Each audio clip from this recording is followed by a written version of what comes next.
The world was waiting for a champion. There were others like me. A billion PUBG Mobile players all hoping to be the one.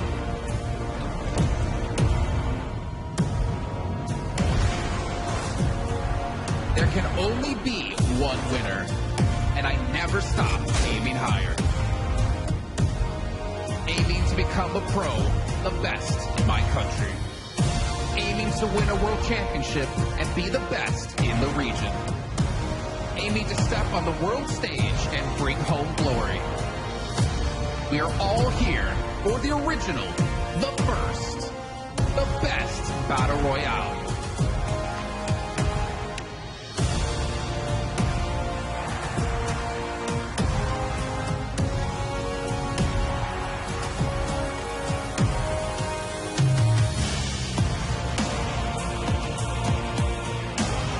Here to witness a champion in the making. Anyone can be the one. Now is the time to aim high and shine bright.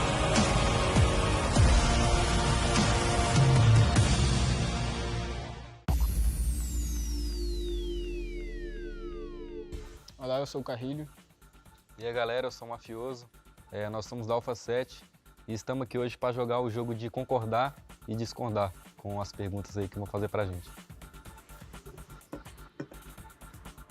Eu acho que não tem nem o que falar, a gente vem mostrando muito nos campeonatos das Américas. Os times brasileiros são bem fortes na bala e tal, e estão sempre no topo de tabela, então eu concordo plenamente. E a última PMSL mostrou bem isso, né, com a tabela, onde só os brasileiros praticamente conseguiram demonstrar seu jogo. E não há dúvidas, hoje o Brasil é o melhor na América. Lá no começo não era, né? Tinha a Latam que era muito forte, o próprio EMEA, mas hoje acabaram ficando para trás e o Brasil não ficou para trás, continuou treinando, continuou se dedicando e está chegando muito forte.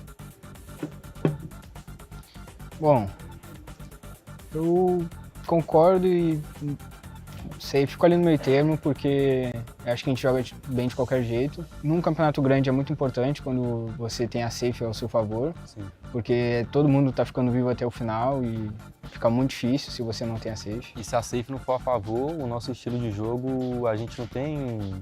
A gente sabe entrar na safe, sabe? Tipo, sim, independente de qual safe for, a gente vai conseguir entrar e fazer. Independente dela, a gente consegue sempre analisar a melhor forma de entrar nela. E seja matando, seja batendo em alguma casa, puxando algum morro, a gente sempre dá um jeito e safe pra nós não é problema. Eu discordo, porque na real, não, eu vou discordar, porque acredito que no campeonato de alto nível você ficar camperando muito, você não vai conseguir pegar boas eliminações. E a gente sabe que para um time ser campeão, o time não pode ficar só camperando, tem que correr atrás de kill, porque cada kill que você mata é um ponto, cada pessoa, e eu discordo. Bom, vou no mesmo raciocínio que você. No campeonato de alto nível, os times precisam das kills, as kills fazem a diferença. Às vezes você pode pontuar muita kill, matar muito, mas morrer cedo e mesmo assim você está no topo da tabela.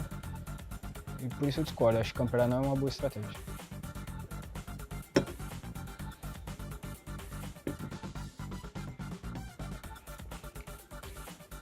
Pra mim, quando eu ganho partida assim, eu fico muito feliz. Então é uma das melhores sensações que eu acho que eu posso ter no PUBG Mobile. Bom, eu acho que ganhar é essencial, você precisa ganhar as partidas. Mas acho que a melhor sensação, sem dúvidas, é ser campeão, é quando você olha pra tabela e você vê que você conseguiu o que você queria. Mas as vitórias fazem parte disso. Eu concordo, porque sempre tem algum campeonato ali que dá chance para o time de comunidade, então eles são bem acolhidos entre a galera que já está no topo faz tempo, então eu concordo. Sim, pelo menos na nossa região, né, a gente não conhece muito das outras, mas a gente vê muito campeonato da comunidade lá no Brasil e eu acho que é uma boa chance dos outros times que estão lá embaixo crescerem, eles aprenderem com os outros que já estão no topo e assim chegar e disputar os grandes campeonatos. Eu concordo muito. Você dirige o carro mal? Eu concordo um pouco. Tipo, Como assim? Dirigir o carro mal? Tá falando assim, tipo assim, não importa o C ser muito bom, se você vai bater o C é ruim dirigindo no jogo. Porque eu brigo contigo com o magrelinho. Tipo assim, vocês ficam só batendo o carro. Não adianta vocês dar a bala que vocês dão e ficar batendo o carro e matando todo mundo. Esse é o meu raciocínio, por isso concordo. Eu concordo um pouco, porque dependendo da ocasião você vai ter que saber dirigir. Se você for rushar e bater o carro, você vai morrer, o time vai te perder. Então eu concordo um pouco também. Eu não discordo muito porque de vez em algumas ocasiões a SMG vai se sobressair, porque a DBS quando ela pega o tiro em cheio ela mata o cara, mas de vez em quando ela pega um tiro de raspão e o cara, ela tem um delay, né, pra sair outro disparo, então eu discordo um pouco. Como você falou, em algumas ocasiões a SMG acaba sobressaindo, mas são muito raras. E eu botei que eu discordo bastante justamente porque a gente está num campeonato de alto nível e aqui os times não vão errar o tiro de 12. E todo mundo joga com essa 12, então fica difícil, né, matar.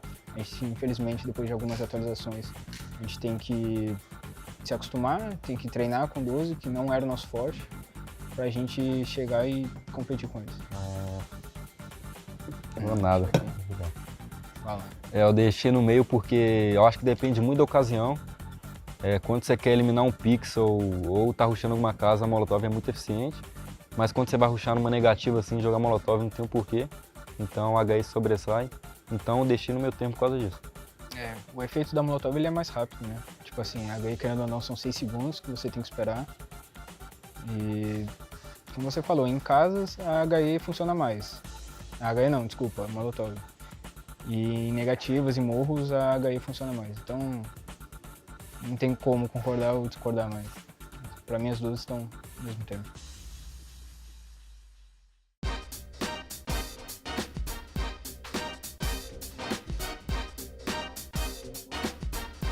За манай багийн хувьд бол нэгт машин, хоёрт лут гэсэн хоёр имийг л хадгалцаж сонгодог доо. Машин сайн машин байвал бас бидэнд ашигтай. Багийн ярбай гэх мэтчлээ.考虑的关键因素就是有没有其他队跟我们漏点吧。Ирангл дээр Snoke military base дээр буудаг. Miramar map дээр болохоор Chomakera дээр буудаг. Sanhok дээр Painan дээр гэсэн. Hafal juga tentang tiran-tiran apa yang ada di sana, jadi kurasa itu sih pertimbangan dari coach dan tim kita semua untuk ambil spot tersebut. Тэр хормыг эргүүлсэн нэг би манай багт буруугаар эргэх тэр зүйлийг хэрвээ мэдрүүл бид байтгаас хурах юм уу эсвэл Тухайн одоо дайны нөхцөл байдал те одоо давуутай бол байлдан тэгэл одоо бүр үнэхээр давуугаа алдсан бол одоо татах юм уу. Тэр үеийнхээ тухайн нөхцөл байдлаас л тааруулж дараагаа тоглолт.前期的话，我们大概率是 B 站的，到后期不得已打的时候就没有深度的时候，就是跟他们应战嘛。 Tentu aja kita ngambil fight sih. Nah masuk ke safe zone tuh saya ikut IGL lah Jimmy. Яг өөрсдийнхөө юм маягаар ангин яг тоглолдог нэг юм араа тэгэл ер нь дандаа тэгж тоглолч. Тэгж ер нь доош тоглолч. 我进入安全区的策略就是先考虑我们周围有没有人吧，然后进圈之后我们得防着渡边。 сумаа баг тэгээд ер нь smoke, granate, molotov энэ гурыг ер нь ихийг авахыг боддог. Бусд нь нэг жоохон тэгээс. Багийнхнаас гуугаал. Пикапн дээр таарсан байдаг нь болохоор 6 smoke, 5 net, 2 molotov. Тэгж авч явдаг. Kita orang bagikan backpack kita orang tuh saya bawa 5 grenade, 2 molotov, 5 smoke. Dan sekarang pun kereta tu dia ada bonnet. Kita orang masuk dalam bonnet tu semua, peluru apa semua kita orang masuk dalam. 背包管理的话，一般都是先调好的，就是必须得打有那个打一架的资格嘛，打完之后再去填敌人的包。 Yang pasti sebelum game itu ada settingannya sih. Udah di setting dari awal jadi nggak bawa granat 5, smoke 5, kayak peluru hijau cuma 240 setiap senjatanya. Jadi udah di setting sebelum main di play. From the player lounge, joining me, Sir Tani, the coach for Team Vampires. And we have here questions. After the survivor stage, we have 4 teams coming into the main tournament.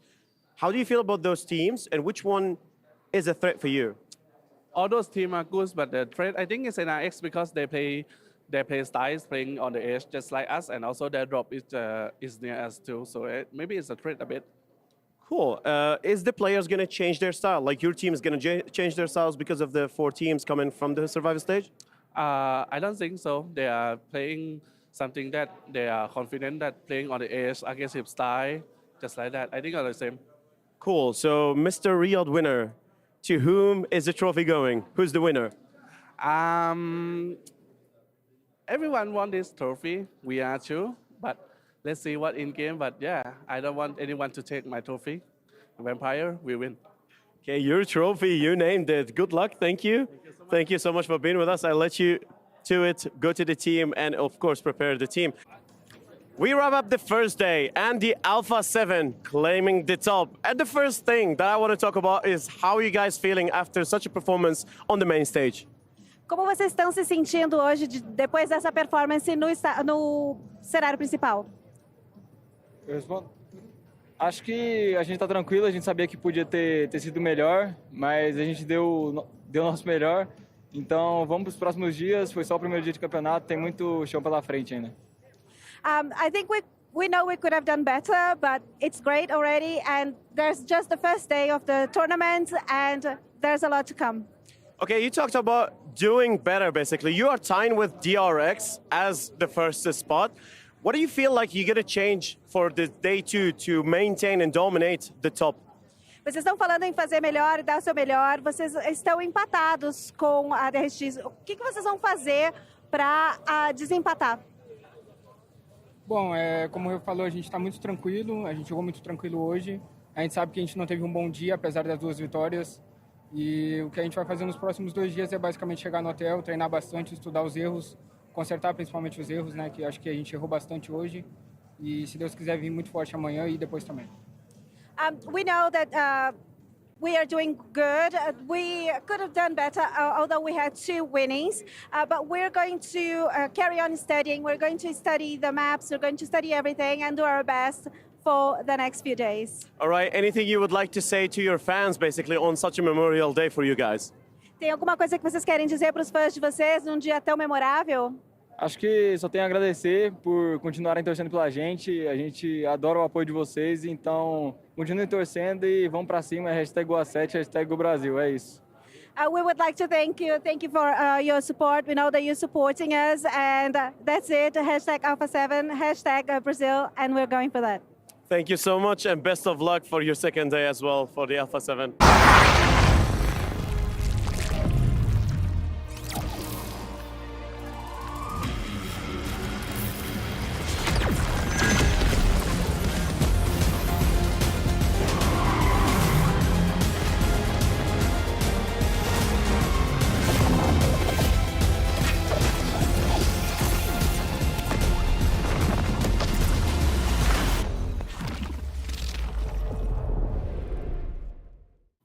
Hello everyone, Ginny here, and this is the second day of the main tournament at the PUBG Mobile World Cup at ESPORTS WORLD CUP.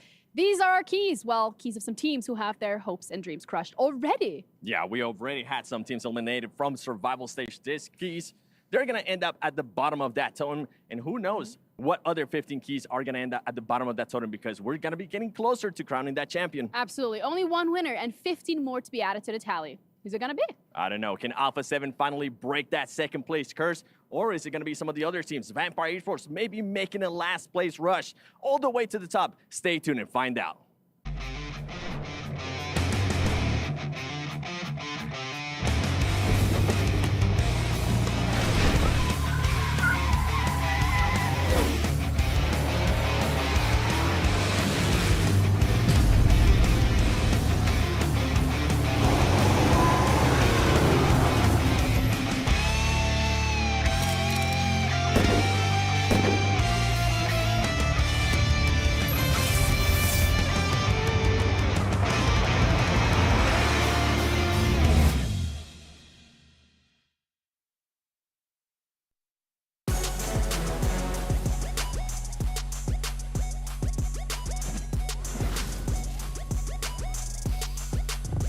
I'm not doing the intro. It's not happening.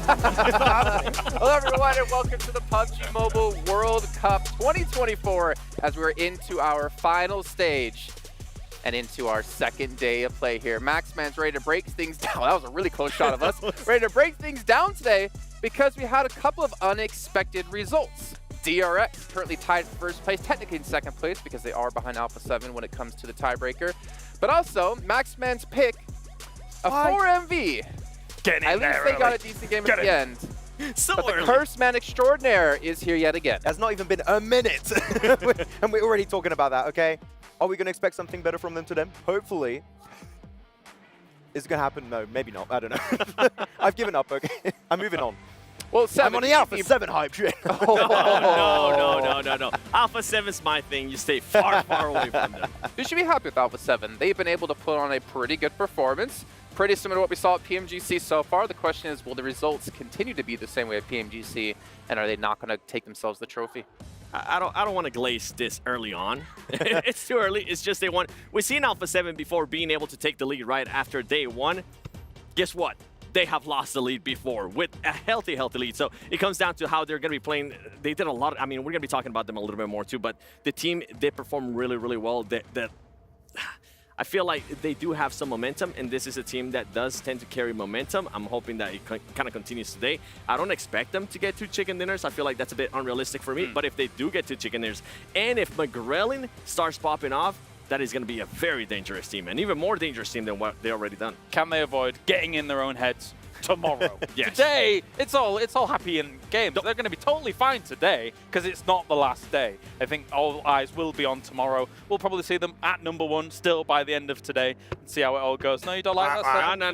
They have to go second place today to be first place tomorrow. Yes, Alpha 7 end up in second place today. That way tomorrow you don't feel as comfortable. Just like my hairline. No, first place, second place. Back to first. There is a precedence in esports to say that a chasing team oftentimes has better prospects towards the end. Holding #1 for a long period of time is very difficult, as we have seen multiple times during PUBG Mobile. But chasing, it's a whole different ballgame, and sometimes it really fuels the fire, as it were.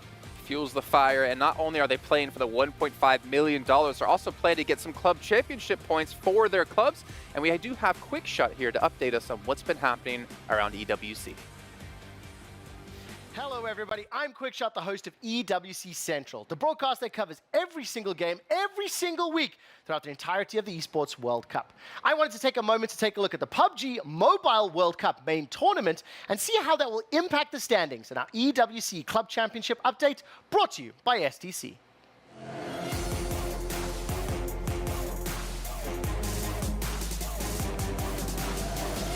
First of all, if you are a fan of Team Falcons, well, I have terrible news for you. The club was eliminated in the last minutes of the survival stage earlier this week, and they will not earn any points in PUBG Mobile. There are, however, strong contenders for a high points finish. Clubs like Team Liquid, who came in 4th during the group stage, and they're looking to close the gap to first place on our overall standings. Of course, don't forget Twisted Minds. They snatched away the final main tournament spot from Team Falcons, clipping their wings and sending them back to the nest. Will that momentum help them in the main event? Now, you see the standings just a moment ago, and if you want more updates on that club championship as well as every other game, then you can check out the EWC Central broadcast from Thursday to Sunday, 2 p.m. till 6 p.m. Check it on twitch.tv/EWC, youtube.com/EWC. That does it from me, Quickshot, and the EWC Club Championship update brought to you by STC. That's the first time Quickshot and I have been on the same show together since 2013. Huh. Yeah, it is. Wow. My Long first time ago. ever, despite knowing him for that long. Yeah, that's kind of weird. Wow. And then Seven's like, who's Quickshot? Who that guy? I know him. Oh, okay. He's a cool guy. Yeah, he's a cool guy. Okay. Well, you did obviously hear about Falcons being eliminated. Obviously, we had Maxman to thank for that one. But we can see what our results were yesterday in Alpha 7. They came 1 game away, which was almost possible in our final Miramar, to pulling off a record breaker of getting 3 chicken dinners in a day. But they did put themselves tied up in first place. But TJB, the dark horse that you, Seven, and Colors were talking about, had a fairly good day. The 2 first games, yes. The first 3 games, I felt like they were great, and then after that, it was just early fights, losing, Well, I think and more Maxman losing. said he was starting to support them around the halfway point of the You day. can't put the blame on me He every did. 2 seconds. Wait! I think you actually did. Yeah, he's like, I'm on the TJB hype train now. I couldn't believe it. I was all PEL all the way. Tiamba, TJB, my dark horse. Keep it on Max. No, keep it on Max. Yeah, put it on him. Back on put Max it on him. as we judge him intensely. This man has ruined the... Ruined Falcons. Ruined 4MB. Now TJB. Well, don't forget about RRQ way back in the day. Oh, God. I Okay, still we're have going the way DMs too from back far then, back. like framed on my wall. Hey, we saw you know what? yesterday. Max, whenever you do curse teams, you always give the best reactions. But you know who also gives great reactions? The players. The players. Let's take a look at our reactions. Pepsi top reactions from day 1 of our finals. Top is not there.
Some signs of happiness there, some signs of relief, and some signs of depression, realizing that Max Man has predicted their team to win. You didn't want to host? Now you're just going to be attacked from all different angles. Also like a normal day in the office then. Okay. Pretty much. But gentlemen, as we move on to talk about the day here, we're going to have to take a look at our overalls to obviously refresh the mind of all the viewers at home, and of course our minds. As we did talk about Alpha 7, first place, DRX second, but I think the real surprise, Reject third actually. Yeah, I mean, it's still early days in this main tournament, right? So one big chicken dinner is going to be sending you right up there into the overall ranking. So really good last game here from Reject versus Boom. I did think Boom might be able to get himself the win too at the end, but Reject had a really good spot very early on in the match. So we'll see if they can try and get some good results off the back of that, but really, they are not the consistent team in my mind. So I want to see some other games where they can get some points on board outside of that one singular chicken dinner. We're still having a lot of variance, and we did have uncertainty coming into this tournament, Jason, but the one constant truly is, and no, all memes aside, Alpha Esports, Alpha 7, if they're able to continue this kind of form from what we saw from the groups, what we're coming into here as well, I do believe they will be taking the trophy against all of these teams. Again, we just mentioned it. It's a case of mindset for them in that last day. But beyond that, I think DRX obviously really shining bright yesterday with the control play that they were doing. Not huge eliminations here and there. Even their win was 10 elims, but they're tied for joint top elims so far. Yeah, I mean, more elims than Alpha 7 too. It steadily comes in. It's not like, oh, we've had a 20 elim game, things like that. No, they're taking medium-sized splits in the middle of these circles, holding it down, playing the control game, and it's going very nicely. Taking those medium-sized bites, and we're seeing Alpha 7 look for those larger bites of that potential cake that they could have coming their way here. And we're taking a look at a breakdown between our #1 and #2 team. And I did want to ask you, Kalaris, or 7, or Max, whichever you want to answer this. DRX, we heavily criticized them in group stage. We thought there was slightly a fluke when it came to survival stage, but we're seeing that consistency. Is this DRX waking up, and do you think, honestly, that DRX can continue this pace and finish top 3? I don't think they'll have the success that they had yesterday. I'm with you too. I was really impressed by the control that they were doing. I mean, we saw what they were able to do in Lumberyard, right? Even though that was a given match to them, they were still able to do other stuff in different matches where early on in stage 2, they were willing to just split out in a way that they were playing confidence to a team that wasn't playing this kind of confident before doing group stages. And I feel like that's what we've been critiquing them so much on. And then you had other people, even I said it too, could this be possibly another D+ during group stages? That's not the case, because this team, I mean, it does get fed sometimes. They take advantage of it, but they do end up fighting, and they're able to adjust quickly. They're not able to just fight in the center of the circles, which was a problem for D+ during group stages. This team is also able to fight edge. Yeah, I mean, this team right now of DRX is looking very comfortable in the main tournament because their playstyle is we play very closely stacked in the center of the circle. All the teams that were trying to play sweeping edge are just at the bottom of the rankings, right? So central positions is the meta for this PMWC main tournament. Yeah, I mean, even if you look at something like Alliance, right? If from them in the group stage, obviously, yes, we kind of attribute a lot of their success to those big splits. Can't get away with that here in this later stages of the tournament. And There were 1 or 2 games in the group stage where Alliance had that sweeping mentality and were successful with that as well. As you guys are saying, the meta to a degree has shifted for the main tournament because center spots are so important and they're becoming so prioritized by these teams that will be the winning strategy coming in these 62 days. And even if I want to go a little bit further here in this main tournament and do a prediction, I think teams are going to try and adapt even more to that meta of like playing center. So it's going to be even tougher to get those central positions under wraps. So today you have to be quick on the pivot if you want to have a chance to reach that late game. 4MB will bounce back today. I'm not saying anything. No, you stay quiet. That's nice of you. Well, you got hopes for them. I have to have hopes for them because that was the team I predicted to win. But I wonder what Genie and John had to say about the day. Hello, everybody. Welcome to Coffee Break with Ginny and John Allen. John Allen. So let's have a conversation about the teams that you're excited about to see today. I think Alpha 7's the big one for me. Can they hold on towards that top spot? It's basically their time to shine, right? Yeah. They cannot come second another time. No? It just can't happen. Why not? It's probably going to happen, isn't it? No, you can't curse them. Come on. No, that's Max's job. Yeah. I feel like, it's Brazil's time. I want them to come into the end-of-year event as well looking strong. I think that would be pretty cool. It's time for a Brazilian team to take the top spot. It is. Ooh, I'm excited. Looking forward to it myself as well. Enjoy your coffee. Thank you. And we're going to be heading back over to you guys. Saying it's Brazil's time. I think that's a fair thing to say. Very astute, and obviously I think Brazil's very deserving, especially with Alpha 7. But one team who I think we all agree should be deserving of a better rank that they're currently sitting on, it's 4MV, Max. It's okay, Max. I'll take over this one. For 4MB, I mean, I was just talking about them too. I feel like this team can definitely bounce back. They were still able to get the eliminations. And actually, when I was looking at the matches that they were able to perform yesterday, they had 3 good matches. Besides, the other 3 were not good at all. They were getting pretty much last place, 0 eliminations, not like what you want to see out of this team. But when they were able to perform well, they were able to put up those eliminations. And this is what this team is kind of known for. And this is kind of why we're talking about them too, right, Kyle? Because they do have that prospect. They do have that prospect that they can possibly get a chicken dinner with like 20 eliminations. Yeah, regionally there was clutch potential from every single one of them. Their utility game compared to a lot of people in their region was just outstanding. Way beyond what you saw from the other teams in their region, which is one of the most competitively fought regions in the world. Here on the main event, it is difficult for them to really put it out yesterday. They really need to bring that fire today. Well, you guys at home, maybe you can help break the curse for 4MV by going over to stcplay.gg and predicting who you think's going to win. I know 4MV need all your energy. Vampire, they desperately need all the energy they could possibly get. But speaking of energy, one man who's always at global events that has a ton of energy, it's James Yang, the Senior Director of Global Esports, is back for another announcement, and I want to see what it's going to be about. Yes. Wow. Chicken dinner. Ladies and gentlemen, please welcome to the STC Arena, the Senior Director of Global Esports Center at Level Infinite Tencent Games, James Yang.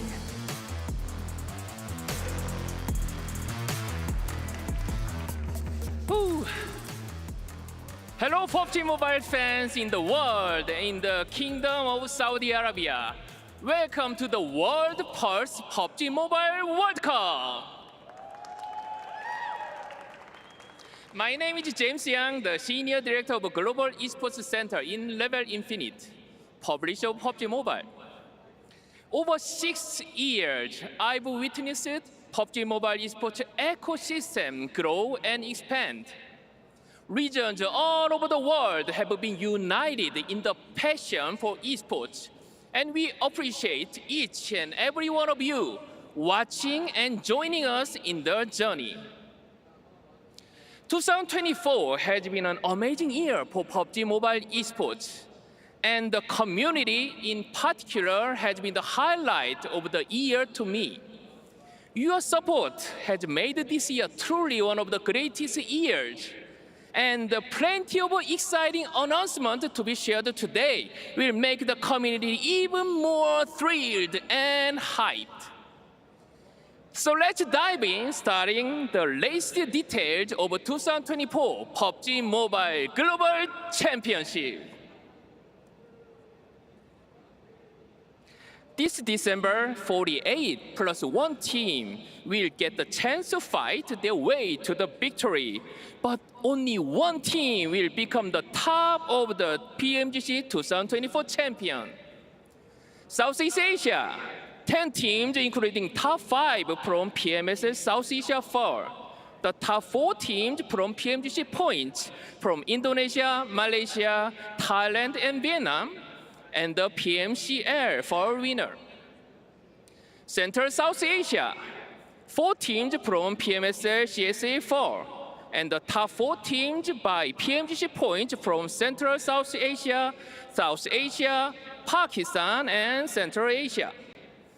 Americas, top 3 teams from PMSL Americas 4, and the top 3 by PMGC points from North America, Brazil, and Latam. Europe, Middle East, and Africa, 9 teams including top 5 from PMSL EMEA 4, and the top 4 by PMGC points from EMEA, MEA, Europe, and Turkey. Additionally, 2 teams from Japan, 4 teams from China's PEL, 2 teams from South Korea, 1 team from the PUBG MOBILE WORLD CUP Season 2, and 5 special invitees to be announced later, and 1 direct invite to the finals from hosting country. This tournament features a truly global lineup. And by tomorrow, we'll know which team will own the very first PUBG MOBILE World Cup and an additional slot for their region for the Global Championship. For all our fans in UK and Europe, we got some exciting news. We already have announced this year PMGC will be held in UK, and today I'm happy to announce that the Excel Auditorium in London will be the battleground of choice, known to the host of many UK's greatest game events. We are so excited to bring the biggest PUBG Mobile esports tournament to the UK and hope many esports fans over the world can come and take a photo next to the big band. Ticketing for PMGC will be open in August, ahead of the event taking place from 6th to 8th to December. So get ready to grab your spot for this major competition. This event will be really great. Okay, one more thing.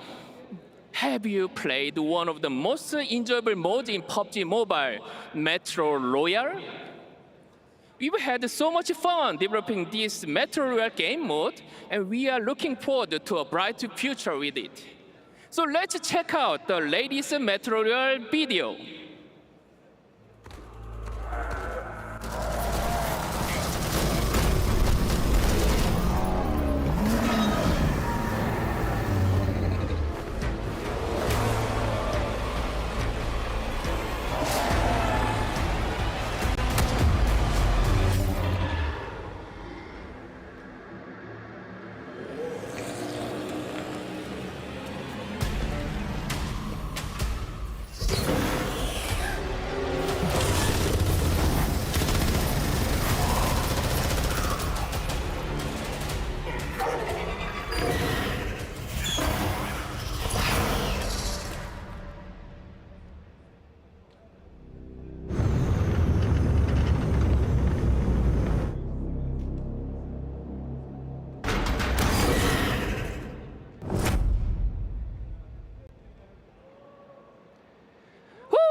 Yes, this is a Metro mode, and okay, Metro Royale esports is coming to PUBG Mobile. After the success of the Metro Royale game mode, we decided it's time to take it to the next level, which is why we are preparing an esports scene for Metro Royale players. This will join PUBG Mobile prestigious esports lineup and will give a chance to the players to prove their skill to the world. I've been really excited to share this with you all and can't wait. Bring more details soon. But for now, it's time to practice. anyone among you can be the first champion of a Metro Royale tournament. That's all from me. So thank you all PUBG Mobile fans over the world. And it's a time to enjoy the great Metro Royale showmatch. Be the one!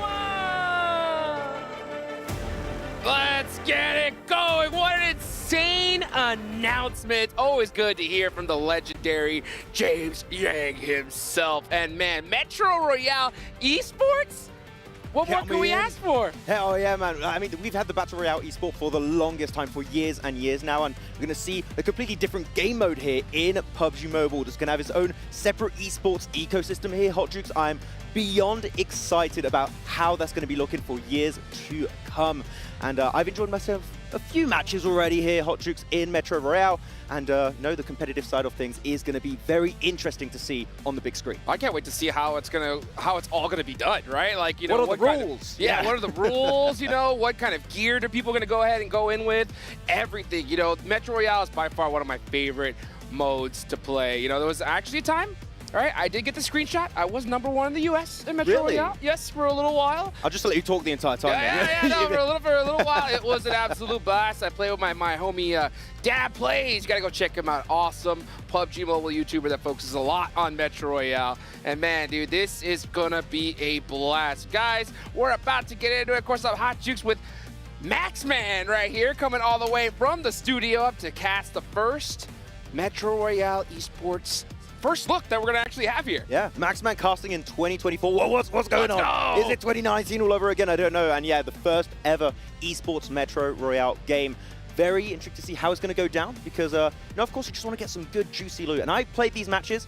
My RNG luck is not quite there, unfortunately, Juicy. I cannot find myself an M4 ever. I just get like UMPs and stuff. But if you get yourself an M4, well, of course, with how strong it is, you know, yeah, in PUBG Mobile, it's insane. It's so crazy. You know, the great thing about this mode is you start getting loot, you buy some from the black market inside there, and you kit these weapons out with all these different attachments. And they have different rankings. You have, you know, common, and then you go all the way up to the top. Right now, level 6 gear is what you're looking to hunt down. You're looking for them. You see them pink items right there. That's what you want to hunt down. And it all depends. You know, I think I'm interested to see what weapons these guys are going to go in with, because lately we see a lot of folks at the highest level of Metro Royale. They be rocking them P90s, they be rocking them MKs, and there's different skill trees that you can use as well. So you start, you know, inputting different things. It reduces your recoil, increases your run speed. So there's people who literally rock an MK14 with an 8X. And just full spray from distance. It's crazy to watch. I do like you can really just tweak the loadout to what you really want, what you want your playstyle to be. If you want to play long range, just go with a norm and just like play super long range and get yourself some cool stuff to boot this time around. But of course, you know, in terms of points, play eliminations, 500,000 points each. So, mate, if you hear those footsteps, might want to try and rush it down because that's a ton of points you're getting in the Metro Royale game mode. Yeah, so that's what everybody's going to be hunting down. They're going to be looking for those eliminations. And we are going to get into it here. We can already see people on the move. And, you know, I want to see who's going to be heading into that mine warehouse. Are they going to be hunting each other down? I am looking at the gear. Everybody looks level 6 kitted out to the teeth. Yeah. So, I mean, they're rocking those level 6 helmets, those backpacks. I'm wondering what kind of attachments people are using inside that vest, because you can use an item that allows you to avoid radiation damage completely. So the main objective, you can see it right there on the left, is just getting as much loot as you possibly can and making it out alive. We've got some early action already happening here for Alter Ego that I was hoping to make it to PMWC, but they're here in spirit, in Metro Royale here, Hot Jukes. At least they made it through. And we're going to see some MK14 and some early action going on through. And Metro Mania are going to be having a little bit of a rough start here, having already one player knocked away. A second also is going to be falling to his knees.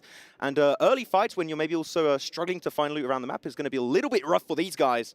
But the res should normally and hopefully be coming on through. Yeah, because these guys should already go in with a certain type of weapon. And everybody has different strategies. And honestly, it's going to be tough. If these guys don't play Metro Royale, like, religiously, it's going to be pretty difficult for them to come in here. Because, you know, the recoil, the weapons, everything is different from the regular game. Yeah, it really is. So you can see everyone's rocking that MK14, the Bob Barker, I like to call it. A lot of pros, they don't even rock a secondary because they want that extra extra space in their bags, but we already see the first team out. That's Metromania, God, just like that. Yeah, unfortunately over the ridge there, they were just not quite able to take on that fight. But yeah, it makes sense, right, also because I take one weapon, not for the reason of just, getting extra loot, just if I get eliminated, because, I get taken out quite a lot in these matches, I don't lose too much, so that's my extra strat I'm going to be going for this time around, though. Sem9 also going to be towards one of the strong positions over on this map. A lot of loot to boot this time around. And also, we're talking about, the fights, player versus players. You've got some agents.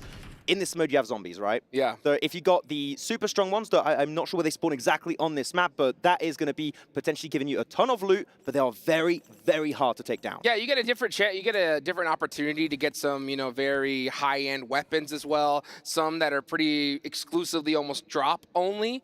So that's what they're kind of hunting down for. And, if you all work to take down a boss together, you have to roll, right, for which loot you could get. Yeah. So that's pretty interesting as well. But right now, we see everybody kind of focusing on the PvP side of things. We don't see anybody running towards the radiation zone. That's where you're going to get the best loot possible. There's a lot of crates there that have those gold bars, right, that are worth a whole ton of money. So right now, you can see everyone just kind of looting the regular areas here, just trying to find, make the best of it. Yeah. I mean, of course, you know who we're talking about. You've been the top player of NA in Metro Royale Hot Jukes, okay, just to sing your glory a little bit there. For a very short time, by the way. Yes. Right, I was enough but it was there. You got the screenshot. I got the screenshot, and I said, I did it, boys. And then I let everybody else pass me up The king of NA. That's right. when it comes to Metro Royale. But like, I've played myself a few matches too, and my best weapon, my purple weapon, is a pan. It's a purple weapon. Oh, okay. Purple. Technically, I got a purple weapon. There you go. That's I just go, like, bonking people on their heads. The zombies, I think, will tank that one quite a bit, but it's quite nice to have. But you also can fight these players, right? Don't forget, you can also extract yourself out of the map. You got some great loot. You don't want to lose it. You can just leave the place if you want and keep all of that juicy loot for yourself in your arsenal. Well, one of the favorite things I love about Metro Royale, right? And this is for anybody that plays PUBG Mobile. You've never played this mode. The greatest part about this is you spend so much time getting resources, right, to buy better and better items. The thing is, though, if you get taken out, you get eliminated in Metro Royale, you risk losing those items. So you can have the very rare, like, Cobra level 6 helmet, and then it just gets dropped and it's gone, just like that. So it's great to kind of like just, once you get elimination, you see that little red mythic line, and like, oh, there's something good in that box. Yeah, every time I see footsteps, I'm like, okay, I'm going to hide. Right there? Yeah, see I was going to go. Ooh. There's something good in that box. That's a red light and you can see exactly why they're spending so much time looting it. Somebody dropped something big.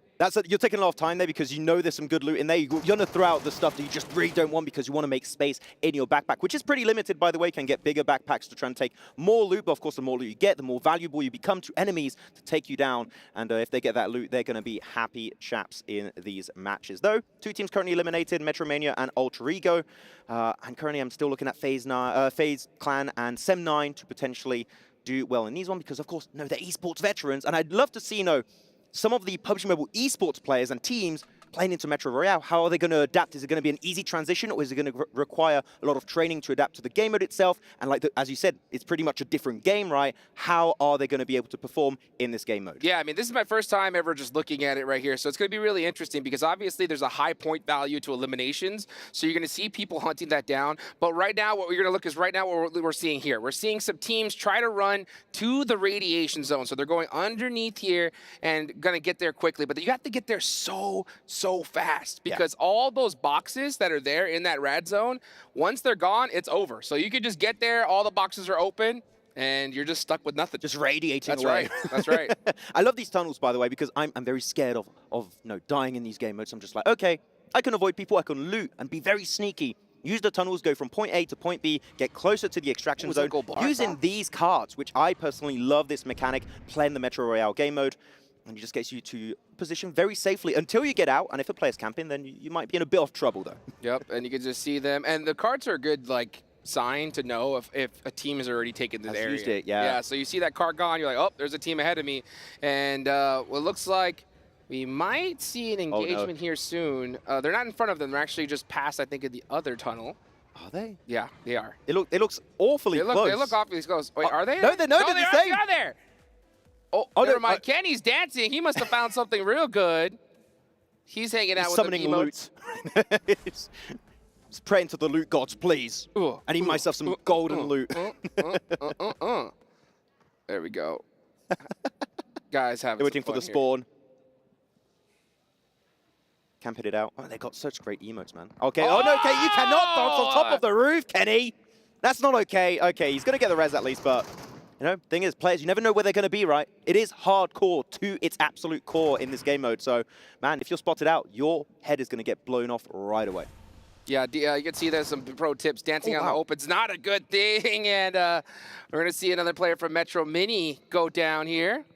Let's see what big old FaZe Clan could do. FaZe Clan's going to get that confirmation and that loot as well. And I'll tell you what, level 6 gear or even like some legendary weapons are super valuable in total. So you'll see a lot of people, pros, take a lot of time looting because they're having to decide, all right, what are we going to throw out to pick up this gear because it's very, very heavy. There's only so many items that you can take back to base. Before leaving, you need to make sure you got the highest value items, right? And even if you get weapons that are very high tier, but you just don't like playing around with it, just sell it, you know? Yeah. That's what I did. I got some weapons, like I don't really play with this weapon too much. Just sell it and just use all of that income you were able to gather in your arsenal over on the main menu in the lobby to just buy the top tier items that you like to play with that makes you very comfortable to excel at your playstyle in these Metro Royale game modes. Though, it is nighttime right now here, Hot Jukes, which means more spawns are going to be happening here for the zombies. It is going to become even tougher in the PvE aspect of things in this game mode. And there you go, the zombie spawns, and it is going to be quite tanky, but of course the loot is going to be worth it. So you can see them going for them headshots there. These bosses do have a chance of dropping some serious, serious loot. And he just throw like he threw something. Oh, he threw a smoke? Well, did he throw that? Yes, he did. He low tossed the smoke right on them. Damn. Need to make sure you have enough ammo, of course, going into this. Let's just see exactly what's going to happen here. Kenny busting it down. There we go. So we Reds. did drop. Yeah, red is the best possible drop. So they definitely must have gotten something really good here. Oh, they're spending a lot of time. They're like, oh, okay, loot goblins. Oh, yeah, give me all of that. Yeah. Oh, that's a lot of money right there. We're taking it back to the lobby. But Kenny, of course. Man, I love seeing these names. I haven't seen You can see the total earnings there on the top time. left, too. 1.3 mil earnings and 2 eliminations. So Team 1, Sem9, looking pretty good so far. Looking pretty stacked. Though we haven't had any big fights happening. I'd love to see the mini-map to see how far away they are from each other. Because, of course, you could play these matches and not really encounter any players. You can just encounter agents, the zombies. And when you're happy with your loot, again, extraction, get out of there and just count your winnings back in the lobby. There's some more fights versus the zombies for FaZe Clan. And they are in the radiation zone, I do believe, right now. It's seeming very green, so very radioactive, I would say. Yeah, FaZe Clan is taking their time right now. They only have 1 elimination. They're behind on earnings, at least to Sem9. So they definitely got to get on the move. That's the one thing about Metro Royale, is you can't just stay still. You got to be constantly moving, looting, hunting down items, because there's only so many resources available in this map. Yep. Of course, they got to the radiation zone first, so they're going to get all of that great loot. And you said it, if a team decides to go there late, it's all going to be open. No loot is going to be available in the radiation zone, so all of that extra time to get to that point is going to be wasted into this. Because, of course, this is a limited time game mode. Look at that, 20 minutes left. And if you do not extract or you're not making it out of the game before that time goes to 0, everything's gone. No way. Yeah.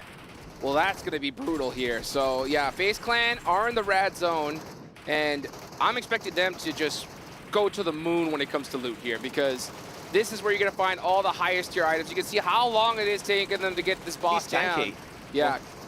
Using all that MK ammo, and there's the drop, folks.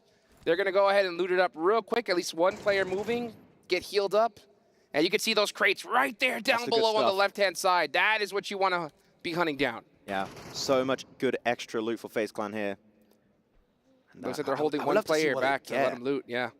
Nice little pop-up to say what they just got out of the crate. You gotta watch out for those zombies, they just keep spawning. They just keep coming at you. So you need to make sure you just clear the space, because otherwise you're in the middle of looting, you know, not really looking, and just like get stabbed in the back by a zombie. It's not the best way to go out, unfortunately. So you need to make sure you are safe. Oh my word, okay. Some schematics Level 4 drop. backpack, man, he can get a lot of stuff back to base here. That's right, yeah. So you may want to leave some of that purple loot, but you're looking for those schematics. Those schematics actually are really high value, and you could use them to be able to upgrade your character, right? To make him a little bit more tanky, give it a little extra tiers as well. So Good that he was able to find that. Let's see what Depp is able to look at here. This is not in the radiation zone, so these boxes are not going to have a higher chance of dropping like gold bars or anything like that. Yeah, exactly. So you want to make sure you get those gold bars as much as possible. Although, again, we said it, nighttime, so the spawns are going to be a little bit tougher here. They're going to be tougher zombies coming at you to try and take you down. See how things are going to be wrapping about. Only 18 minutes to boot here, so team's got to start thinking about, like, maybe not about extracting right now, but about thinking what is going to be their path to the extraction zone if they do want to make it out that way, to try and maximize, again, the amount of loot they're going to be bringing back to the lobby. So, no big fights happening here. I mean, of course, you saw Metro Mini make it out earlier, so they are out of this one. Millionaire did lose one player a little bit earlier on in this match, but they are having to wait. I'm interested in seeing what's going to happen towards the end here, because real common in Metro Royale is, you know, it's a race to the radiation zone, right? Yes. So a lot of the engagements happen either in rad or on the way to rad. And if, unless, right, there's a team camping you and waiting for you to leave. That happened to me. That's rough. That does happen, where you just spend so much time looting a radiation zone, and then you have a team camp you out and just take everything that you dropped. Just do the heavy work for me, you know? Yeah, just like, you pick up all the loot for me, you eliminate all those pesky villains inside of the radiation zone, and I'm just going to pick it all up for myself. So I'm wondering to see, like, you know, especially towards esports, because we don't know exactly, like, what's going to be the meta, right? We're going to see it be developed at the first time. So I'm wondering if we're going to see some teams, you know, go to radiation zone, loot everything, and if they have some extra time, like, do you just go hunt down players? Like, what's going to be in their mindset? That's what I'm thinking. I think camping the radiation zone is going to be very important. Like, getting there first is going to be important and trying to leave as soon as possible. But if a team knows, okay, I'm seeing what's happening, I'm seeing a lot of crates opened, a lot of the zombies have been eliminated, we're just going to wait outside, wait to hear some footsteps or, like, some shooting, and then we are going to be focusing onto you because we know you have the good stuff. Yep. And we want that good stuff for ourselves. Especially if you weren't able to find anything, you know, or if you just got there a little bit too late, you have to take that engagement. And we'll have to see, you know, in comparison, just like how valuable our eliminations going to be compared to like high tier loot. So it's going to be really, really, really fun to watch. I can't wait to see that fully developed. I'm actually very interested in one aspect of Metro Royale, which is, of course, all the teams have got different spawns around the map, right? They're all away from each other to avoid, like, just instant fighting in the first 30 seconds of the game, right?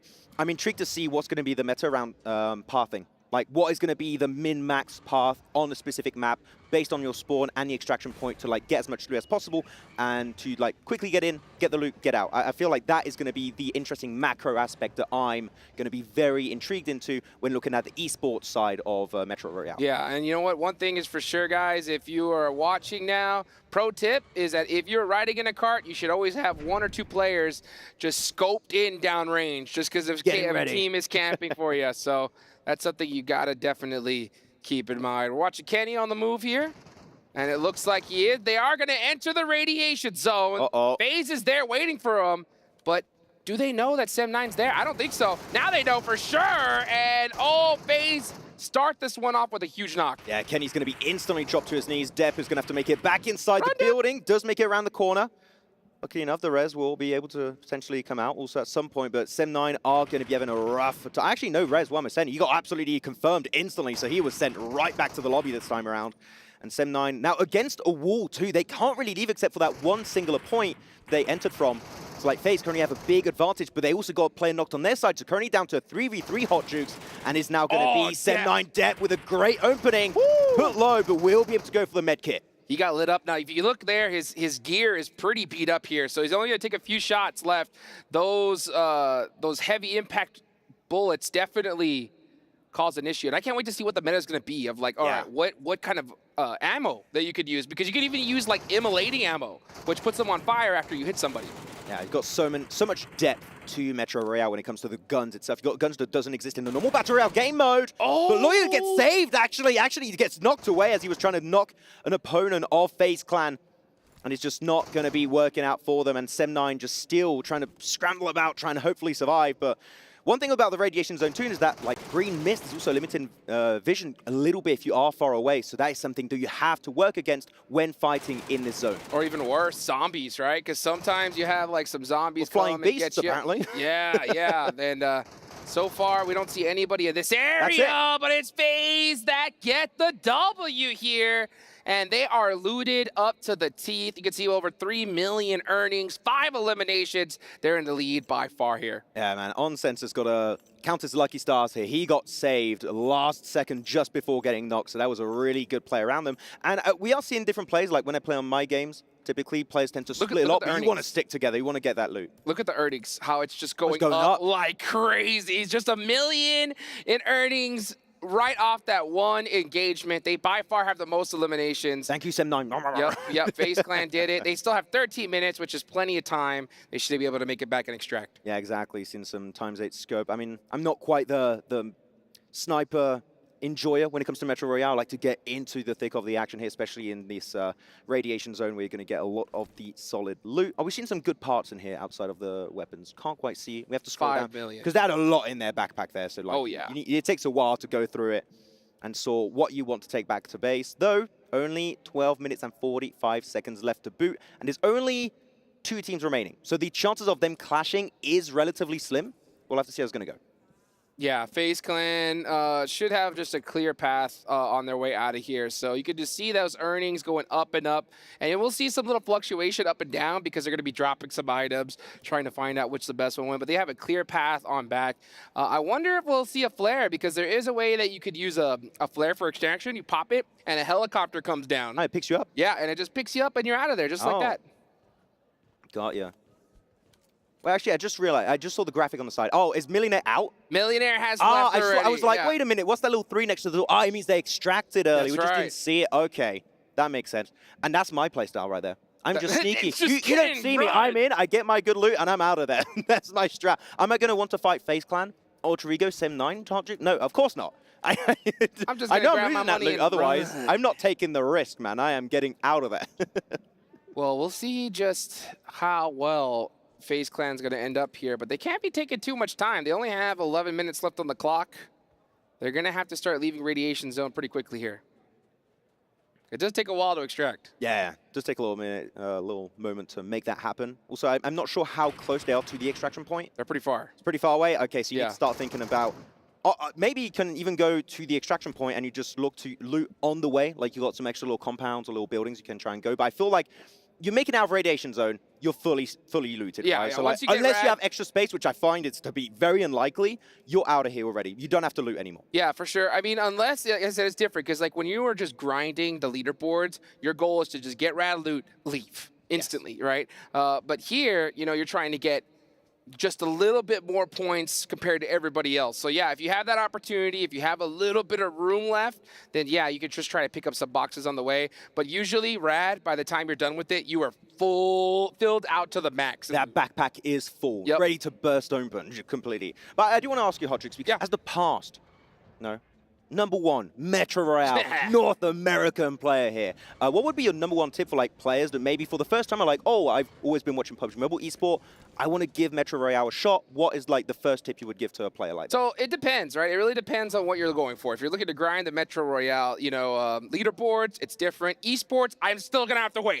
We don't know yet. Yeah, we don't know yet. You know, so once I know, then we'll have a little bit more of a tip. But you know, it's all about maximizing space. So you can see right now, I'm looking at Onsek's loadout, just from here, right?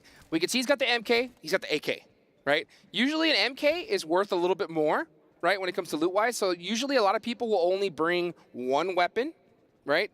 And try to find a weapon here to take back, just in case, right? Yes. Or if they are looting a box and they happen to drop like a very rare, like we're talking like a Cobra or something, you're definitely dropping that AK and you're picking that up as well. Yeah. So there's different ways that you can loot up and get all set up. You definitely want to make sure there's a particular item that you put on your vest and that makes you immune to radiation damage. That is a must. So you have to have that on there no matter what. Otherwise, you have to take like radiation, you know, medicine, and it's just really difficult to use. Just want to have that hazmat suit. Yeah, right? yeah. You want to make sure you get in that and you're safe. 100%. You know, I personally like to rock you know, that item, and there's 2 more slots, I'll do tactical pouches so I get a little bit more space, because to me it's all about getting as much loot that you can get. But there are some people that put armor slots in there, makes it a little bit more tankier, makes it harder to go down. So when you're fighting something like that and you're going for space, you're good. Unless you're going with somebody with armor,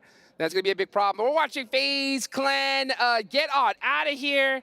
They are by far your winners after how well they did. Oh yeah, I mean, you eliminate full teams, you get all the loot out of Radiation Zone, and you're just getting ready to extract out of there. I mean, how much was the total like prize? It's over 5 mil. Over 5. Wow. Yeah, you can see that right there up top.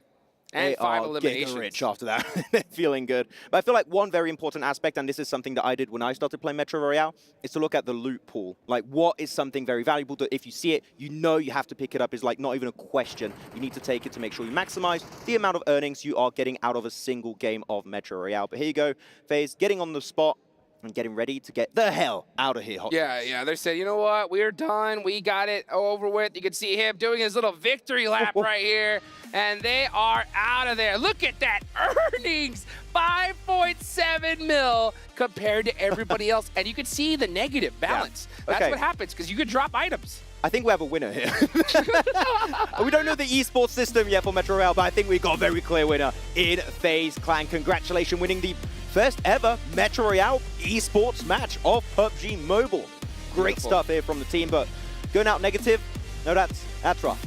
Yeah, that's rough. But, you know, you can see it there. I believe it was 500,000 per elimination, right? Yes. So that's 2.5 mil for 5 eliminations. That's pretty good, right? I think it's definitely going to show, though, that the value is in the loot. Right? You gotta be able to get that loot, and that's exactly what they did. Yeah, eliminations are cool, but it is clearly not the main focus of this one. You want to get to those good positions that are going to be camped by other players too, so there's going to be a little bit of fighting, but you want to make sure you get all of the valuable loot in those positions, get out of there, and you're going to be looking extra good in the process. And if Sem9 would have won that fight, they would have been set up, but you know what? It wasn't them, it was FaZe Clan. Mela with the most earnings, 1.6 mil. That's not too shabby. Yeah, he was doing a lot of great heavy lifting in the Radiation Zone, so GG Mela for being one of the top players of this game. Great game, guys. Let's take it back to the stage, and we'll get back to you in a bit.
Today is the day to put yourselves in the best possible position for this trophy. My name is Dawood Sandstorm, and I am your host alongside Barney Banks, and welcome to the PUBG Mobile World Cup at the ESPORTS World Cup. Yesterday, we got a glimpse of the composure and skill set that is required of each of our competitors. Just one mistake, and you are immediately on the back foot. Some of these teams will be brimming with confidence, but don't forget, there are 15 other teams with their sights set on you, waiting for you to turn your back, waiting for you to drop your guard, waiting for you to become vulnerable.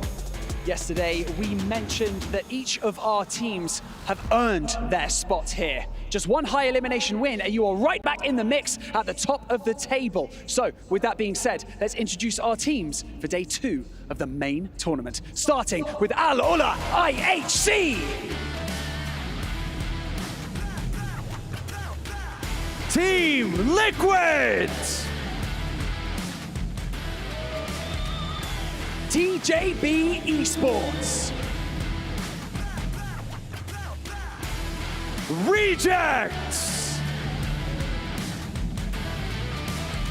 Vampire Esports. Boom Esports! Twisted Minds. Istanbul Wildcats next Ruya! D Xavier. For Miracle Vibes! Tianba. DRX! Alliance. Talon Esports!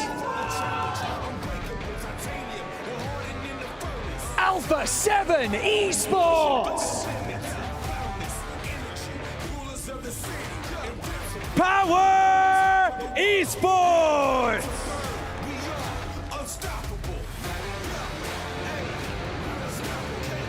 Every day we get closer and closer to this trophy, and after today it will almost be within reach. If there are any problems, if there are any issues you are facing, you better hope they are fixed today. Just 12 maps remain, and currently only 44 points separates the entire leaderboard. So it is time to close that gap. Let's kick off day 2 of the PUBG Mobile World Cup main tournament at the ESPORTS World Cup. Casters, let's do it. Oh, some real base hunters down on the stage, bringing the base to this one because it is some main stage level plays that are about to unfold before our eyeballs, Blank. The hunt is on, the bow and arrow is out, and you better be straight and clean with the aim towards the top side of the lobby here. Pick yourself up a beautiful little win, or 2 if you'd like, to make sure you have the points necessary to hit the top side of the tables. Yesterday, we had a massive chicken dinner coming through from Reject, but it still is Alpha 7 leading the pack currently. 62 points in first place, Jackie. Oh boy, oh boy. It's that classic statement. Are we going to see repeatable chicken dinners, or will we see new top dogs rise today? We are coming close towards the end of everything we have been building over the past weeks, Blank. So much competition, so many back-to-back near moments for all of these teams, but it culminates in these next 2 days of play, starting here with our opening game. Yesterday, we laid the groundwork for the performances to come, but today we start placing down those bricks, creating the foundations, because honestly, this is the day where anything can change, but it's where things start to get a little bit more locked in towards the end at that match 6 point. And that last day, unless you've made sure you kept up with the pack, you were one of the front runners, that trophy might just be out of reach by tomorrow. So this is probably the most important day out of all of them. And Sandstorm's right in the sense that, look, if you've not had that night to go over all of your little transitions, your changes you're making to your playstyle to ensure you have the best chance possible today, it could be all over before you even make it to day 3. You better hope each and every one of these teams have made good use of the time that is available to them. Their strategy, their benchmarks. How will they adapt on the battleground today? That's the big question. You can see the difference in the body language from squad to squad as well, and especially the way they've prepared, the way that it's easiest for them to be clued on. Some teams having the fist bumps, a little bit of camaraderie. Some of them looking at the books for their last time, glancing over their notes, their hot drops, their rotates, and making sure that they're on point, because like you say, Blank, there is no room for error. Alpha 7 looking happy here. 62 points, yes. However, tied up right now with DRX. The big difference is that yesterday Alpha 7 was able to pick themselves up 2 chicken dinners over the course of the day, which is a very nice result on day 1 of the main stage here for the PUBG Mobile World Cup at ESPORTS World Cup. Very nice to see. However, it's DRX tying right now with 62 points. They've only got 1 chicken dinner, 2 third places, a second. So honestly, out of the day, they had 4 top 3s, which is very impressive and difficult to deal with. Not to mention the fact that, you know, their other games weren't that bad either. You know, a 7th place and an 8th place. This is some really consistent results coming out from DRX. Remember as well, something different that you'll notice today, those crushed keys sitting underneath the trophy. The contrast of either side, teams like DRX, like Alpha 7 that are in the runnings to potentially have a chance to still take the trophy home, whereas everyone else that we've already had to say goodbye to, who didn't survive through groups and the survival stage, who unfortunately couldn't make it to the top 16, that have been battling it out already in the past 24 hours. And that amount of momentum that's going to be pumping through you, thinking about the fact you are now within reach. If you have a few good games, if you can keep consistent and actually make it become reality, you could have your emblem doused in gold here at the PUBG Mobile World Cup at the ESPORTS World Cup. These teams have said goodbye to some of their friends who went home during that survival stage. Some went through and rose to the challenge over in that stage in between both the group and the main. And honestly, it is a little bit frightening. I think teams understand how real it is getting now. You're in that top 16. It's time to pop off. It's time to get the work done. And we commiserate those teams that tried their best but fell a little short. But now it's time for the top dogs to show who is the best inside this lobby. We've had some unfamiliar faces. Let's be honest. Up towards that top side. We didn't expect. Reject yesterday. 49 points right now. 3rd place after a chicken dinner and 17 limbs. At the end of the day. Felt like they were getting into the groove of it towards that point. But here we are on Sandhawk. Once again, sponsored by GT20 Pro, our official smartphone here of the tournament. So many good things to be said about the GT20 Pro. Hopefully, so many good plays to show just how powerful that phone can be when we get into the games today. Thank you for joining us, everyone. Strap in. We've got a huge house tonight in the crowd as well at the STC Arena. Yesterday, they were going absolutely wild for power. They were hoping to see some huge results from them. We saw some good moments. Can they turn it around more today? Already we're into a scrap. Okay, Twisted Minds and Alliance, a hot drop. They want to kick this one off with some pizzazz. Alliance 13th place with Twisted Minds in 11th. This is an important fight for them right now. Alliance going pretty big mode on it as they try and take control of this side of the map in Camp Bravo. They lost a player already. Twisted Minds in a similar boat right now. Flax, very low HP. We'll have to heal that one up, but does he have the loot to do it?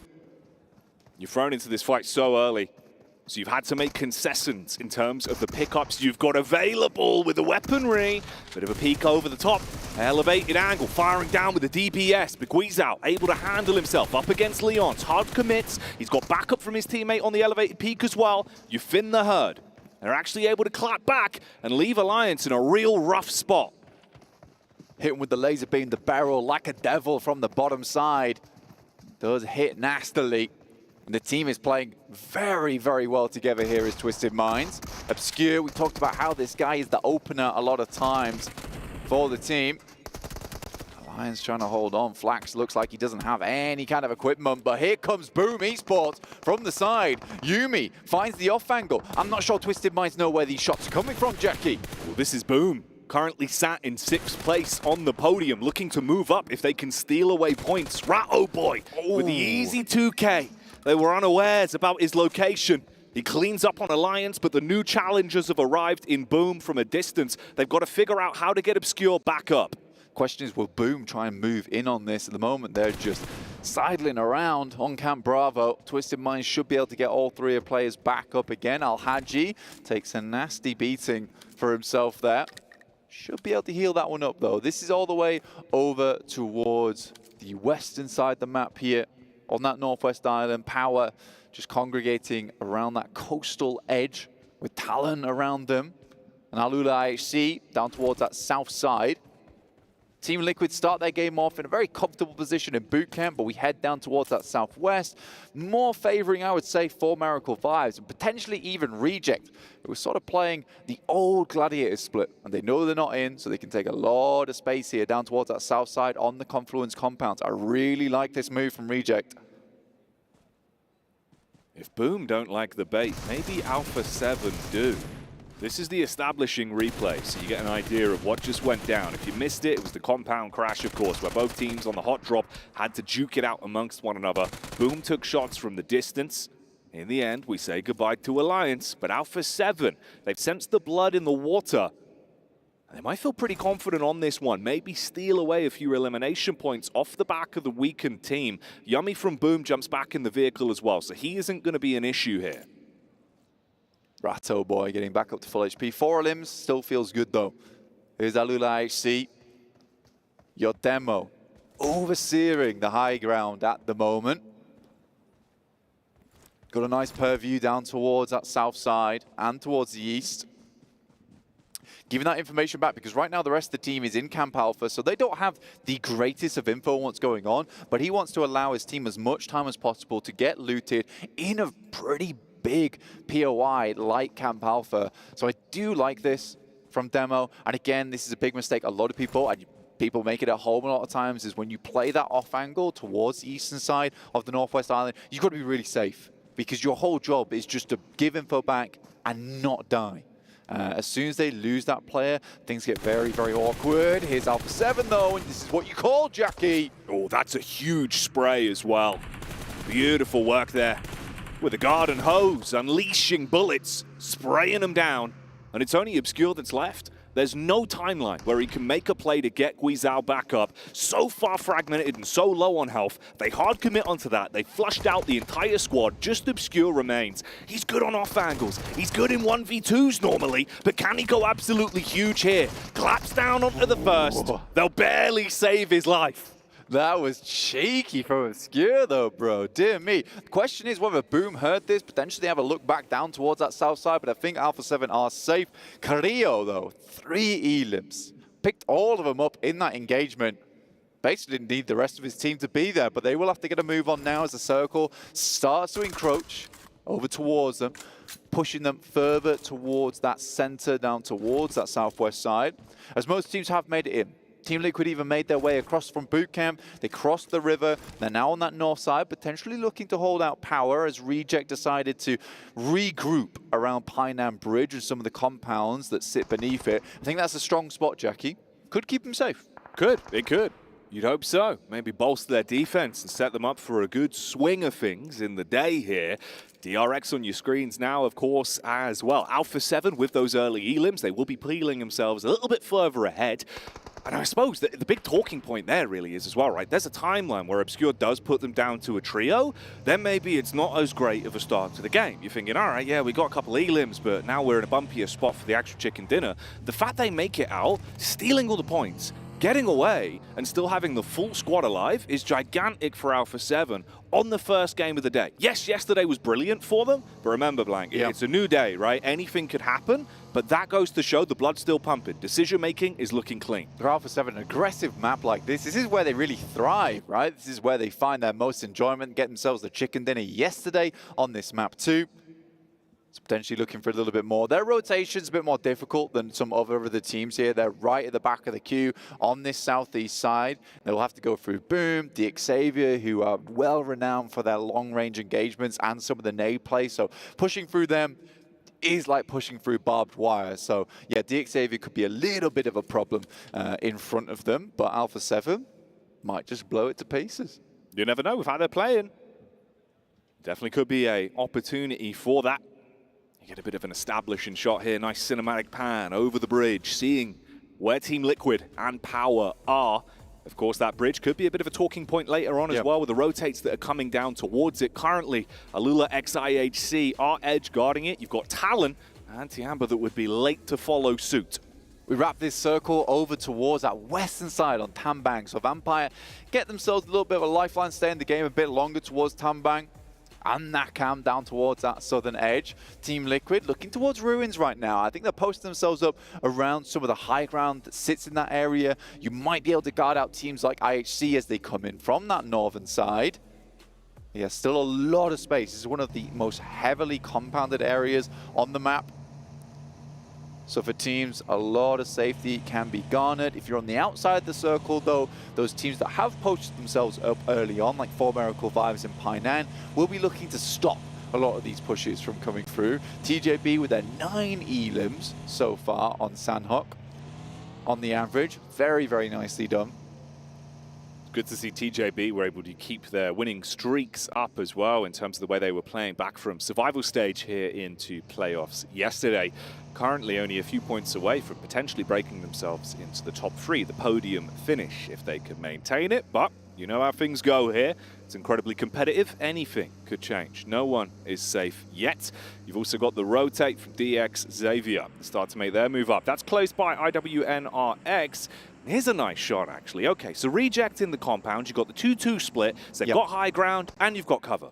Yeah, it's a smart split as well. I do like that one because where the 2 players are playing underneath, they're playing looking over towards the compound that sits across from them, the 2 buildings, which is actually much worse to play in because it's playing on lower ground. They've also got the backstops up top. It will require them to be playing a very, very smart game with the reject radio in full play so they can communicate back with one another. But we saw them do that on Miramar. Maybe they're leaning into this 2-2 strategy. It could work well for them. You know, honestly, from what we saw yesterday, if that's a trend that can continue, it looked really good with the decision-making and the way they were prioritizing fights and stealing elims. They weren't overcommitting. Little bit of pot shots going out here and there, though. Few squads taking some jabs at one another and looking to establish some initial chip damage. Tiamba's POV is on our screens. They are going for the pick-me-up play. They should be okay off the back of the angles they're currently rocking. And it seems like they have got a read, at least, on Misery's angle. Now, he's up top for now, but that zone is going to start moving him forward. At some point, they got to start repositioning here. Yeah, they got to migrate because they are very far out the zone. I mean, if we just take a quick stock of where they are, they're on the northwest bridge outside of Hattin. They'll still have to rotate either through Paradise Resort or down towards Camp Alpha. So it's a long, long journey ahead of the guys on Tiamba and Talon. So this fight is not good for either parties here. And even if either team tries to leave, there are likely going to be some shots been taken back at one another. Difficult push, basically, Jackie. Very difficult push to make. So I think this is likely going to end in tears at some point. Yeah, it feels like it's going to go that way, right? It's an argument that both of you want to get out of, but no one is going to just accept defeat on it. Bit of a move on the car, see if you can do a little bit of scouting and potentially find where they've gotten to. In reality, I mean, you've got to focus at some point, like we say, on just bailing out on this one and going for the complete draw back further down towards the actual zone itself as well. You've got a little bit of a move in now from Alula IHC, who are starting to cross that bridge. The big talking point there was potentially if Liquid can hold them back. Boom. On their rotate, they spot out TJB, and TJB are getting kind of mullered, actually. Yeah, I mean, they were on the north side of them as well. They were further towards the circle, and Boom has just backstabbed them beautifully. And I think that does come off the fact that they were also pressured by DRX over towards that eastern side. But this is the first time in a while I've seen a circle just consistently move out into the water from what didn't seem like that much of a horrible spot to begin with. It's a difficult game to play, and Vampire Esports just grinning, basically, in Tambang right now. Yeah, just waiting it out. Happy for everyone else to duke it out amongst themselves. Hyunbin saw the opportunity there on TJB. So Tongji Bao down another man as they lose out on Flower. Out of the duo they had left, he's actually been really good in these late game scenarios. So it's rough that he's now thrown to the wayside.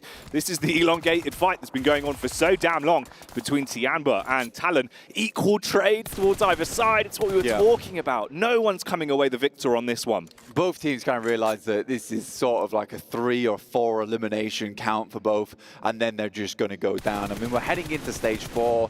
It's going to be impossible. I don't see that many vehicles, and any vehicles that did exist more than likely have their tires just filled with holes and bullets. Well, likely won't be going anywhere unless they will be limping on into the circle. So I think this fight is done and is sort of irrelevant to the rest of the game at this point in time, but maybe not to the leaderboards. because both these teams will be tumbling down a bit. And for Talon, who was in 5th place, it's not really the greatest of starts to your day. In the meantime, though, I like how Alula IHC actually moved through from Camp Alpha. We talked earlier about some of that scouting we saw from Demo. They moved onto the lower ground, which kind of cuts off a lot of those sight lines as you push through, and they avoided ruins entirely, and now have managed to pick themselves up some of this coastal side compounds. Really, really nice moves, very tactically done, and subtle. I think that's the main thing to look at here. It's interesting as well, isn't it? Because then you've got basically, no, not just in general, but I mean, like in terms of the standings, right? With the way this one's opened up, you've actually created an awful lot of space. We've got like a huge parting here from 4th. Well, of course, you factor into Amber as well. Now Talon's out the way. You open up an opportunity for maybe a Team Liquid, maybe a Boom to leapfrog up massively, especially with TJB down to that solo from the awkward encounters they had. Yeah, there's a lot of potential points that have now revealed themselves to some of our teams that were in the middle of the pack. You've got that opportunity to rise up and potentially, with a new zone, be given a golden opportunity.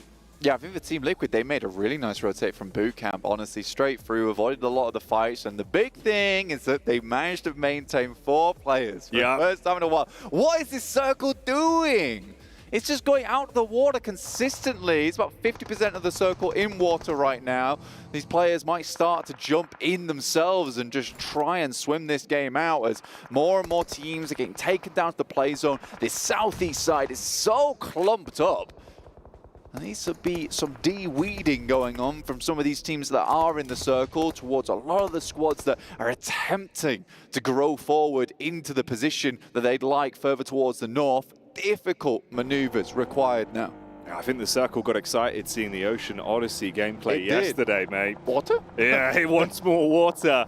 No Krakens here, though. No Poseidon to bail you out, so that Trident isn't going to be helping you. It's all about the raw gameplay for Miracle Vibes going down as well to their direct competitors in IWNRX. So they start to move on up. They'll be happy with the 3 Elim points off the back of that. Now, when Xavier were also making their move into the zone, they took heavy damage from Alpha 7. It might not be Elims, but they softened them up so much that the play zone has ruined them.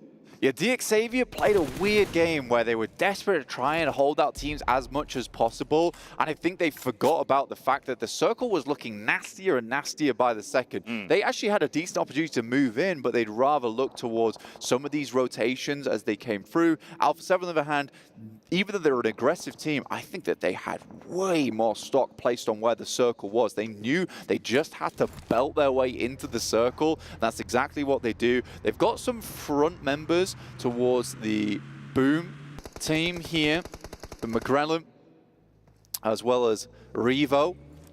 Revo being a very, very good close quarters player. So he's the guy you want up in front. But this is going to be a slightly difficult rotation. Look at that circle. It's actually grim, dude.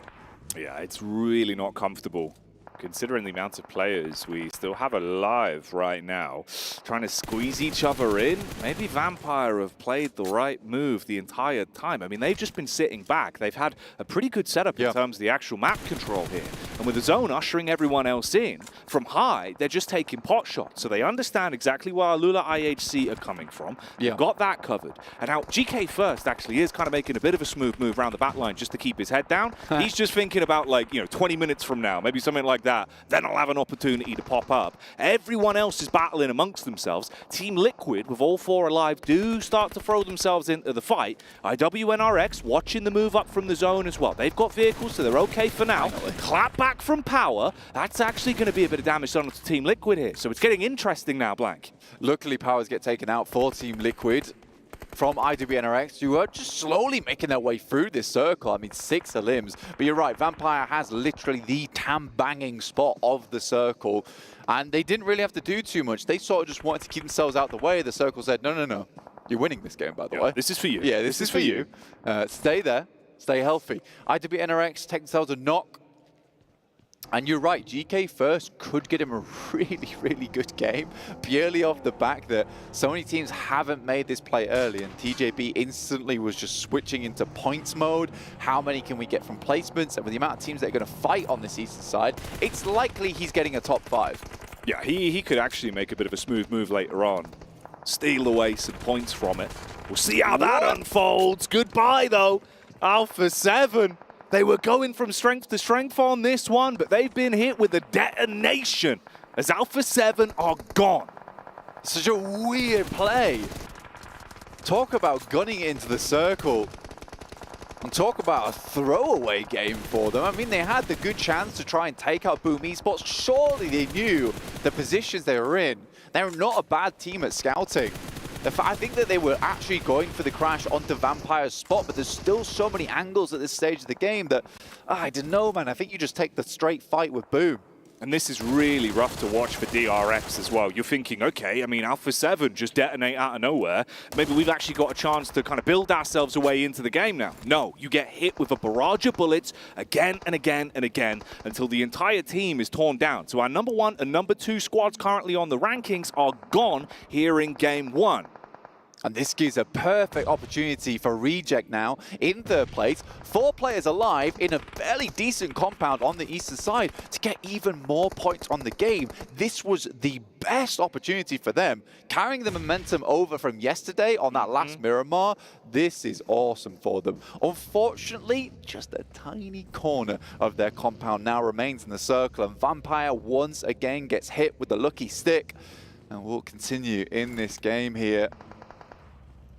GK First still down by the coastal line, just behind Boom. He really is just trying to avoid any kind of sight. Doesn't want to be detected at any point throughout this. And Boom is an important squad here, because if you look at the way we're setting this up with the map screen, Reject, yes, they're going to have to move forward a little bit, meaning some of these players are going to expose themselves. That's IWNRX's opportunity to rain down from the back, and Boom will spot you.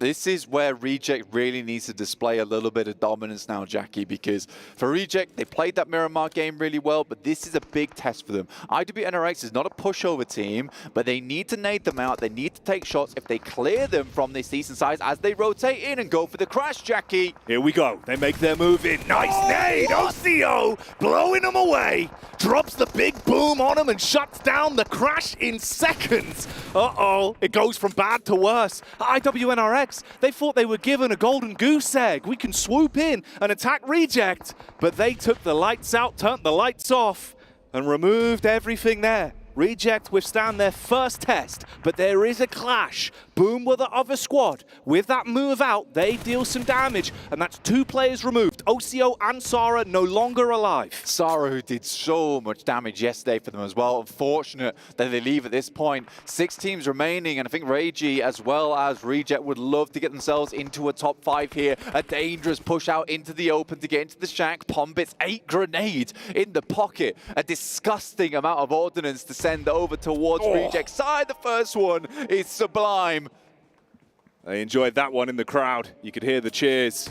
On point nades. He's got backup as well. And Reject. Their supremacy rejected on this one as Boom bring the nitro down. And this is now really setting up Boom for potentially a huge game off the back of this, man. It feels like they're in a pretty good spot here. Vampire, maybe they're not as hot as we're thinking. They've had good zone, they've had good positioning, but that's going to change a little bit now. And are they ready when it comes to the gun skill? Tony K certainly is. We know he can slay. He's got backup, and they remove Alula XIHC. Fortunately for Alula HC, they just had the right approach to the game, but it was just going away from them so much. And that low ground that was supported them so much in the early game to give them that time to get in actually becomes the death sentence. You talk about low ground. Look who's just down there. Still alive, still kicking. The last man for Tongji Bao. We said it so long ago. Like, his only mindset was, I'm just going to avoid all of this. Bro, he could stay in the circle. Yeah, he's living his movie. He could literally, this could be a second place for Tongji Bao in 5th right now, looking to jump up. Those 6 points will be gorgeous for him. Nade goes to the top from Tony K, who has been consistently the best player on Vampires at the moment. But it's Boom with a 12 elim game so far, looking to shoot up the rankings, up to 4th place right now.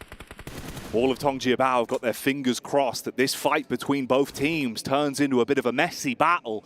It's clean on the engagement, at least. Vampires, they get stuck in. The teeth are chomping down, and it's explosive with the nades onto Boom. Reply back from the side. That one goes in. You can see the position of GK First. Oh, the timing on it is brutal for him. He's thrown to the wayside by the play zone, and now it turns into the meat and potatoes action then. What can we do here, Vampires? Can you win out on this one? Show that championship mentality as Boom are bringing the damage to you. The DBS unloads on the first. Peek up for the reply from Yummy, but that one ain't delicious. And there is the final move. Boom! Shut it down in the end. Walk away as they withstand the test of Vampires. A great explosion onto the leaderboard as well. A third place secured. And guess what, Jackie? Tied with DRX at 64 points. What an ending from Boom Esports. A lot of shouts and cheers for Yummy, who looks like an absolute beast in these games. The DBS from the grass, they had no idea, and a gifted game to Vampires gets rejected. Oh, mate. They had the zone, they had the placement, but when it came to the firefights, Boom, that looked red hot. And I think that's the difference as well. They were warming up over game one here. You could see they were taking smart engagements, but they looked on point. Vampire's first real test, other than a little bout with Alula XIHC, was against Boom in the final fight, and they were just shooting harder. This could have been an easy Alpha 7 game as well. Oh, yeah. Right? I think that the Boom 4v4 on Alpha 7 could have gone either way. And it would have been a case where if they'd won that fight and decided not to just send for Vampire's position and just fight Boom instead, potentially it's Alpha 7 taking that game, they send themselves further towards the top side of the lobby. An interesting game. I really did feel like a throwaway from Alpha 7, and I hope that doesn't affect their mental game, because this is the type of game that would get in the heads of Alpha 7. Yeah, that is a game that you're going to want to forget, right? You want to put that out of your mind and kind of just focus on what's yet to come the rest of the day. Luckily enough, as much as it's a blessing and a curse, it happened in game one. Yeah. There is still a lot more to go through today. If it happens in game three, who really knows? Maybe things start to get a bit sour. Yeah. But that's not the way it occurred. Although, I will say, the kickoff of the day here, pretty good pace on this one. Some cool fights, some interesting plays for Rejects as well. The difference, if they had a little bit more stock on that zone, mate. Yeah, it was a tough one where they just sat back and two of the players went down. It was just really, really horrid. However, the games for the rest of the day are going to be awesome, I imagine, for you guys watching at home. So make sure to continue tuning in, and we'll be back after a short break. For thousands of years, my wrath has burned in the waters of the deep. Its power awakens me. The kingdom will fall once more. The sea will consume all yet again.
I wish we had a camera here backstage to actually show the Indo talent towards the end of that game, because Junior was the only one rooting for Vampire, and the rest of the Indo talent, of course, rooting for Boom. Boom.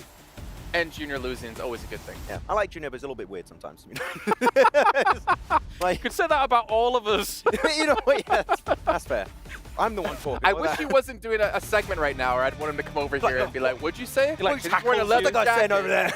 Well, I will say this though, Boom taking the chicken dinner, but I am a little bit worried for this team because they had one big game in group stage to get them through to the main event, and I'm hoping this is their not only one big game this time in the finals. That was their one big game of the finals, Jason. That's it. They're done. They're out out of for here. the rest of the main tournament. No, really good game here. 16 eliminations to boot. That is a big elimination match here for Boom Esport. But no, it was a little bit complicated. They gave a little bit of space to Vampire, but you have a bit of a theory, Kalaris, as to like they just checked the play count, like, we're going to be careful. Yeah, they obviously. What I would have loved for them to be is a bit more aggressive about holding Vampire in that compound. However, with GK first alive, there's that little bit of uncertainty in their heads about how are we going to be able to deal with this? Where is this person? What are we doing against it all? But for a lot of this game, actually, a lot of elims kind of came their way because of the nature of the circles, the nature of wraps that had to happen for some of these teams coming in late. And Boom capitalized so well on these teams being put in a very uncomfortable position. And let's not forget, Boom started fragging out very early on in this match, right? Going for the Cam Bravo hot drop. They're like, what is this?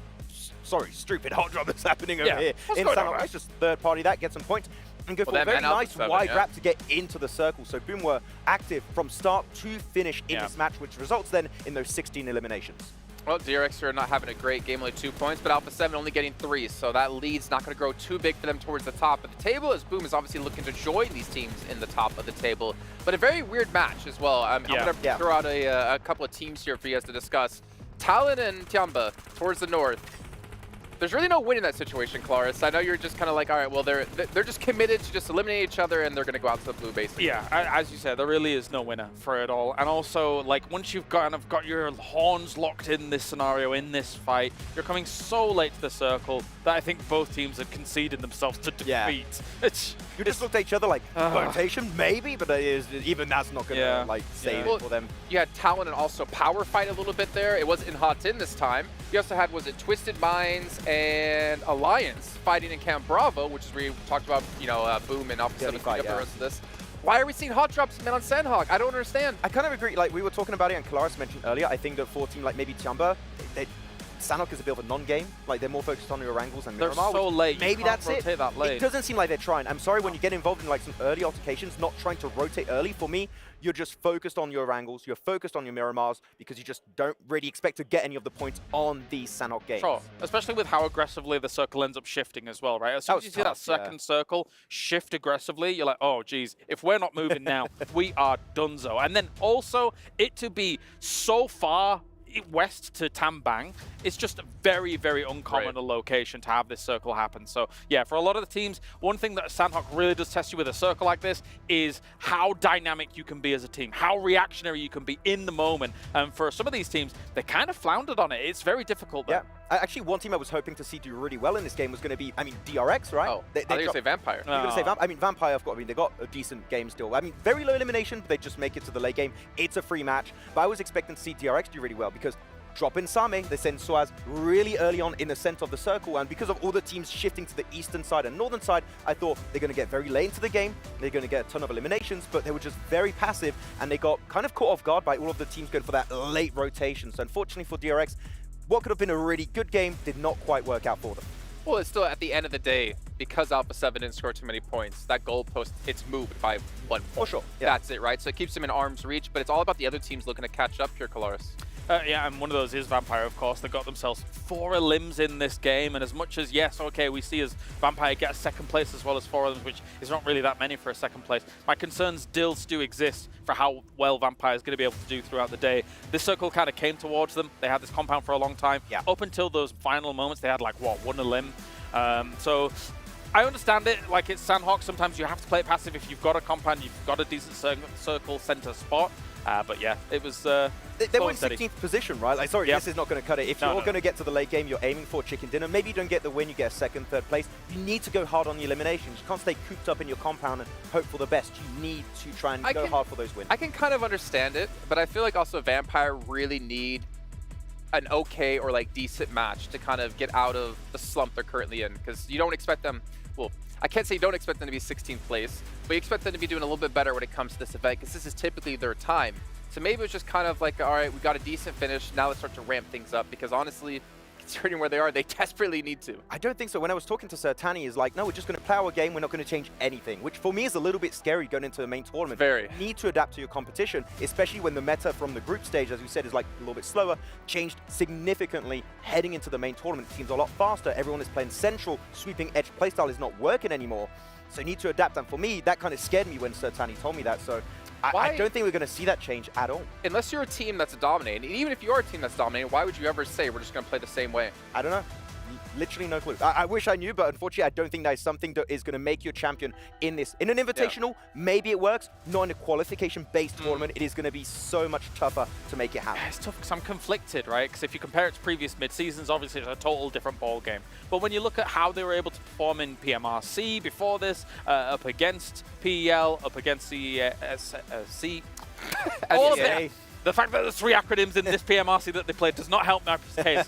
Anyway, the problem is that even there, they came second out of their region. Of course, China was able to dominate that PMRC, but they still put up some decent performances in those games. So what I saw in that tournament is not really what we're seeing here so far, I would say. Take a look at this. Boom. With that victory, have been able to catapult themselves into 3rd place. You're overtaking Reject, and a little bit of a gap starting to grow here between some of these teams. But again, for Boom, they only had that one good game. And TJB as well hold on to 5th place here, considering you had GK first just staying alive and getting a 3rd place finish for them in that last match. Boom pulled a reject right now in this game. They just catapulted themselves up in the rankings. I'm still waiting to see IW and RX do something. They had some good elims. They had some good elims, like right? 9. It's not the same level as what we saw in the survival stage, right? They've shackled themselves again. They're like just playing a little bit more scared in these games. Different lobby. It is a different lobby for sure. Very like they are not willing to go for those big sweeping plays, which I don't think is like would suit this lobby at all. But it does seem like they're playing more reserved than that previous stage. Exemplified by the placement points they've got so far. 8. Sure, yeah. Like they are not getting to the late games to be able to start asserting control and things like that.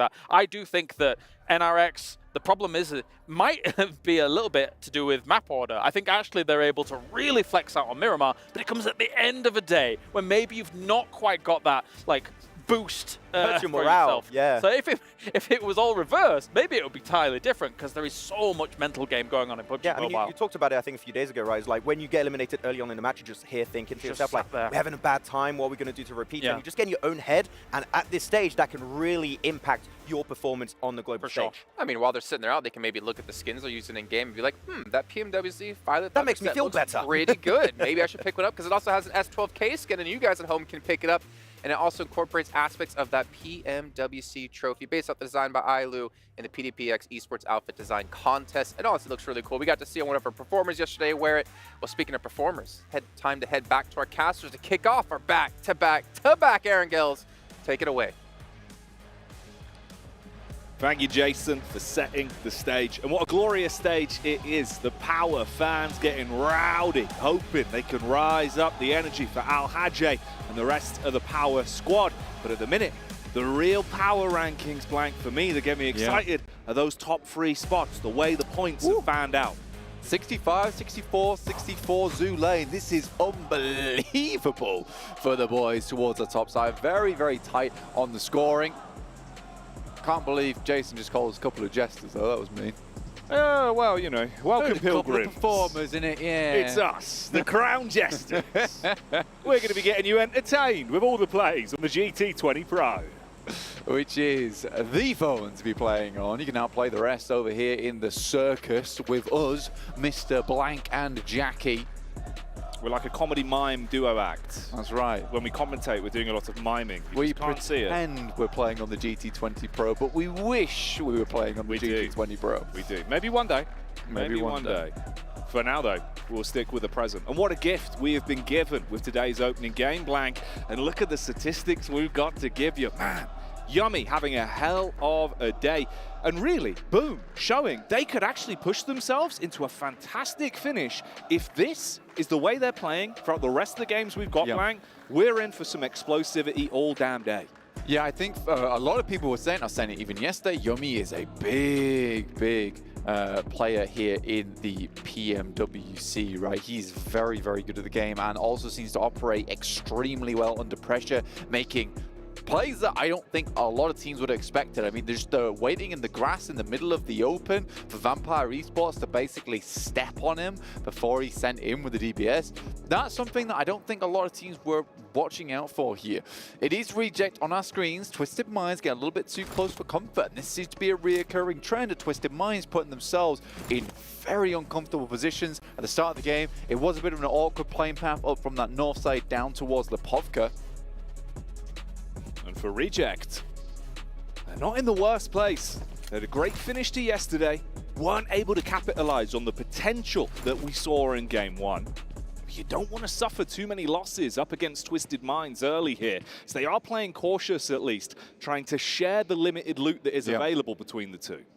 I think Reject understands that they play their best games towards the end of the map, right? Where they can play as four, they play off the back of one another, and they're able to get some good shots in. So I think for Reject, taking an early fight like this is not super comfortable and not one that they're often going for. If we remember, we go back to the group stage. Teams ran at them, they got scared. They were like, what? They panicked. They really did. Yeah, and then they just fell over. So I think for Reject, this is not where they're at their most comfortable, though I think that a little bit of that confidence coming back through from being right now in 4th place, 55 points. They are currently 9 points behind 2nd place, which is a mediocre game, let's be honest. And hey, even with Alpha 7, hi there, even with Alpha 7 looking good and feeling like the early game went really well, all it took was one rough rotate and they were blown out of the runnings there. Yeah. You are in a good spot, but it's only 1 point of safety. So obviously DRX and Boom nipping at your heels. Then like you say, you're not that far down. When we looked a little bit lower than that, outside of the top 3, there's a lot of room for these teams to move up. It gets a bit scary. The real struggle bus is down towards the bottom end of our leaderboard. So some of these teams, like Alliance, that had a monstrous performance previously in the tournament, they've lost that oomph, they've lost that steam. If they want to climb back, it has to start now. You might leave yourself on a sinking ship. Divine, though, let's tune in on his POV. Uh-oh, Obscure, he slipped off the top rope. Man's lost his footing and lost his legs. This makes it more awkward because he's so far back, he's a bit of an off-angler. So there's no one nearby to support him. Divine starts to creep on in through the door as well. Clearing the angles in 3rd person. Reject might have been given an opportunity here. 4 versus 3 versus Twisted. I like this rotate as well from Divine, honestly. I mean, the moving out from that building, a lot of players would have just completely committed to that position for way, way too long. Instead, Divine's like, look, I don't need to stay here.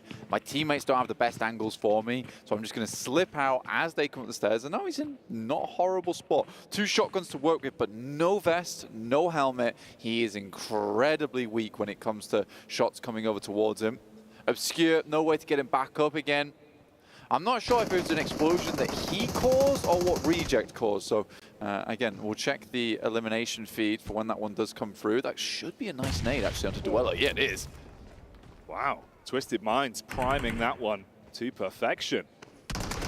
Gonna hit the first man, blow him away. Sasara out of position. Duello has to make a move and gamble on picking him up. In the meantime, OCO gets an elevated angle. The shotgun peek through the window as well. All right, Divine, he's playing with confidence, but you've still got to connect on the actual shot. It's a real rough angle. You're peeking down through the off end of the window. Oh, he's boy with the DP spamming out. How on earth has he stayed alive for so long? Divine, given Divine intervention as well, still alive with a single sliver of health. No one can take him down. Wow. Oh, the jump shot don't connect. Felt like that should have registered there. In goes a nade for Reiji. Once again, Quizhouse down. Sara's also on his last legs. But in comes Regiosio to assist. Goes to the jump shot. This guy has been absolutely hellish for a lot of the other squads here. Right now, with Twisted Minds just down to the 2. The res goes through for Reject. Oh, hang on though. OCO's movement, it really depends on the timing. They're on the stopwatch here, going for the res. They try and force him off, swings back around. Guizhao still out of the fight. Divine, similar scenario there. OCO doesn't want the shotty anymore. Switches to the AK, dives off the side. They've got the compound. They're both going to go for the pick-me-up play. They want to recover their teammates and have full strength in numbers. Don't think they've got much utility to work with here. But yeah, a 4v3 is just better. TJP zooming on past. Haven't heard the fighting just yet. It looks like they might just be making the rotate. I don't know if they're stopping or not. I think they're debating it somewhat. Pulling off to the other compound over the road. GK first, potentially trying to get them to see if they can assess this one. Maybe go in a little bit later. Now both squads have recovered the downed players. They're at least up on their feet. It's very uncomfortable though on the split. Limited utility, like you said, you had to make concessions. You didn't have that long to loot, and they've all been funneled into this one POI for so long, there isn't much left for them. So you have to be on point. Rat, oh boy, tucks himself off on the outside of the balcony, again trying to play the outskirts, so if they come up and make their move around the outside, he can catch them. Zara's on the roof, everyone else playing the close angles. Sort of just need to play the trading game. Power though, sees over towards Boom. Razy's already down. Ratto Boy picked up by Regiocio, will be flushed out. Good plays from Reject. At least Twisted Mind's down at just 2 players now. Reject, they're just focusing on being able to win that fight cleanly. If they keep all 4 players alive, that's the huge talking point. If they lose players, you think about the difference in these 2 teams in terms of the standings. It's far worse for Reject if they get taken down to a 3 or 2-man squad. Meanwhile, oh, hang on, no, straight back to the Reject POV. It's all popping off. Twisted Minds want to twist the needle. They kick things off with a shotty. They dove in, realizing they had advanced manpower, but now they're gone, taken completely out of the runnings. You've only got 1 man up on his feet. Twisted Minds are sticking the knife in. They tried to trade it here, Jackie, and I just don't think it was the right play to go for. In goes Divine. I think he may be biting off more than he can chew here, Jackie. Desperately runs away. A pistol in the hands of Guizhao. Oh, they've hardly got anything to use. They're throwing whatever they can find. The kitchen sink has been thrown at Divine. It's tapped him on the back of the head, but he knows he needs to salvage his teammate. Jumps on the pick-me-up immediately. If he can somehow get OCO back up, at least that's something more to work with. There's the peak. It's only a pistol. Like you said, is he going to be strong enough with it? Such low HP. OCO hadn't had time to heal, and now he's done for. 4 elims found for Twisted Minds, and what a comeback that one was for the team. Yummy still send those nades in, and boom, it looked bad for them, but Power's down 2 players, just Al-Haji. The heavy hand remains. A lot of fans in the arena chanting Power. You can hear them bringing the energy level up. For Power, though, it's a rough start. Whilst Reject were fighting Twisted Minds, they too were in an intense fight versus Boom. And even Easy goes down on that one. So it really is only the showman of Power that is left alive. Doc from 4MB setting up the hard bridge camp here over on Sosnovka as the circle teases as Sosnovka finish. Team Liquid were looking to push across the river as well. Have managed to get to the other side of that channel. As Vampire eke their way onto the bridge, IWNRX get themselves onto the sides of this bridge here. Have a little look through the cracks in the stairway. Potentially they can make something happen. With Doc having 5 grenades though, it's going to be hard to push through. Indeed. Alpha 7. They've opened up the nostrils and taken a big old whiff, and they can smell potential elimination points in the water. Is that a big turtle? Is that a blue whale? No. It's DRX. All split up. Meanwhile, Tiamba pushing down onto Team Liquid. Oh, Ayala. That's not too nice at all, is it? A mean way to introduce yourself with bullets straight to the face. Shakes his hand and pulls out the DBS. I mean, for Tiamba, I can kind of understand how Ayala mucked that one up as much as he did, because that's some very weird movement coming out from Tiamba there. I think that you see Ayala just go for not the commit onto the play where it's a case of you tracking the target, you're just shooting round the tree, trying to guess them out. But Yeah, that was very nicely played by Tiamba. Just these little tiny micro plays, which is what makes these squads the best in the world. Coming together here at this international. Apex shuts him down. Nade in the hand. But the explosion will be taking him out instead. And that's another one. With the pin from the grenade, the pin on the wall. Before MV in terms of their point scoring. The Apex Predator, 4 for Miracle Vibes. But will the whole team be Lanimals here? They have struggled here in the playoffs. And you need some of that animal instinct to get you back in the games. Tongjia Bao in a good spot, 5th place currently. Only 6 points behind Reject, and Reject are out of the runnings here in Game 2. They went down early to Twisted Minds, so TJB could have a chance, especially with a third-party fight here, onto the Battle of the Bridge. IWNRX starting to suffer casualties now. 2 players left for Miracle Vibes, really hitting them heavy. They barely step out with taking bullets to the shins and the toes here for Miracle Vibes, having a really good hold on this bridge, and it's one they set up nice and early with the circle, shifting over towards that western side as well. This is really, really nice for 4MB. Big fan of this one. And they're honestly fanning the flames over towards this side of the map as they are heating up. TJB though, you're right, some nice rotations early on, Jackie, but they are pinched now. On Ferry Pier side, and I think getting across this bridge is going to be really difficult. Honestly, Team Liquid made the right decision very early on, just to try and swing across, but they got ripped to pieces by Tiamba. You can see how the nightmare scenario started for Power earlier on in this matchup as well, when Boom brought the hurt straight to them, and were able to dismantle the squad. The Vampire POV here, a bit of a safer rotate for them at least, coming in with no other teams really nearby.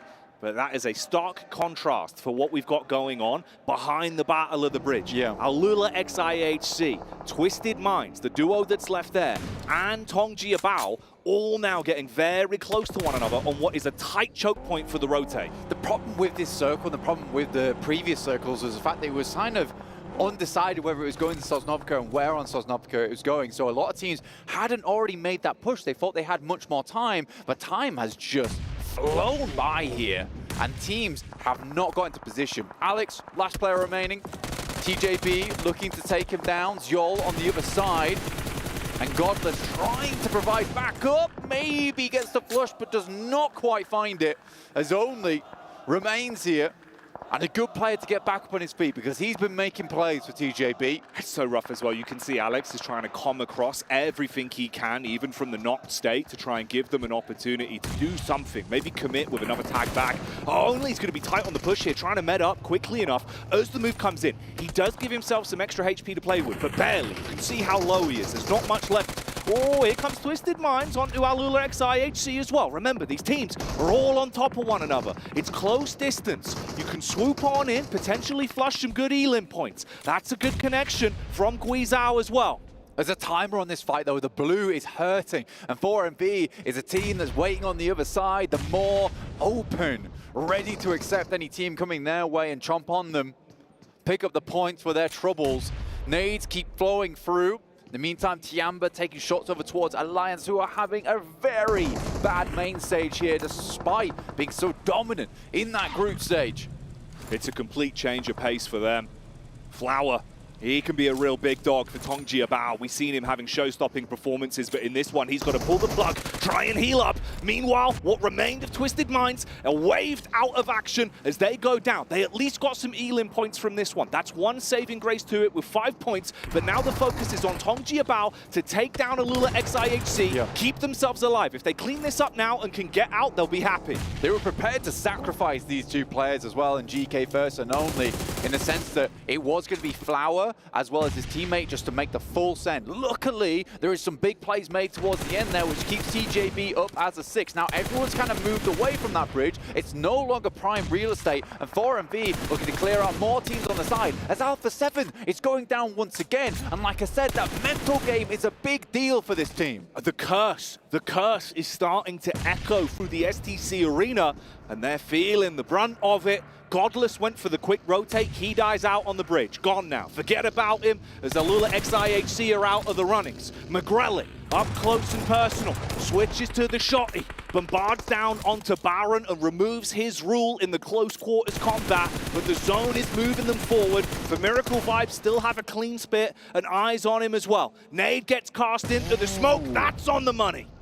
Will remove Alpha 7, who do not gain many points in this match. This opens things up for a meteoric rise from Boom Esports, currently 67 points, tied with first place. Those chicken dinner tiebreakers leading Alpha 7 forward, but this game might be going Boom's way down towards that southeast side. Tiamba currently central, trying to get a bit more of that presence we saw from him in the group stage back on board.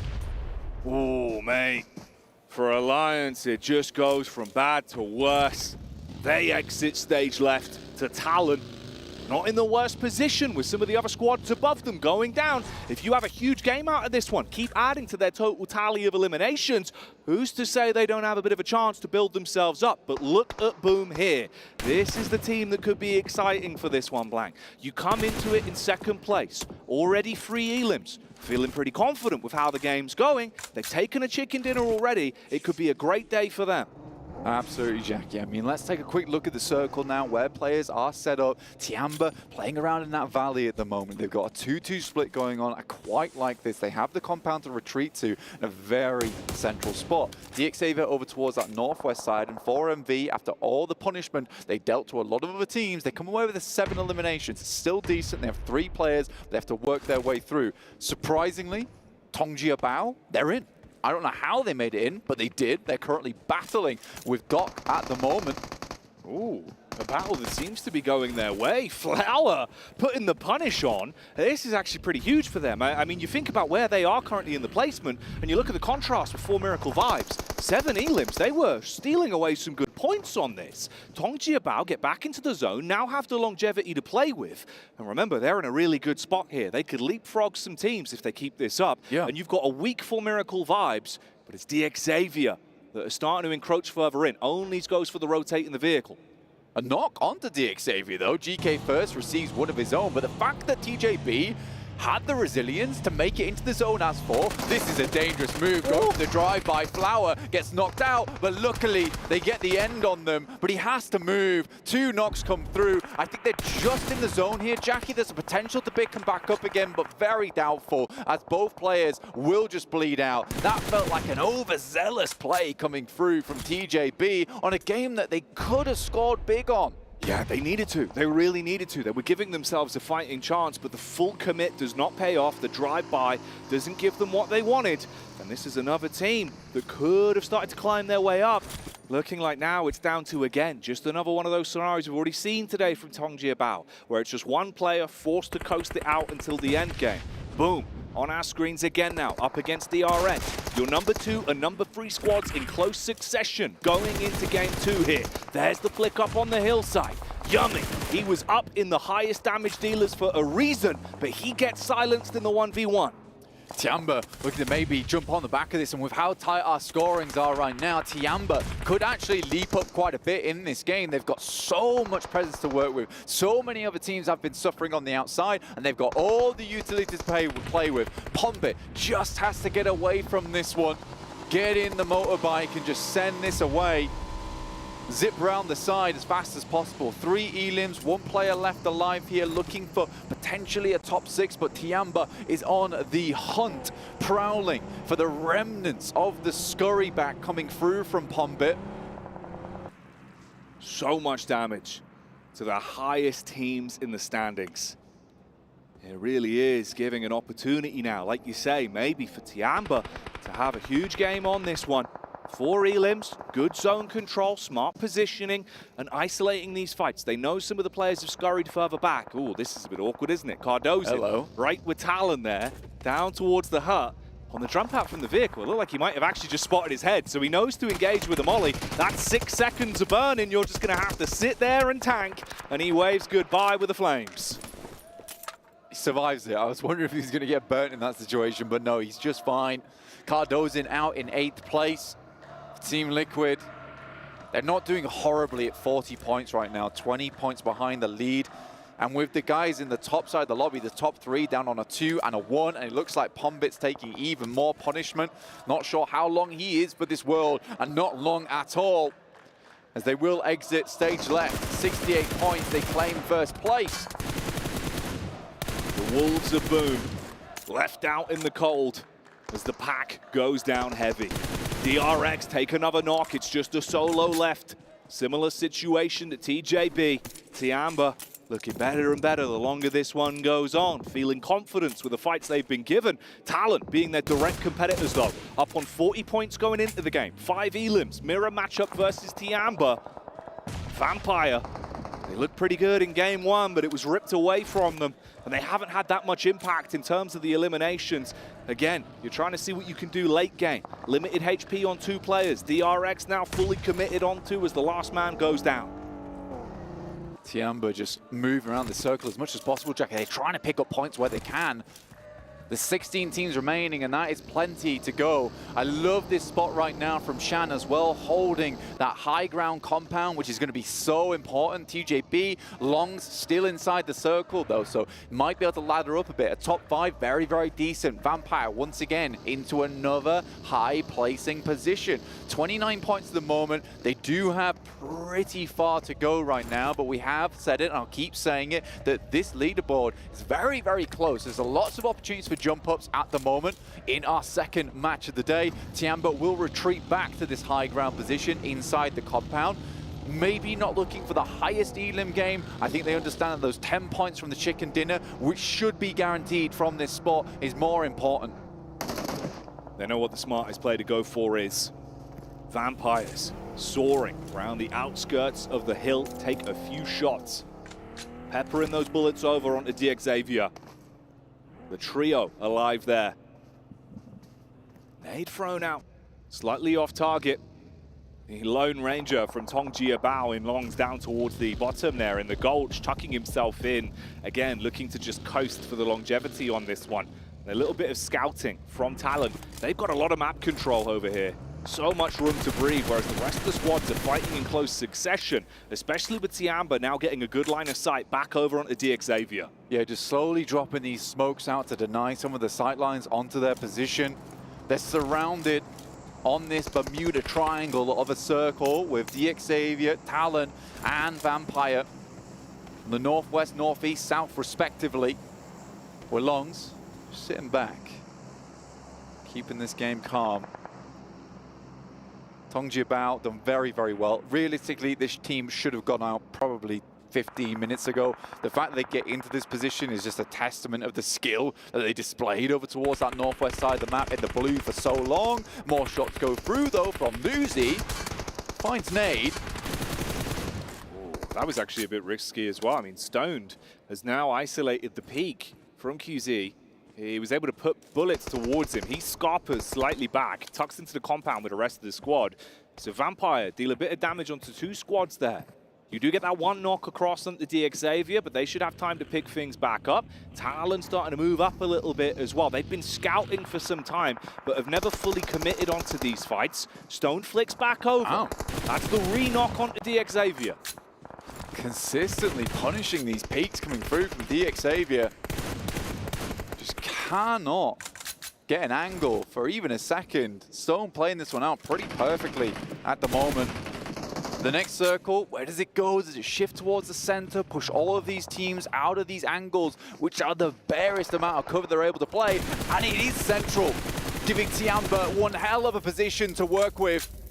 Talon will steal away that elimination from them, though, which they will not be happy about.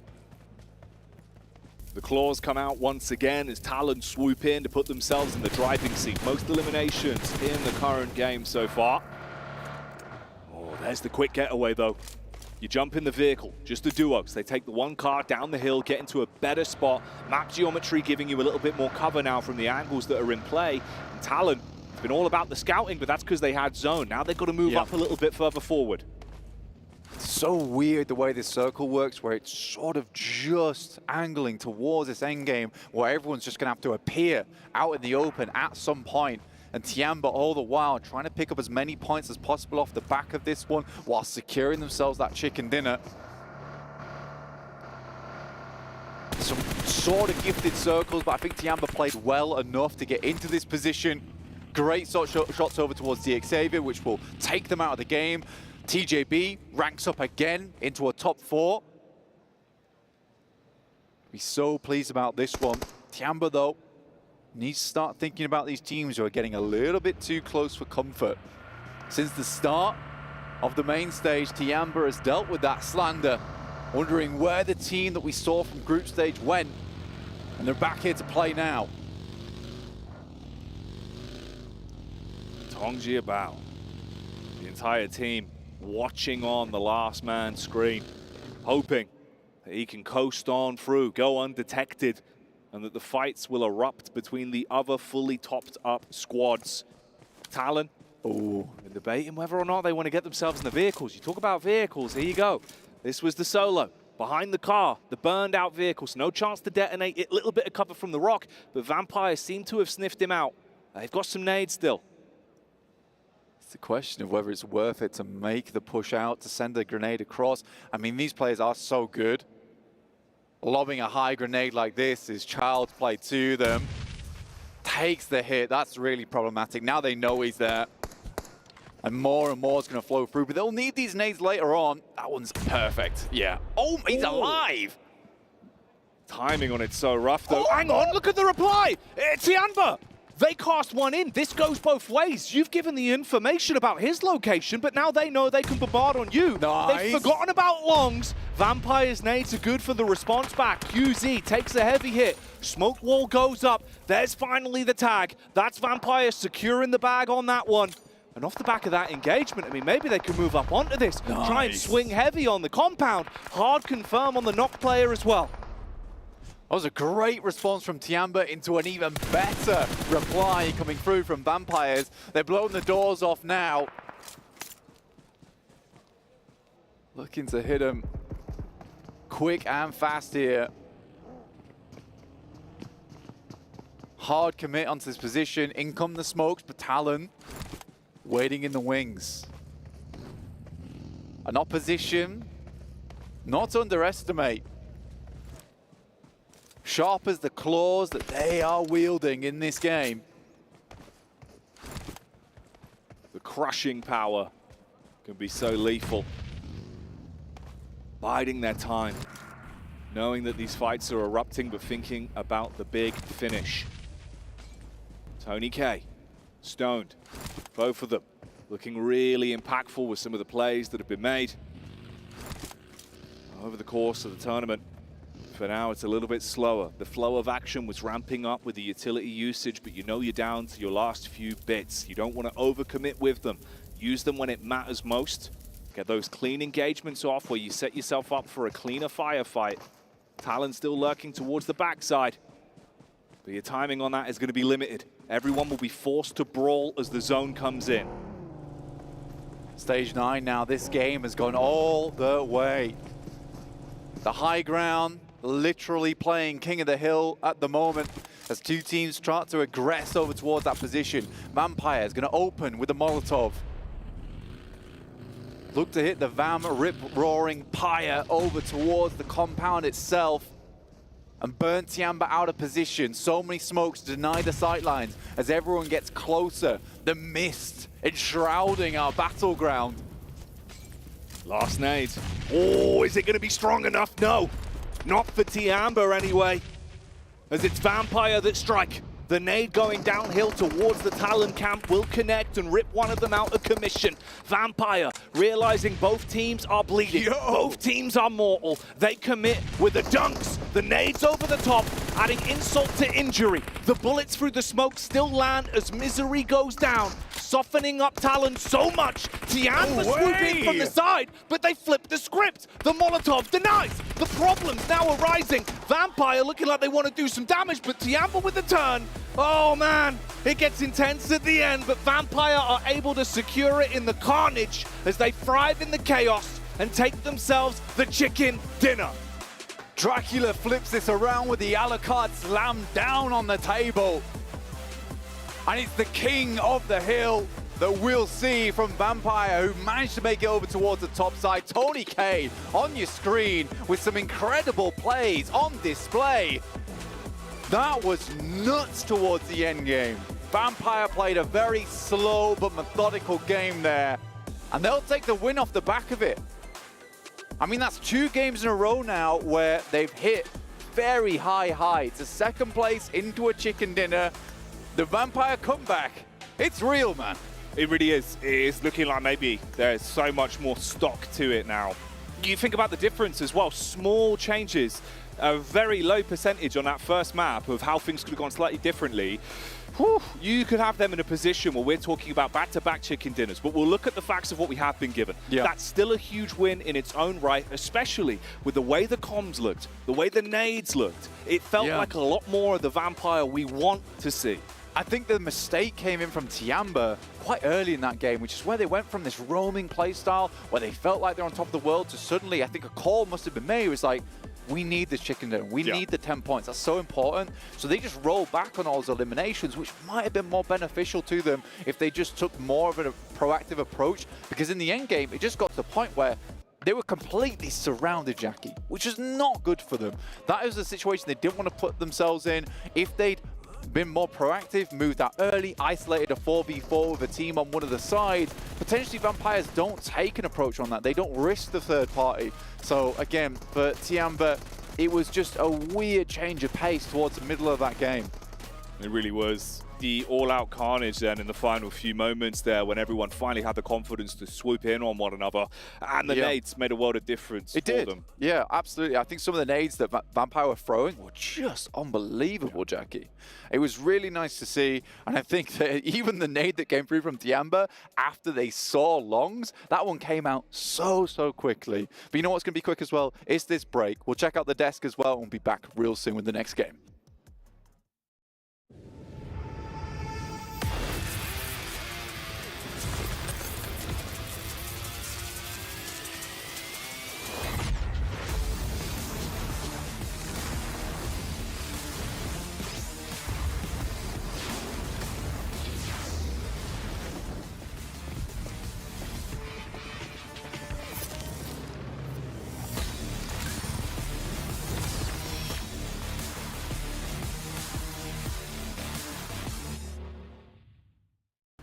لحظات البداية عاشت معنا.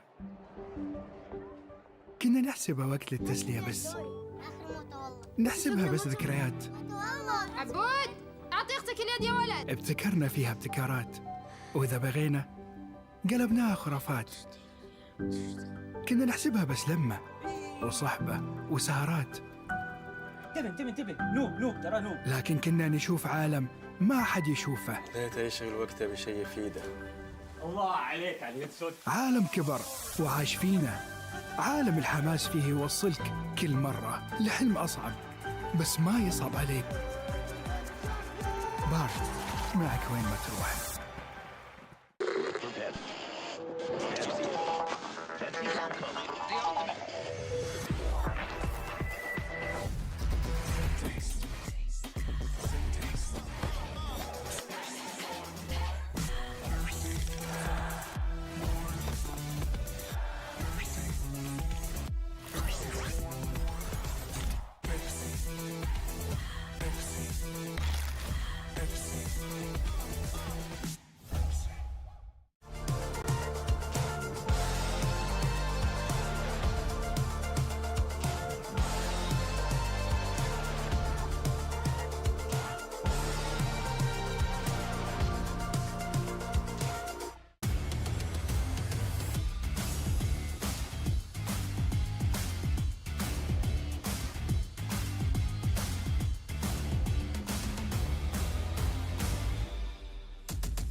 Hi guys, Ginny here, and we are now off to that second match of the second day here at PMWC's main tournament. Something to keep into consideration is the time is ticking, and every single one of these teams is working so incredibly hard to get themselves some of these points on the board. Starting off with match number 1, it genuinely looked like Vampire was going to be able to walk away with this one, but it is instead Boom Esports that shut it down with their aggression, and Vampire loses out on the chicken dinner, but Boom gets double-digit eliminations and the placement points.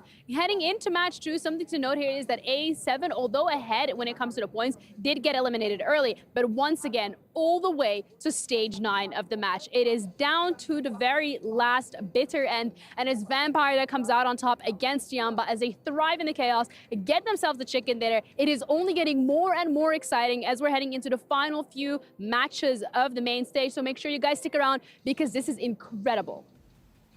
Thank you, Jeannie, and yes, that is true indeed. Vampire take the victory, and Maxman has been waiting for this moment. Max, give us your bat impression. I don't know what bat does as a sound. I don't know. It's not a de-inflating balloon. What was that? Oh yeah, I messed up. Yeah, I mixed it up. You're right. Yeah. That was horrific. I don't know how you do a bat impression, to be fair. That's how we made him do it. Yeah, I'll research and develop it We have an later impossible on. task. Maxman do it. Yeah. It's difficult, yeah. Well, Vampire, they seem to have woken up here. It looks like it's, you know, shiny outside and bright, but inside the arena, it is nice and dark for the Vampires to get themselves a chicken dinner and get themselves even further in the leaderboard. They were in dead last place. But with the results from the first match and, of course, results from here, they're starting to make some easier. Back on the road again. I like to see it. I knew it was going to come out at some point. Yeah. I mean, the fact that they had one of the better positions out of the 3 teams in this late game scenario, and there was an apprehension from some of the teams about trying to be a bit more aggressive on towards the Tiamba position. But Vampire, 12 in day 1. The boost. Well, the boost. They've got themselves a barbed baseball bat to be able to whack over the heads of the other teams here in this scenario. And hey, loving it. That is a huge step up from yesterday. And holding on to their utility until the very end of the game too. Newsy was on point with those nades and those Molotovs, clearing out all of the building of Tiamba and getting so much extra space they can control. So yeah, the Molotovs, man, maybe on a wooden floor. Yeah, I mean, wooden floor. On the wooden floor, he spreads. That was great. That's exactly what I wanted to see. I mean, we talked about it on the last segment, right, Jason, about them being apprehensive to change their gameplay style. I feel like they're just understanding, okay, we have to change something, and it's like, wait, it worked out, and you can see how like relieved they were after that match. Like, yeah, we finally got that big win. We're back in a race, baby. Let's go. But it also goes into what you were saying, Kalaris. It seems like they're just playing a more passive style. Yeah, so I think that they have kind of refreshed their approach to some of these games. Obviously, last game on Sandhog was a bit of, okay, we've got the compound, how we can play this out, okay. But get 4 to the late game. Just try and do that, avoid a lot of conflict wherever you can. They only had 1 limb really going into some of those late game scenarios, did Vampire, but they were able to backfill Tiamba, who came across that eastern bridge pretty rapidly and found themselves one of the best spots in the circle, let's be totally honest. But I don't think Tiamba was very ready to be able to take 2 conflicts on both sides. The fact that they lost 1 person, I would say pretty early into that 3-way conflict, really hindered Tiamba's ability to cordon off and hold down the defense. I find it very hard for Tiamba to truly try and defend that position because you're getting pushed by 2 teams on 2 completely different cordonal positions, right? You've got Northern team coming in, Southern team coming in. If you leave that position to fight them, the other team is going to take your spot, right? So you're going to just have to hold them at bay at the same time, but it's so much to do for a singular team that I feel like they were going to get overwhelmed eventually. This was a very tough scenario for them to do. And they were kind of pushed off the roof a little bit as well. You can barely hold a roof position when there are 2 teams looking at both sides of the roof. If you've kind of cleared one side of the circle and playing that side of the roof, then totally, yeah, you can play that for a while, and it gives you a huge advantage. But the fact that there was just too many threats, and you can see it here from Vampire, they are happy about that one. Back here to be able to try and challenge for the title.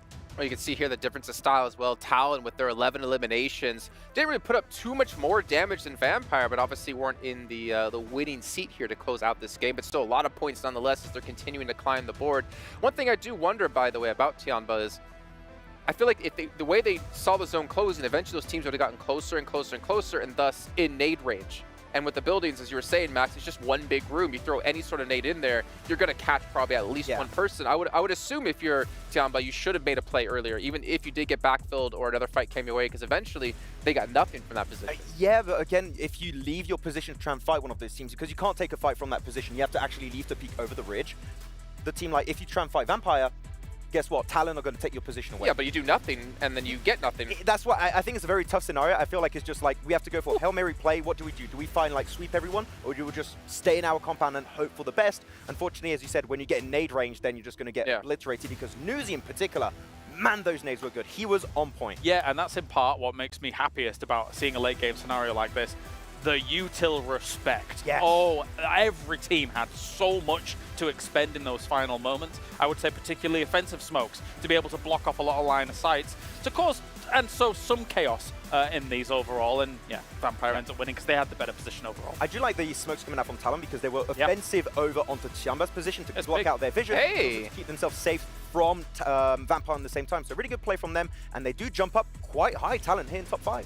Yeah, Talon in top 5, Vampire in 8th place. They've been able to shoot up from 16th to 8th now, and they're definitely in a reach of getting to that first place position, which Boom currently holds at the moment, which is kind of a surprise. Yeah, I like that. That goalpost has not moved too much since the start of the day in these first 2 matches, so it's going to be all over the place by the end of today. But prediction-wise now, it's really hard to see who's going to be first place, right? Because you're seeing different teams that had a rough start. They're going to predict. That's going to cover your mouth. I'm not. Even during the game, I was not on the show, okay? I was literally not saying a specific team's name. Okay, You lunged him. I'll tell you who is happiest. The Indo Talon. They're popping off left, right, and center. Oh, for yeah. all of these results coming on in. But yeah, I'm pleasantly surprised to see that there will be a heightened level of contenders going into the latest parts of today into tomorrow as well. We are going to have so many teams who can challenge for the top spots. Yeah, though unfortunately I've not seen more from Reject, right? I was kind of expecting that. Sure, they got that big win to wrap up yesterday. Pushed them up in top 3. They've been very silent, despite having, I think, really good positions on that previous game, but unfortunately all the teams shifting at the same time. It was a little bit too much to deal with at some point, so they... Was there a hot drop for them?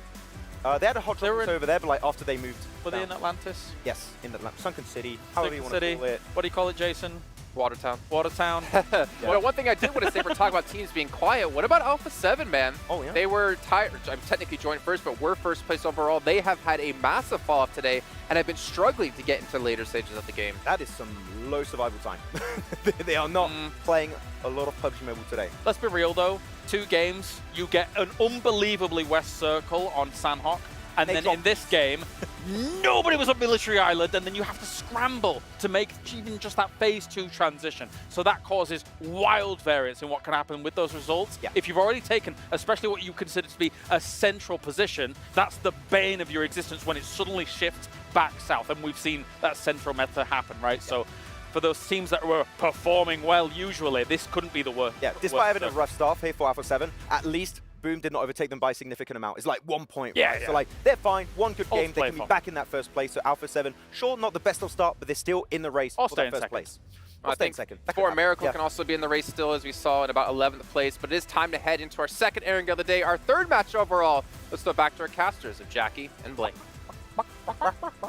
Oh yes, it's going to be something special here, Blank. Some teams going extinct like the dinosaurs at Dino Park, other squads rising from the ashes and surviving the Ice Age with that cold, calm mentality, the ability to thrive under the pressure of the grand stage. And a cold snap will dawn on us after this game, as we're going to have some tasty results coming in. It's going to be a good day for PUBG Mobile fans here at the PUBG Mobile World Cup at the ESPORTS World Cup.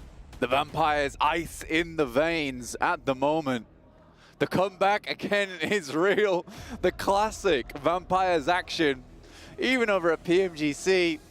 Satani just rocking up to me, down in 16th place. Yeah, we're going to end up in the top 8. And they did. They did. They did. They really did. Last day. I mean, this is just Vampires for you, though, is that you never know what's going to come out from this team, and it's difficult to predict what's going on. Again, great plays from the last 2 matches, and I think they're getting back into the swing of things, unfurling the wings here in our final moments of the PMWC. Great to see. It really is. Hard to predict. Exciting games. The one thing we do know that is a consistent, though, of course, is the GT20 Pro. He's always reliable. A great piece of kit. Grab yourself one if you haven't already. That response time, The hertz on that monitor as well. 144 hertz blank. You are gaming in the future on the go. And we're going to be going into our next game of the day. Last cast for us today here. Let's hope for a banger because they have been all the way up to this point. Yep. And some potential for some big leapfrogging. Cool we get the standings at this point, Blank. It's been shaping up in a really interesting way today. It has, man. It's 68, 67, 66 from first to third place. Literally 2 points sets first and third place apart right now.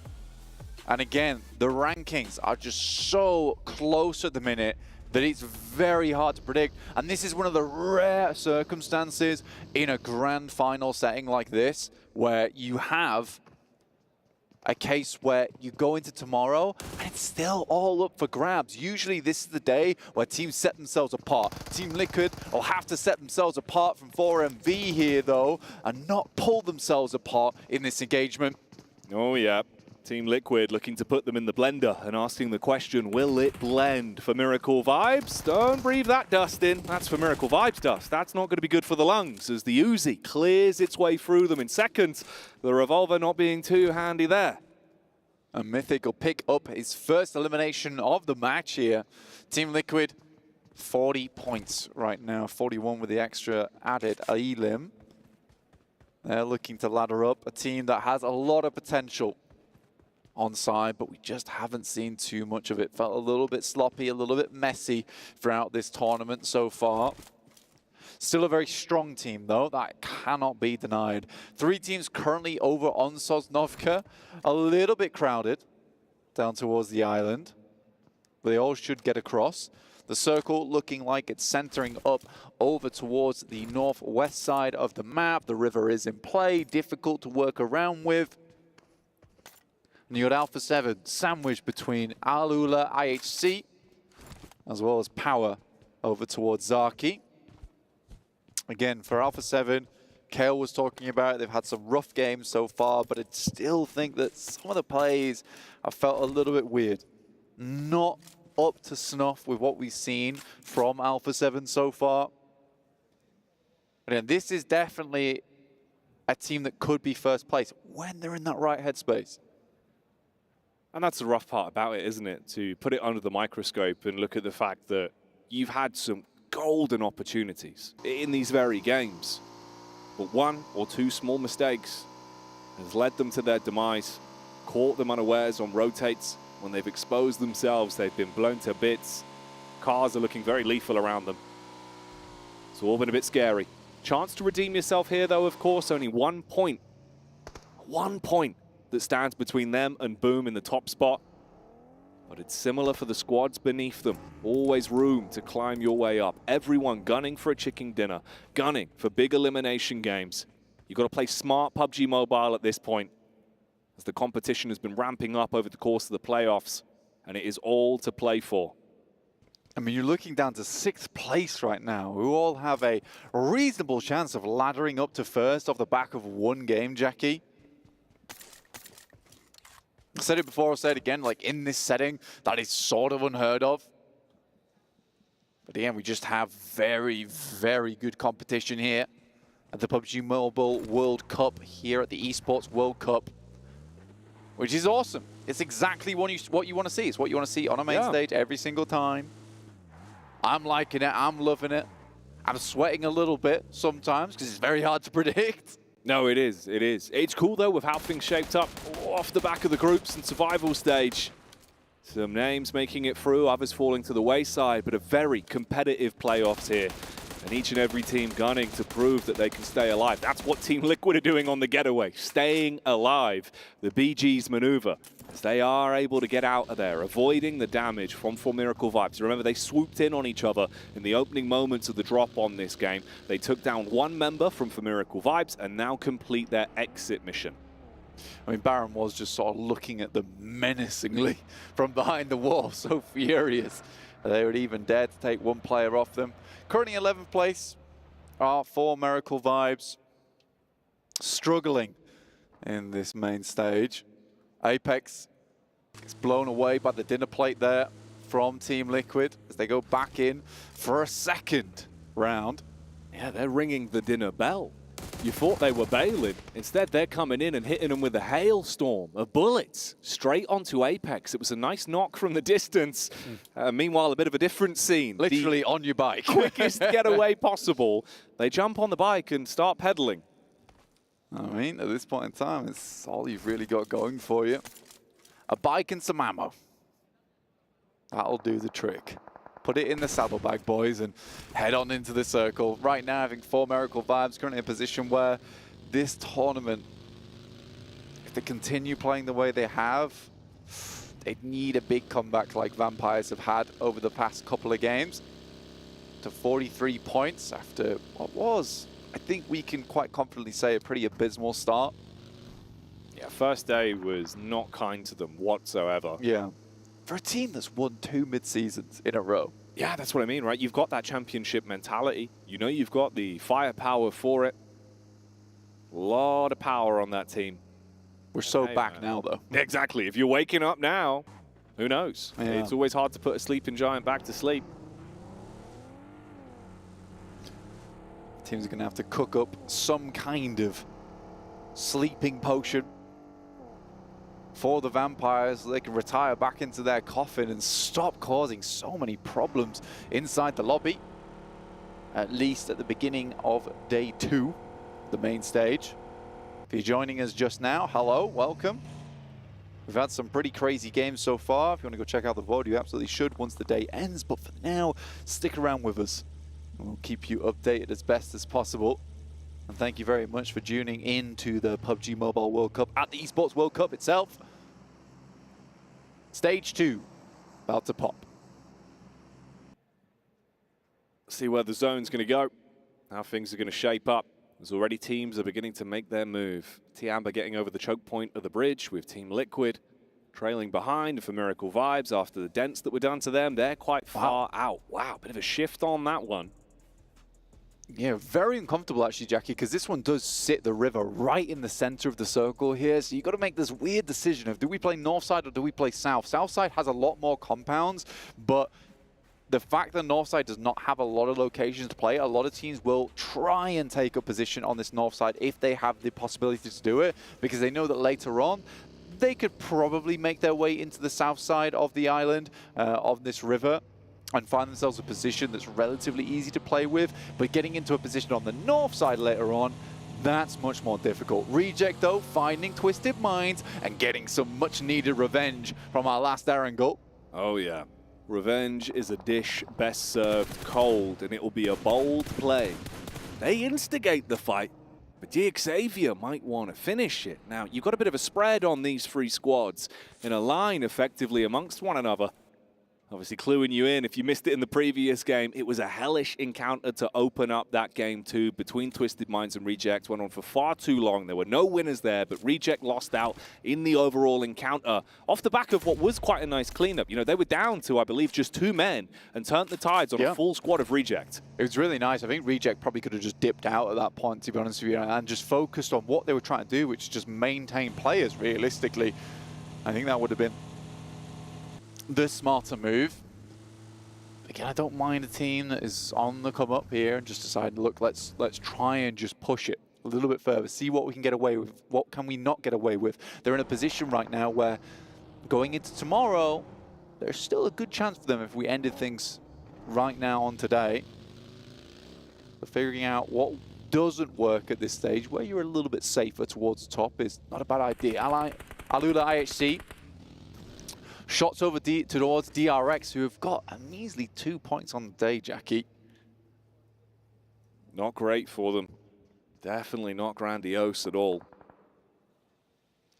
Now, it wasn't just the knock, it was the full elimination that went through as well, by the way. So that's Reject being able to grab themselves 1 point off the back and leave Twisted Minds as a trio.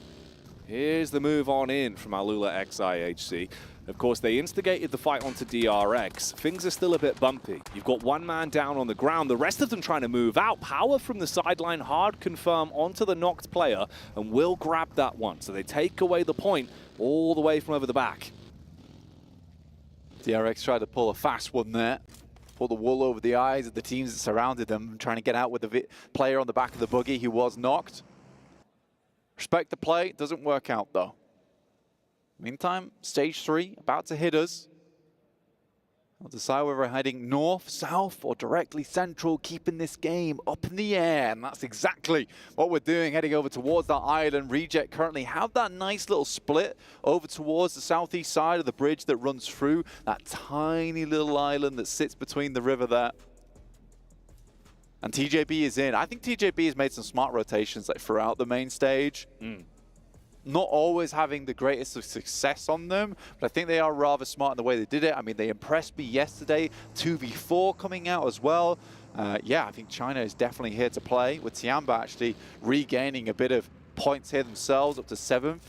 They're putting on a very, very nice little performance for us here. Yeah, it's a good show for the fans back home, especially if they can keep that momentum up. Not the worst place in the world whatsoever in terms of the new zone that's moved in. Awful lot of water in terms of the density of this one as well. Fragmenting the map, like you said earlier, just straight down the middle, dividing some of those peaks, making it a little bit more uncomfortable in terms of rotation pathways. Teams moving in a little bit. Reject still got that nice split on the go. Boom as well. They've been looking good today. Currently in the driving seat. Top spot for them in the standings. Yeah, Ignition switched here, Jackie. Ignition switched on, and you got Boom Esports exploding out the gate, honestly, which is awesome to see.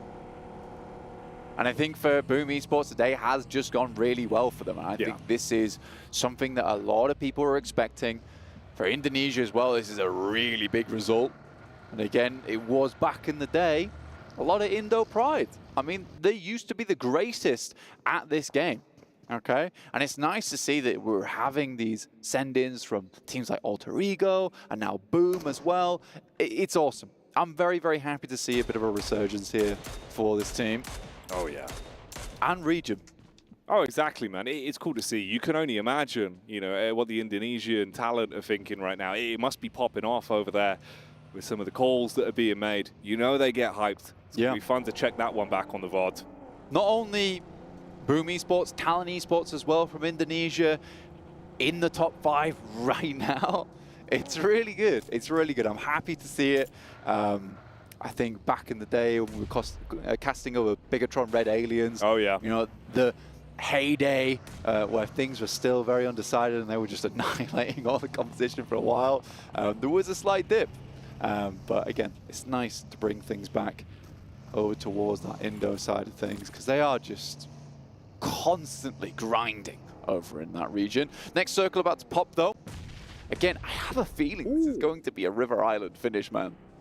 Man, if it does, things could be getting even more spicy. I mean, we still got a lot of squads alive here. No one's gone down yet. We're losing a few players, and there's that move, Blank. And there it is. This is a really rough circle, dude. A lot of teams down towards that southeast side will have to worry about moving in, but let's take a look at what's happening on our screens. Power, Al-Haji, Alula IHC trying to make their way in, suffering on that northwest side where the circle hard shifted over towards, and it's Vampires once again on that northern edge. A lot of space to play around with here, Jackie. Could it be the 3P? Let's see if they can make it happen. Keep the momentum in the camp of Vampire. Spread those wings and fly up the rankings. Team Liquid have had such a bumpy move into the zone. They got swung upon, took a lot of damage, a lot of casualties, and it's only going from bad to worse. The Bonnet play. Oh, mate, a sliver of health is all that Team Liquid have left. So the Liquid Lunatics not looking like they'll have a good chance on this one. Revenge again. It flip-flops. This time it's Twisted Minds taking a shot onto OCO. It's one that can be a big deal for Reject, taking a heavy hit. Most knocks on the team is Ragey at the moment, so him going out would be very, very bad news for them. Luckily, they get him straight back up on his feet. I know they need him. Even the pep talk, drop him a first aid kit, he's good to go. But Reject does have a big task on their hand because there's going to be a lot of teams coming in from that southeast side. The timing for that rotate up towards the northern edge of the map is dwindling, but Boom seem to be pretty confident over towards Rozok. They just play this game out. Alpha 7 here, though, looking a little bit stronger. They have this northwest side. They've got the blue behind them, so they've got that full 180-degree control. Can they deal with Vampire? as Tiamba sails on through. Ooh, Tony. We're down and out. Tony K suffering a similar fate. Vampire, don't know if you've cursed them here, Blank. They were going from good moves, but this one is really rough for them as it's all Tiamba beating the war drum and being able to have a whole load of fun with the smooth moves, sliding around to take those fights, cleaning up versus Vampire, down to just stoned, and he's trapped. Alliance on the close quarters engagement, let it spray with the SMG, rip him down. Ooh, Ponbin takes a hit as well, actually, from Reject, and these fights are breaking out all over the shop. Lots of damage being exchanged from that one opening engagement onto Vampire. Now they move up and clash back versus Tiamba. Nice nade over the top, close, but not directly on target. Alpha 7 also getting involved in this fight. This is a smart move from Alpha 7. You see a fight popping off like this on the northern side of the map, you want to get involved if you're close by. They know they can gain some more control here. That's Boom out in second place as Reject turns the tide over towards that southeast side. Oh yeah, they blew him to bits. The C4 thrown on the door and Boom are not in the game no more. Blown away by Reject. And it keeps going on. There's Tiamba striking back against the Alliance and shutting down the Mighty Warriors. IWNR Hexagon as well. We had 16 teams alive for so long, but now everyone's falling like flies. Circle about to shift here once again. These northern teams hoping it pulls further towards that northern side. It could still be that elusive River Island, and it looks like it is heading there. I curse Vampire and I've cursed these teams to one hell of a finish, it seems. Reject in a really nice position, honestly. The fact that their compound stays in over towards that southeast side, or at least this position to play that they have. Oh my God, they have so much presence in this circle. They'll have to go across at some point, but by the time they do, I think they could have had enough presence in the circle that a lot of teams really wouldn't be able to challenge them all that much. They know exactly where Twisted Minds are. They know they play towards Sunken. And DRX trying to maintain position in the top three. Good spray from QXZ over towards Alpha 7. This has been a wild game from Tiamba. Already 9 eliminations to their name, and they can keep on building with that. We were saying they have a chance to really climb the rankings. 9 elims and a high placement finish could be exactly the key they need. But there's the response back. You got the opening fights against Alpha 7, but it's a bumpy road to fight your way through. Bond, though, we know this man can be bold. Up close, he strikes with the slugs. The DBS hits the first. May dashed in for McGrellin as he is malicious on contact and ends the streak from Tiamba. Alpha 7. What a nice move from them. Again, they had the opportunity to third party. They had the opportunity to influence a lot of the engagements on that northern side, and that's exactly what they do. In the meantime, Talon's got a similar idea. Misery goes up, gets the scout off. They know exactly where Alpha 7's coming on from now, and Axel already has this base position of operations. What is that? Oh, what's happening? It's like Robot Wars. Everyone's just smashing their vehicles into one another. They've whipped out the flipper. And they're trying to flip the script again as well, but McGrellin can't turn the tide this time. He goes down again. It's another brutal finish for Alpha 7. They tried so hard to claim presence on that northern side, only to slip away out of this game like a ghost, not remembered. Alpha 7 still in first place, but the amount of points that they're gaining on top of the competition right now is not a lot. Tiamba now 56 points strong. All the way down to 7th place, now has that chance with a game like this with the 9 elims secured for Tiamba. That next game could really be a big one. I am so hype about today. It has been an unreal set of games so far. And this is going to be a banger of a finish, Jackie. Oh yeah. We are watching PUBG Mobile history in the making with some of the maneuvers these teams have been whipping out. Yeah, we need some replay, some highlight moments that have been occurring. This was the bout versus Boom that Reject had. They took that in their stride. They're in a good position in terms of eliminations, but you could mirror that with Talon. They're down one man, though. That's only a trio. DRX, although they're above the rest of the remaining squads, they're in a really uncomfortable position. One man's knocked. You're not in the best position in terms of the zone as well, and it's feeling uncomfortable for them on the move up. TJB, this is where they've situated themselves. I like this lineup from DJB, and a lot of teams kind of underestimate this position. They do love the bunkers. You know, getting that information that you can check down towards the southern side and be able to peek up and quickly look through is really useful. But goodness me, which team do you want to be with on a deserted island in the middle of the river is the real question for DX Xavier, as they are still 4 men strong here, holding onto the bridge, demanding the toll be paid from these teams on that northern side, and they'll be paid for in blood. Playing Desert Island Discs in real life at this point. The soundtrack to their movie. And it's not a very nice one. I don't know if the reviews are going to be favorable for them with the position you have been left in. Reject have been calming it down, but they might have a forced fight. Twisted Minds are nearby. OCO moves slightly ahead of the rest of the pack. Oh, that could be an interesting one, mate. If that kicks off in a little while, I'm interested to see where that goes. You've also got the split here from DX Xavier and Power, hometown heroes. They've had a bumpy day, and again, we see damage inflicted onto Haji. And Haji's having to back off just a little bit. That's a nasty name from DX Xavier. Sends Haji packing. Think for the circle right now. TJB knows they've got to make a move. They've got to get across the bridge. And right now it's DX Xavier holding on. Gets ejected from the vehicle midair and easy. Drops into the water. Knocked, but not out just yet. It was Hyunbin that was able to find the flick up to get that tag across as well and knock him out of the vehicle.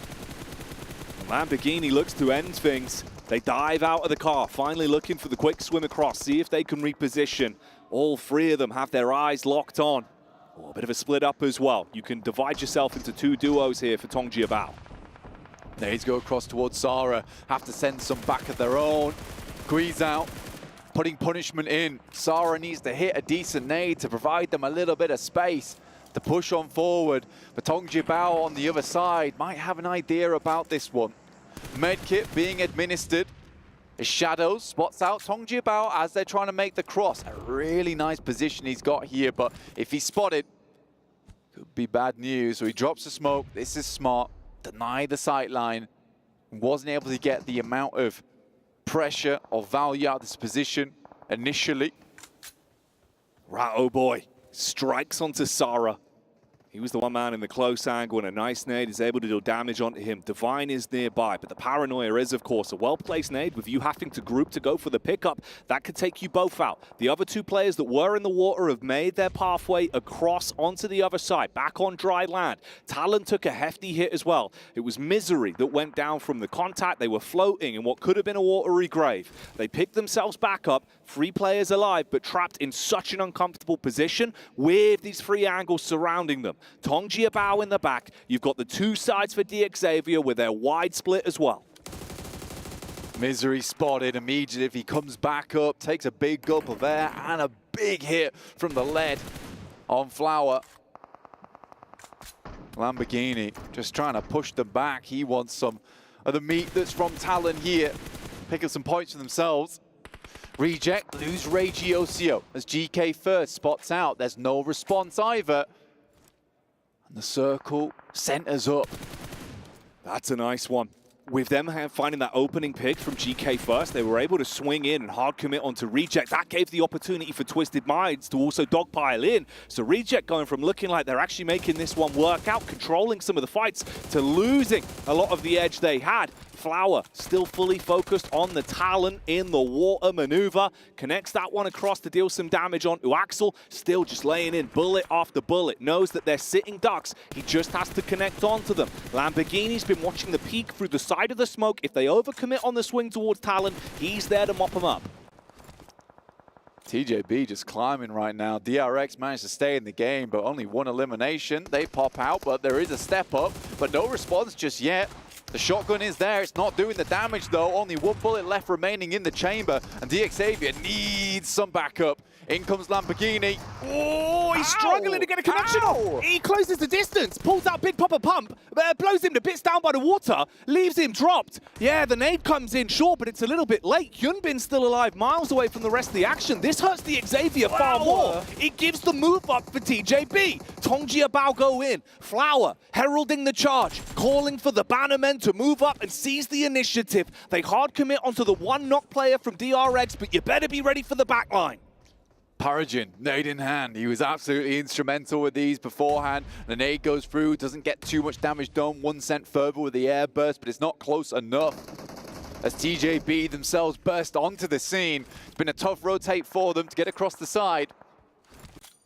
PUBGM throwing out the nades, seeing if he can give himself a shroud to play with and block off the angles again. Oh, the paranoia. So many squads on top of one another. A finish to be remembered on this one. Blank Reject were able to recover somewhat. They went down 1 man, but they're still in the kicking. And there's the strike from Ocio. On to GK first. Revenge for him now. Good start for Reject. This is something I was considering is whether after all these fights are starting to pull out, maybe Reject just gives up the goose on Twisted Minds, moves over towards the other side and gets some big damage through. That's exactly what they're going for in this situation. Longs has the util galore, as GK first will be flushed out by Divine. Reject versus Tongji Bao becoming a big focal point of this matchup with how they're playing, trying to mirror each other on the eliminations. Lamborghini finally upsets DRX. They were nipping at their heels for so long and funneling them into fights versus Tongji Bao. Rat Boy up to his old tricks, finding himself a tasty little perch to set up on and think about the long con and a distance firefight. Again, Ocio from range, good connection on Onlys. Reggie literally raging in this game as Only goes down. Shot's been sent back over towards Twisted Minds as Ratto Boy hits the deck. That's DXavier. A nade from Duello over towards Longs, leaves just a flower remaining. He will knock onto Divine, but that will be their run finished, and Reject now climbing once again. Reject fighting with an iron will in this matchup. You've got a knock player though. They've got to build back into this. You look at the placement now in the final fight with how these squads are going. 3 of them remain. Isn't it fitting? Poetry as well. We've got Twisted Minds and Reject that are still alive in this final circle with the 2 players from DXavier now playing on the back foot. Both teams took each other out on that last game, but it's Reject roaring, ripping into the opposition. 10 limbs strong right now, looking to climb up towards that top side of the lobby. Lamborghini moves forward, the parry pan in hand.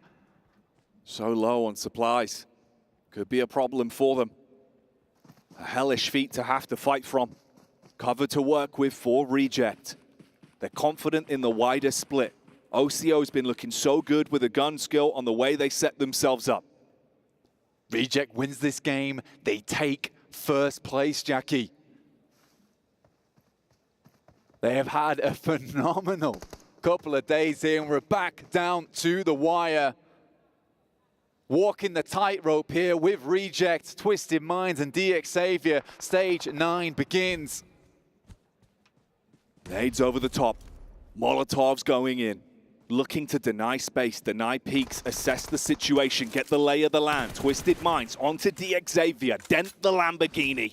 Off to the chop shop as Ratto Boy pulls out the blade. And here's the move up from Reject. Hello. They can sense the panic, sense the opportunity. Nade for the engage. In the middle of the pack, Ratto Boy pelted with bullets. Say goodbye as he's down to Ocio. Continues to play like an absolute mean machine. On target with a nade again. Duello, dueling, and showing us that you should be entertained with his gladiatorial gameplay. All on PUBGM, the last man to go down, hailing from the land of the rising sun. It's a new dawn for Reject. Regiocio with the unreal flow, the muzzle aglow. This was unbelievable from this guy. It was Sari yesterday, it's Regiocio today.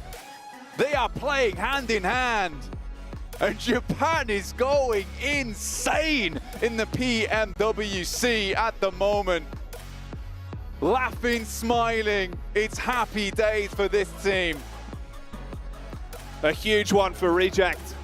It must be near Christmas time as they take that chicken dinner.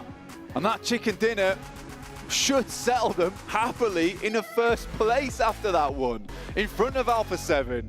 What is happening? What is going on? This has been such a topsy-turvy tournament all the way through, Jackie. Insane plays. We were saying the gap was so close. There was so much room for teams to ebb and flow their way to the top, and Reject thrown into uncomfortable fights throughout the duration of this one. So many times they had knocks, they had angles where TJB couldn't have capitalized. But in the end, they take the fight and move up to the top spot. It is so awesome. to watch all these plays on display during the PMWC. It has been unbelievable work, and I'm loving to see it. Again, just maybe even the call for the island finish towards the beginning and it coming through. Like, I'm loving today, dude. It's been so fun. But that'll be it from us, honestly, for now. But we end on a high. watching. We end on a high. We do. The energy from Reject as well on the pop-off, you know, you can see how much it means They're to them. happy about it, yeah. Yeah, and you would be. You would be. You're going to be sat there right now. Win off the back of PMGO win into PMWC win. This is Japan's year, man. Oh, yeah. The storylines going wild right now. The script writers, you're delivering on this one. 5-star reviews from us. So much more to get through. Do not go anywhere. Don't adjust your monitors. Keep it locked here for some more PUBG Mobile in a few moments.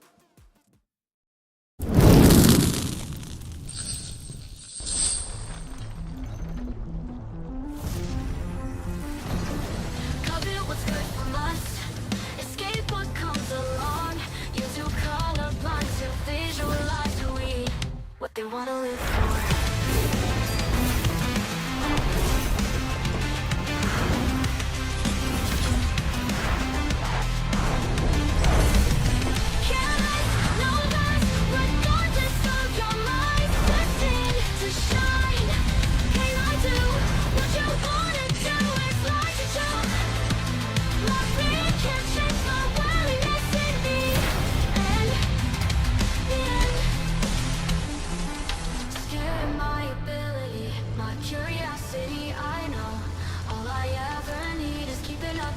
Why'd you prison me instead?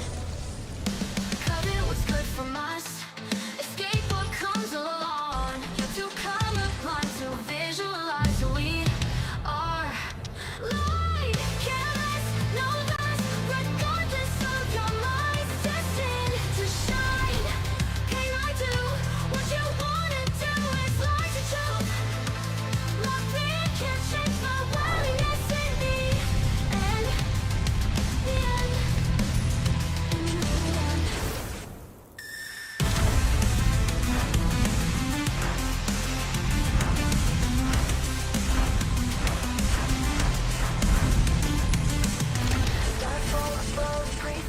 wonder what they wish for, what they wanna live for.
Hello and welcome, ladies and gentlemen. I am here with Yumi in the STC arena after we wrapped up our first couple of games. And Yumi, I do have to ask you, incredible performance from you guys so far, but there do seem to be some inconsistencies in your performance when it comes to the tournament, but you guys are still doing pretty well. But how will you deal with those inconsistencies in order to remain in the top 3, if not first place at PMWC?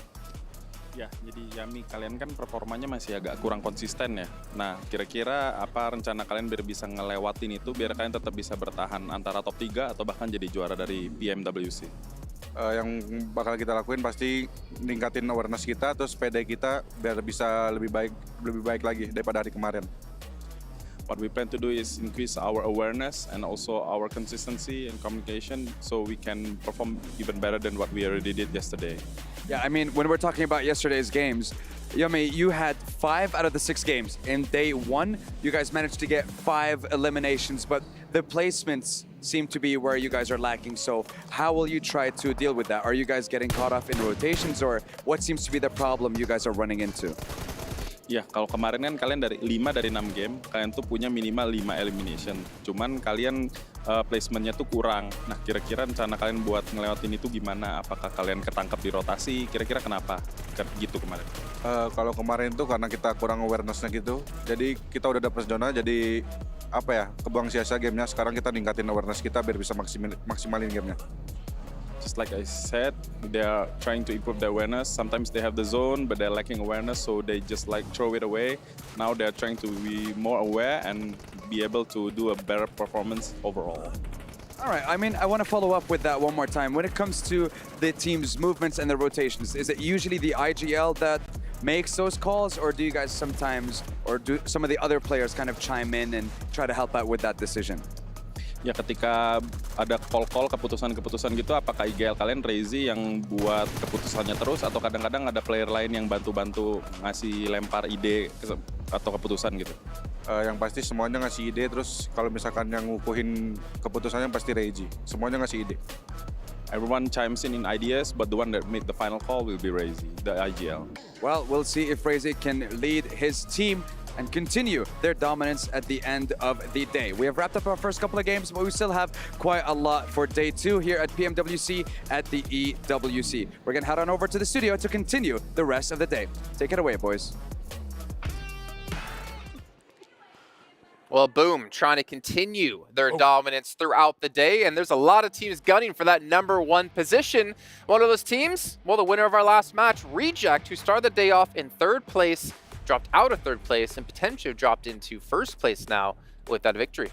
We always talk about teams getting a free win. That was maybe one of the freest wins that I've seen Reject being able to get.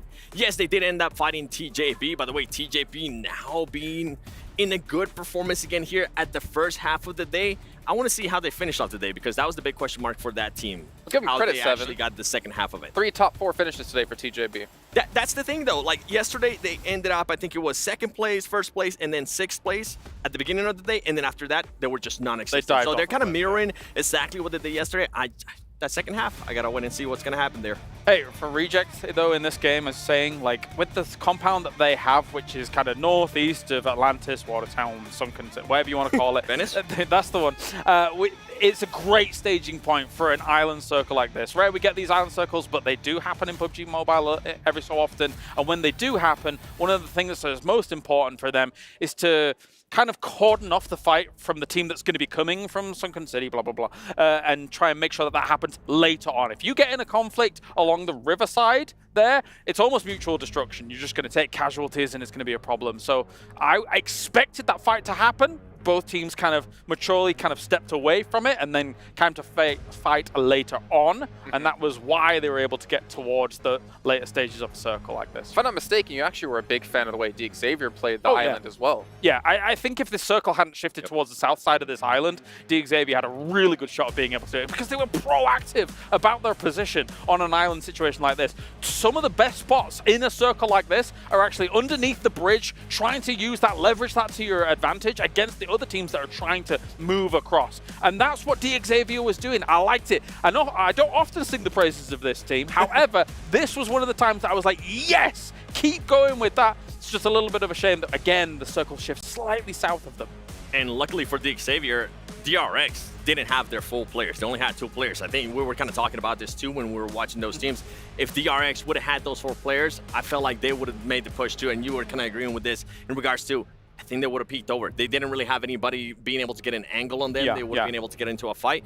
And in regards to DRX, I do got to, this is a big difference. What they were able to do yesterday. It's like me staying next to you. Me day 1, you day 2. That's exactly right. In every single number. Jeez. But the thing is, something that you're going to notice with DRX, the average survival time is still there.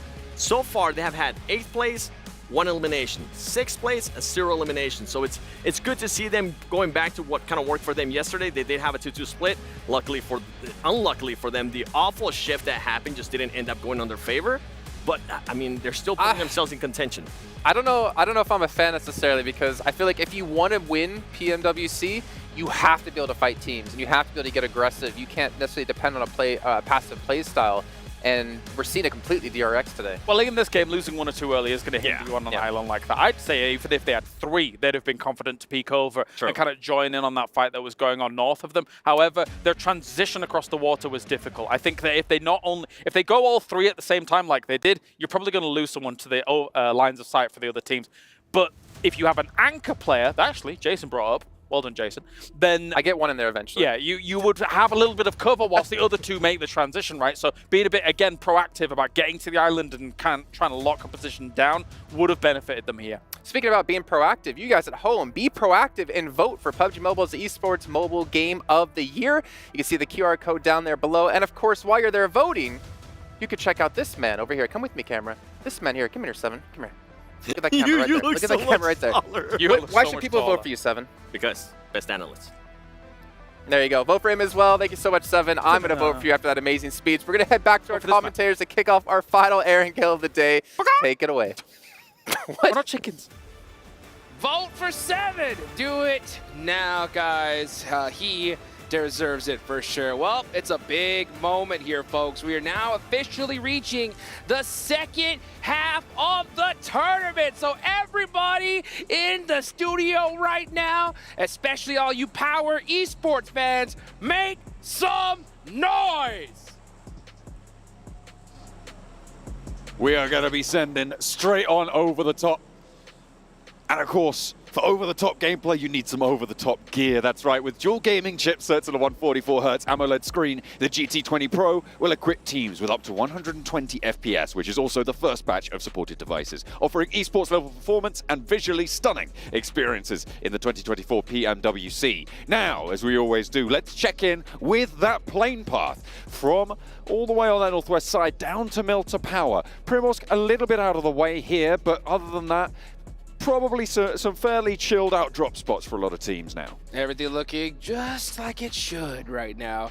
Beautiful playing path for these squads. You see Alpha 7 out nice and early, heading to their North George position, and I don't see anything too out of the ordinary just yet. No, I was looking at IWNRX as well, generally dropping out around that Ferry Pier area, not Ferry Pier, although that does sound fun. Yes, Ferry Pier area, God, I'm never going to be able to say that now, am I? Over that direction, but they have dropped out down towards the south side, potentially grabbing some vehicles, maybe a little bit of room for a hot drop there, but I think they are just going to get on the road, get over to that direction, because the circle has popped, it's fairly central, it's not going to be quite as brutal, hopefully, as last time. That central island circle is always my least favorite finish. Yeah, absolutely. That was a really, really, really tough one. And we were watching it in the green roof back there. And Team Reject were able to pull that one out. And I think this is why this team is so scary, right? It's because when they do decide to pop off, they go crazy. I mean, an insane amount of eliminations. Now you see them right now chilling on the top of the leaderboards. And the second I saw them get this win, I just immediately said, this is looking a little bit too familiar. And you know what I'm talking about. Yeah, it is just a little bit reminiscent. There are echoes from earlier at the start of this year from Brazil, where they were able to claim a global title for Japan. They will be pleased with that performance, certainly, but doing it again here, the fact that it's on the cards now is kind of wild. And Alpha 7, this is where their mental starts to break. Oh, let's see if Alpha 7 can hold on and be able to pull off that big win that we want to see them do. I know Brazil has been waiting for this moment for so long, and they're looking pretty poised to do it. I can hear those Power Esports fans in the crowd certainly starting to make some noise because, you know, this is a good opportunity for them here. It's about that time they really kind of make something happen. They need a chicken dinner right here, right now. They have 29 points on the board. Remember, this is that halfway point. So a good chicken dinner could get them finally in that running because, you know, all these teams want to be able to hold up that trophy and be the PUBG Mobile World Cup champions. Oh, of course you do. Of course you do. Not only that, getting that direct qualification spot. Do you remember earlier today when James Yang had his speech, they were talking about that top spot from this tournament, getting that qualification spot to PMGC. So not only would you get the lion's share of the prize pool, you also get the honor of playing back in my hometown, London. Oh, that's going to be so fun. That's going to be so fun. That announcement. Every time I see James Yang on the stage, I get excited because I know I'm going to hear something good. We're on board right now with TJB. They're up in Severny, pretty early out of the plane, which means that they can start to get on the road, get towards their first point rotations and get further forwards. It looks like they're just out split gathering those vehicles now, trying to grab what they want, a buggy or two, maybe a UAS, see what they opt for later on from the northern side of the circle. They're going to have to probably cross around the river. A couple of options for them to do that, so we'll see where they decide to go. North George, currently guarded out a little bit by Alola XIHC on the south side of this settlement, but Alpha 7, again, plenty of options to try and move across that river position, get to a central area. Right now, we can just see everybody's just fighting for those central positions. We do have some squads that are just out looting very, very safely. Alpha 7 are going to take their sweet time like they normally do. TJB are up in Severny right now. And you can see Alpha 7 right there. 3 average eliminations a game. That's almost an entire squad wipe every single time. But I think the big difference between Alpha 7 and Reject is Reject have shown that when they do get like a decent zone opportunity, they fully utilize it, right? They take an insane amount of elimination, so it just shows that their ceiling, I think, is just a little bit higher. Alpha 7 can really show that consistency, but we need to see that crazy 20 elimination game from them. Yeah, they do need to put something up today. I mean, they have had some decent games That's today, for sure. but it hasn't been special, I think, is what we're trying to say here. And that is what you need to be a champion, to be in that #1 spot. That's right. To beat Reject back from their ascension. Speaking of ascension, Boom Esports, man, they had one heck of an ascension as well. I mean, they were right there on that cusp. We saw them, you know, get all the way up top for a couple of moments and then right down to 5th place just like that. This leaderboard is just going to get so volatile here as time goes on. Yeah, there's only 12 points between that 5th place and 1st place right now. Nobody is over that 10-point average per match level at this stage. With 9 matches played, we're in our 10th match now. 80 is the maximum, obviously, at that top spot, which puts you a little bit below. I'm not entirely sure on the exact numbers, but it's around 9.1, somewhere like that average across these maps. And it is going to be real tough to be able to push away from this pack, because everybody is going to be biting at your heels. The fact that Reject have opened an 8-point gap is a little bit novel, right? For the top of these tables, it's been within a couple of points for a while now. So this is their conversion game. This is where, for Reject, they can make their mark on this tournament and really throw the gauntlet down for Alpha 7. And on the flip side, it's a chance for the other teams to shut that down. Yeah, I think it's going to be a good one for them here. I mean, they do land in Rosshawk, so they're pretty central to the circle. They haven't had to have any kind of crazy rotations at all. They know this area very, very well. I mean, the zone could still even head in that direction. So let's see how that ends up. Right now, honestly, I think the biggest surprise of this tournament so far for me, it's got to be 4MV, right? 4MV all the way down in 12th place is pretty wild. You see them over there right now. They're currently chilling in down south at military base. They're going to start making that cross up the road here soon. But man, I think that they have really just surprised all of our expectations here. What do you think, John? I think that a lot of people would have put 4MV pretty high in their estimations. But you know what? Not us. Not, I don't know if you caught me, Blank and Jackie having a chat. That's right. Jackie led the charge, putting 4MV down way low on those tables. Turns out he was right. Not only that, he predicted Reject to win. Wow. Jackie's enormous, huge brain has delivered. It's crushing it so far. I mean, Team Reject had those couple pop-off games, and that just rocket launched them up the leaderboards here. So let's see if they can just kind of continue to hold on. We're now at that halfway point. Anything could still happen. We could still even see maybe even a team like Alliance start, you know, making their headway up here soon, but they got to start doing it right now. The final day is just going to be pure chaos. So I think these next 3 matches are just more critical than ever.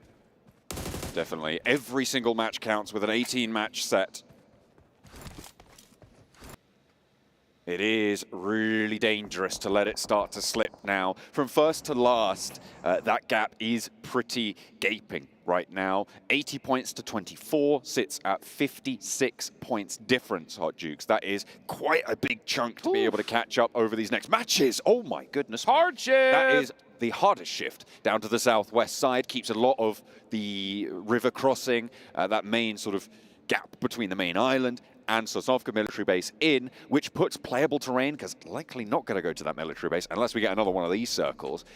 The playable terrain sits at about 65–75%, somewhere in that sort of gap for this coming circle. So into stage 2, we may accelerate the pressure on these teams to about a stage 3 or 4. We're going to definitely see some teams get knocked out here just on rotation, because there are so many squads off the east side of this circle that are going to have to make it on in here. You can see Xavier trying to hold off some teams, going to make some pop shots over by Team Liquid.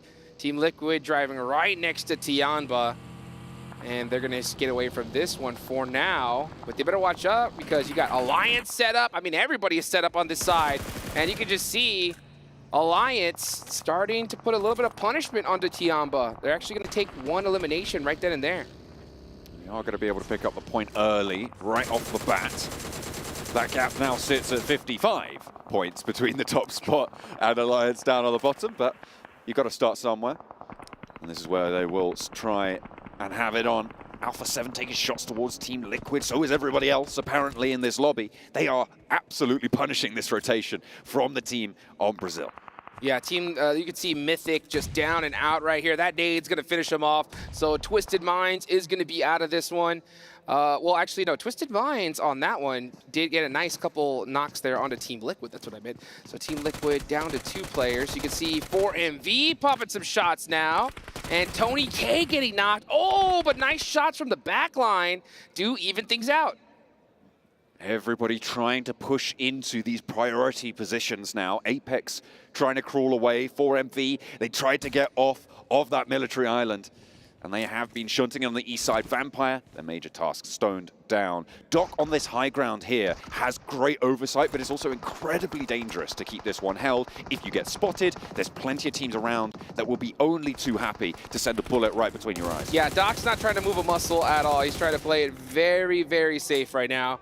And you can just see Schweppes gets a nice little vehicle blow up. So Vampire looking to get a little bit of revenge for Tony K. We like to see that there. But when is Doc going to make that move? The last player up for 4MV again.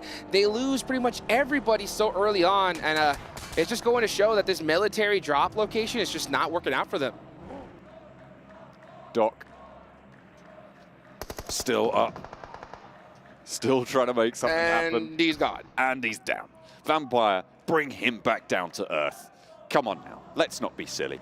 He will not play any further. And again, 4MV's fall from grace continues. Circle centers up. This time it's not quite as dramatic. It's had the attention it needs from that first shift. We are going dead center onto the main pack of teams. So I'm looking out to the west. Talon, Al-Ula IHC. You can see at the moment Talon starting to bleed from a player going down on the outskirts. I'm also looking at Boom on the northeast side, across the other end of the map. But we're looking right now at Talon trying to regain some sort of strength. As the ult does go down, and it looks like he's going to get flushed too. Talon, you can see Axel holding the angle right now. This is in the blue zone. This is a tough fight for both of these teams, actually. But IHC, I think they realized that they got a little lucky with this particular zone shift, so they're just happy to kind of stay back, take some of these points, and then try to move up from there. And I'm not sure if that was the right strategy. I think they could have took a little bit more advantage of that hard shift and tried to find a more central position. Instead, they're just taking their sweet time in this fight and hoping to try and get lucky with a couple of eliminations. But they've already lost Seoul. Is he going to get the run over? Oh, that was actually pretty close. He is trying. I think he's going to go around for another attempt there, but the smoke's just about keeping cover for Talon.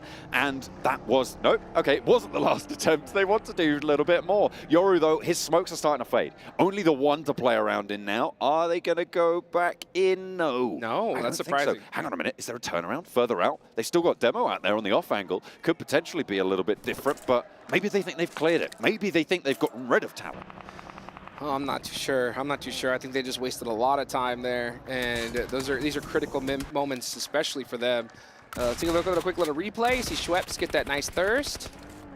And, man, yeah, they punish 4MV on their rotation so bad. Schweppes, I think, almost took out the whole squad by himself. That's pretty crazy. Leon going to be moving on up. He does watch his teammate Cluck go down. This nade does look good. Oh, no the way! perfect bounce. How on earth did he manage to get that bounce? Leon, a miracle with a grenade there. Able to, I think he bounced it off the windowsill of the other window. I mean, we're talking like threading the needle there. To be able to get it through the first window. That's right. Crazy, right? I mean, teams at this level should be able to do it. But to be able to bounce it off that windowsill and get it through, it's to the level where I don't think he meant to do that. Well, I don't think so either, and it's kind of crazy because I guarantee you if I would have thrown that nade in that window and that player stayed in there and it went outside, I would be fuming. Oh, man. That is crazy. That's wild. That is wild. That's probably the most fun I've had watching a nade go. What a crazy bounce. Next zone, is this zone going to bounce, though? That's the question. True. Where is it going to go? We're going to get another crazy hard shift. Will it center up? Centers right on up. Alpha 7 had a good feeling it was going to go right here, and it ends up paying off for them. Team Reject is still up, and if you're Alpha 7, you got to find a way to try to take them out early if you can. I'm looking at who's going to be able to take control of the hill to the north of Alpha 7, because that is a priority position, but there's a lot of teams that are going to stop you from getting in there right now. Reject, they're nowhere near it. They're going to be playing all the way out on that southwest side. They are leading this train towards the center with Reiji at the front, at the helm of this ship, pushing their way through. They are covering their flanks. They are moving like water. And nobody's able to stop the crash. Tiamba trying to hold off the crash of their own as Alliance try and make their way in. But Shan doesn't take a lick of damage at all on the eastern side. Now has a little bit more to deal with, however. In the meantime, more of Alliance are going to try their luck, but they're too far away to get anything done. Shan does have to go for a little bit of healing, but Olio can't quite find the shots. Those are some really nice vehicle shenanigans. Popping on off, popping in the vehicle, switching seats, and then popping out. I almost caught him slipping there, but he did not. So Talon Esports are down to 2. They're currently sitting in 6th place. Going to be holding that Pachinki hillside for now. Not a bad position to be in for the zone. As we're going to also watch, oh, look at that. Guizhou taking down Ayala with the DP from downtown. Ooh, Reject losing a player on that south is not ideal. They're going to have a difficult approach to that compound that Alpha 7 currently sit in. Gonna have to push up and play the ridge, play the terrain. Tiamba, in the meantime, losing players to DX Xavier, holding out on this eastern side. And again, nobody has gone super central right now. Alpha 7 still sit in the shadow of that high ground. And nobody's made the bid for it yet. Power, DRX, boom. All of these teams are primed and ready to go for it, but each of them in turn stopping the others from making that move. Alliance fall down. The team in last place can't get it going here in the PMWC. Hopefully they can turn things around in the next couple of matches because they desperately need to, that's for sure. Team Reject get another elimination on the board. That's 3 total. So far in this lobby, Tiamba have the most with 4, but they are down to 1 person. Vampire, Tony K got knocked a little earlier, but was able to get revived. But Guizhou getting stiff-armed and instantly thirsted there by Duelo. Another knock in the distance. You can see that's another point that's just waiting to go to the Reject coffers. As Duelo has the cover on it. Not really too sure that they're going to go for this res either. It would be pretty dangerous. I think pretty foolish as well. There's that flush going through. Duelo does manage to make it work. Hopping over to Vampires in the meantime on the east side. They're scrapping on the north with DX Xavier and on the south with IWNRX. This is a difficult pinch that they're in, but they're surviving it with 3. Tony K is down. They should be able to get this res. DX Xavier allowed to do the same in the meantime, and everybody's going to have to push further west. The next circle, not too long now for popping. Let's see where it decides to go, folks. Will Alpha 7 stay in the center of it? But they got to watch out because Team Reject are just seem to be in that flow state right now. 5 eliminations so far, 3 players up. If the zone goes north, they're going to be in trouble, though. Let's see where it decides to go, and it does head a little bit further north for them, so they're going to have to start the push. Meanwhile, Vampire getting into it with DX Xavier and end up taking them out. Boom Esports trying to run away. Palmbit, though, that tire getting blown out. Forces him out. Ooh, but the shimmies, he survives for a little bit longer. And through all of this, I think the smartest decision that's been made is DRX. They've made their decision not to go for a third party on the back. They are moving into that high ground that I was talking about, north of the Alpha 7 compound, and they are just being a wall. Boom now trying to flow away, as Razy is the last to stand with their scrap. They're pushed off of Vampire by IWNRX further south, and throughout all of this, like I say, DRX are making that bid for the high ground. Can they hold it off against Power, who is the major threat to their position? Let's see what they decide to do. They do hold that for now. Razy, though, seem to have a similar idea from Boom. Let's see if they end up getting into engagement. Meanwhile, oh, GK First is stuck wide out in the open. Couple shots and he is toast. Are they going to try to pick him up? You can just see they were thinking about risking it, but no, yeah, that's going to be it. In the smoke, difficult to get this cover, to get that res, like you say, way out in the open for GK First, and going down there is the death sentence in a circle like this. Razy still right on top of this mountain, but does not have the teammates to back him up. So as it's only a matter of time before that push goes through. Vampire trying to make their move on the eastern side, as we get a little replay onto Boom rolling down the northern edge of DXavia. This is what dictated a lot of the pace of the fight out on this eastern side, and it's where Boom were able to get those 3 elimination points. DRX, they take a knock. DRX takes a knock, and Team Reject are on the move, looking to hunt down even more eliminations. Whoa. Divine with 3 on his own, 6 in total. They end up finding this hill, and they're going to be in a good position as he gets the run over. Everything is going right for Team Reject here. That is the slowest rollover I think I've ever seen in that buggy. But either way, it's going to work. You gave him a fair warning. That's true. He was like, look, I want this ditch. You're in it. It's nothing personal. But you're going splat. That is exactly what Reject were able to do. DRX taking the knock slowed them down, meaning they couldn't push in. I'm surprised that IWNRX weren't there early enough. TJB, they've been shimming up this roadside for a while, and they've just found Power. That is not what you want to uncover. Fidan goes down in the back lines, but TJB is slowed, and Long's now waiting for that res. Flower wants to heal himself up first, and only S as well, backing off just a little bit. Power throwing exactly 57 grenades in that one moment right there. Unfortunately, not able to open it up the way they wanted to. This position is pretty solid here. The only weak side is TJB. Let's see if Alhaji is able to go ahead and get a good jumping nade, because most of those were just barely short. Oh, he should have range now. Let's see. Alhaji for 3. Looks for good. Oh, that hurts.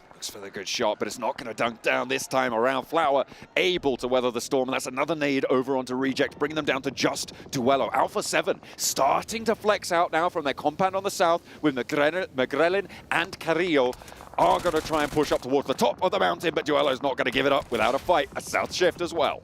Duello, the last player up for Team Reject, but they've already got 8 eliminations. These guys are putting such consistent points on the board. If Alpha 7 want to be our first PUBG Mobile World Cup champions here at the ESPORTS World Cup, they need to start fragging out now. 3 eliminations isn't gonna be enough. They have a solid position, but they're gonna need that chicken dinner at double-digit limbs to go with it. Vampire down with 6 limbs on the east side. IWNRX, it felt like they were slow and a little bit sluggish on that east edge to try and push their way in. They could have had a better ascent, but they're still playing on with 2. TJB still locking horns with Power, and Kante able to sliver away another knock. But it doesn't go his way for long, as 2 players now stand for Power. Let's see what Power could do. The hometown heroes, you can hear the crowd cheering them on. It's definitely making some noise here. Frozen goes down. Power desperately need a win here to help bounce them back as DRX are knocked out. A nade trade goes south for DRX. They are not up on that one. Another nade though towards Power, and that's another flush, another knock. And TJB continues to shut out the hometown heroes. This is crazy. Kante trying to get this res, and they're gonna have to push in from the north side. Alpha 7 still as 4. Only 3 limbs, but not too many teams now can stand in their way. There is really not that much power left in the lobby. TJB were holding that position for so long. Flower decides to go across the road and hold this very, very small dip, and he is outside of the circle. So he's gonna have to make some magic happen with that buggy there the next few moments. Duello still alive for Team Reject, and he is now in the points placement. 6 teams are remaining. He will get a couple of placement points. But how many are Team Alpha 7 going to get? Uh-oh, here goes Power! Looking to get their revenge on the TJB. They get one. You can't let that happen. The roll-up was in the sidelines of 2 TJB players, and they don't let it happen fully, but they lose a player again. Down to 1 now. 4 players alive for Alpha 7. A low elimination count chicken dinner is certainly looking to be in their future. When I gaze into my crystal ball, that is what I see. But that is not going to be enough, I don't think, to chase down Reject if they're able to get 5 more eliminations, i.e. sweep the entirety of the rest of these eliminations and the chicken dinner, then they can catch Reject. But as it stands, that's going to be a difficult task. With Talon and TJP on the north side, with IWNRX, with sightlines onto longs, it is going to be hard to pull all of those eliminations out the hat. Yeah, you can already start seeing a difference between Team Reject and Alpha 7's playstyle, right? Alpha 7 have seemed to err on the side of safety here, right? Just holding their position. It's a dominant one, right? But they're not going out and hunting down eliminations. And honestly, I think that's where their strong suit is, especially with a zone like this. They should know that they have the numbers, right?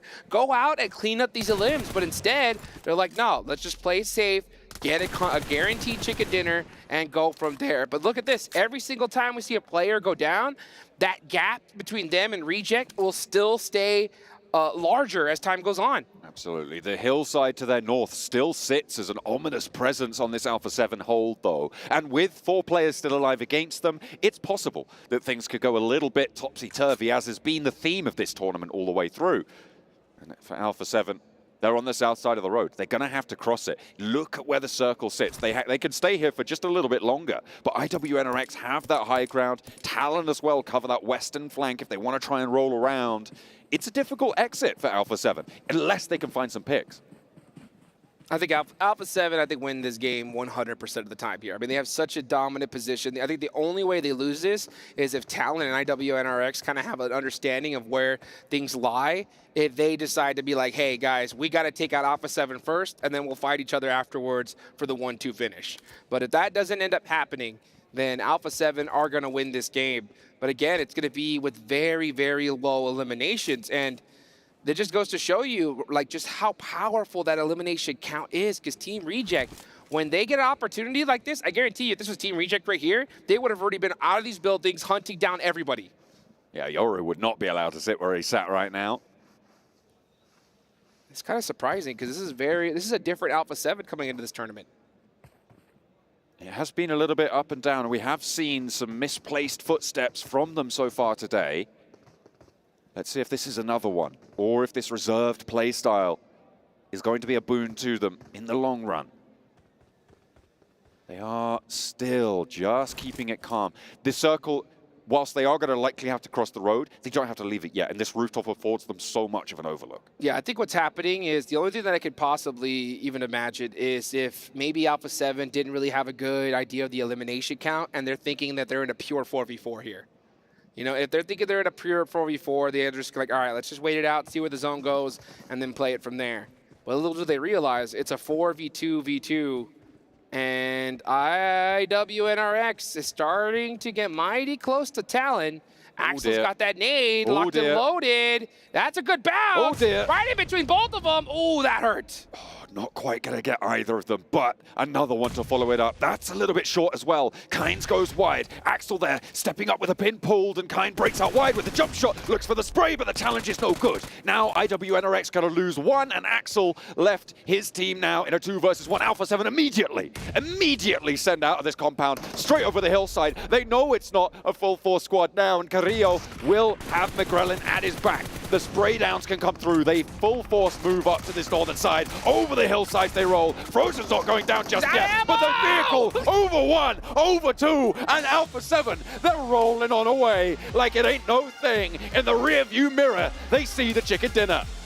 What a run over there. And I think that's what they were thinking, because the second they noticed that, oh, this isn't a 4v4, let's get out there and let's take this chicken dinner. And I think that's why you didn't see insane reaction for them. I think they were kind of like, because they are a squad that even if they win, if they don't win in the way that they know they could have done, they're going to be frustrated. So I think that's why you see them, happy that they got the chicken dinner, but at the same time just thinking, oh, we could have got a few more eliminations as well. And I think that doesn't quite put them over the mark of where Reject sit as well. Not being able to get enough eliminations to jump up and join Reject on the top spot either, but another chicken dinner to their tally. That is really quite impactful when you consider how close the top spot is and when you consider what that primary tiebreaker is as well. With that chicken dinner, that is going to push them up to 3 chicken dinners and actually beat out Reject. They were sat to a piece, and now it's 3-2 in favor of Alpha 7. So if it goes to a tiebreaker eventually, they will be winning it out as it stands. Well, let's see how things are going to turn out, because I tell you what, Alpha 7 has a bone to pick with Team Reject, because Team Reject is the team, remember folks, that beat them in their hometown of Brazil. So at Alpha 7, even though they got second place, that is great, but they want that belt, right? They want to put that watch on their wrist and finally call themselves the world champions. And not only that, but get that direct qualification to PMGC later this year. From that first place spot, it would be so huge for them to be able to pick that one up. I think that, as I said, I don't know if you caught the interview where Ginny was bothering me whilst I was having my cup of coffee. I saw it, you know, this is Brazil's time, right? I think that it has been so long in the making. They have always been right at the top of these tables at the start of these tournaments, but it's always just slipping away from them. And to be able to challenge Reject for it, to be able to take back what was theirs or what should be theirs by rights, it is so exciting to watch. There's not too much longer left though, so make sure you stay tuned for more PUBG Mobile action.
feel like it was just a matter of time for Alpha 7.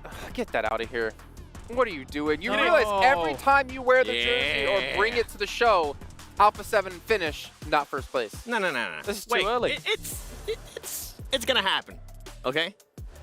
I'm gonna be honest. It's a nice jersey. Give me this. It's mine. I'm gonna rip it. It's mine. No, I'm not gonna rip It's it. mine. Alpha 7 though, man. There you go. They finally get a chicken dinner. It was obviously a little bit of a slow play.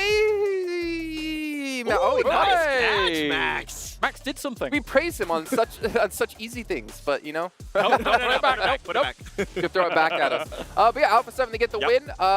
Very passive play into the beginning, but it fed perfectly into what they should have done in that situation. I usually start glazing about Alpha 7 at this time, but I'm actually not been happy with the way that I've been playing today. Yeah, you guys know. Come on, keep going. Got another demographic that's watching our shows.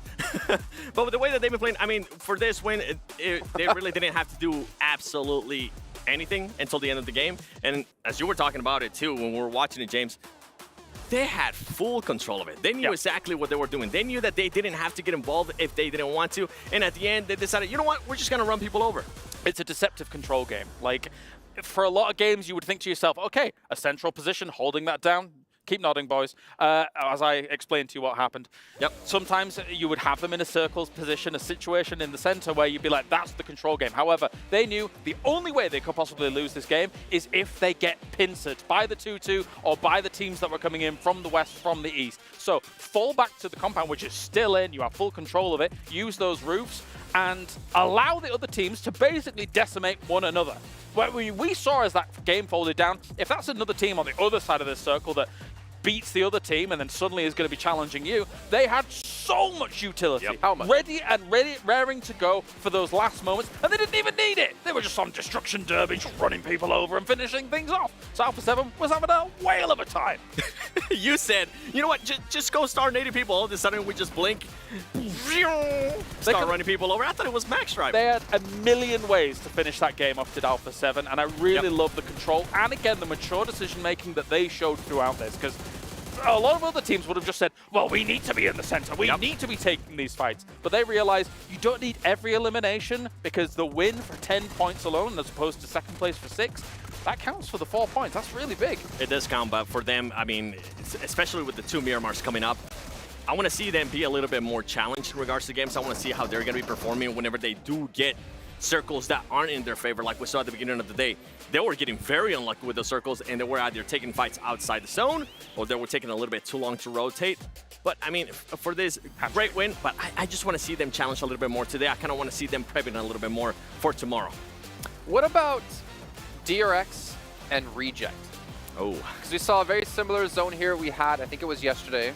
And we saw DRX do the 2-2 split, as Max was talking about while we're watching the game. It was DRX taking a lot longer to regroup, but instead Reject decided to take that more central position. So for DRX, I think it was a few days earlier than yesterday in terms of the position that they took. But I mean, we're talking about Reject here for a moment with the elims that they were able to take. One thing that I think hurt them a little bit was their keenness to take the central position from all of this. They went there a little bit too early, and if you're going to do that, you kind of need Soaz's spot from DRX to make sure that you're kind of cordoned off against some of the angles. So they went all the way up to the top, and it felt like they didn't quite have as much, I don't want to say knowledge about the position compared to It felt like that, DRX.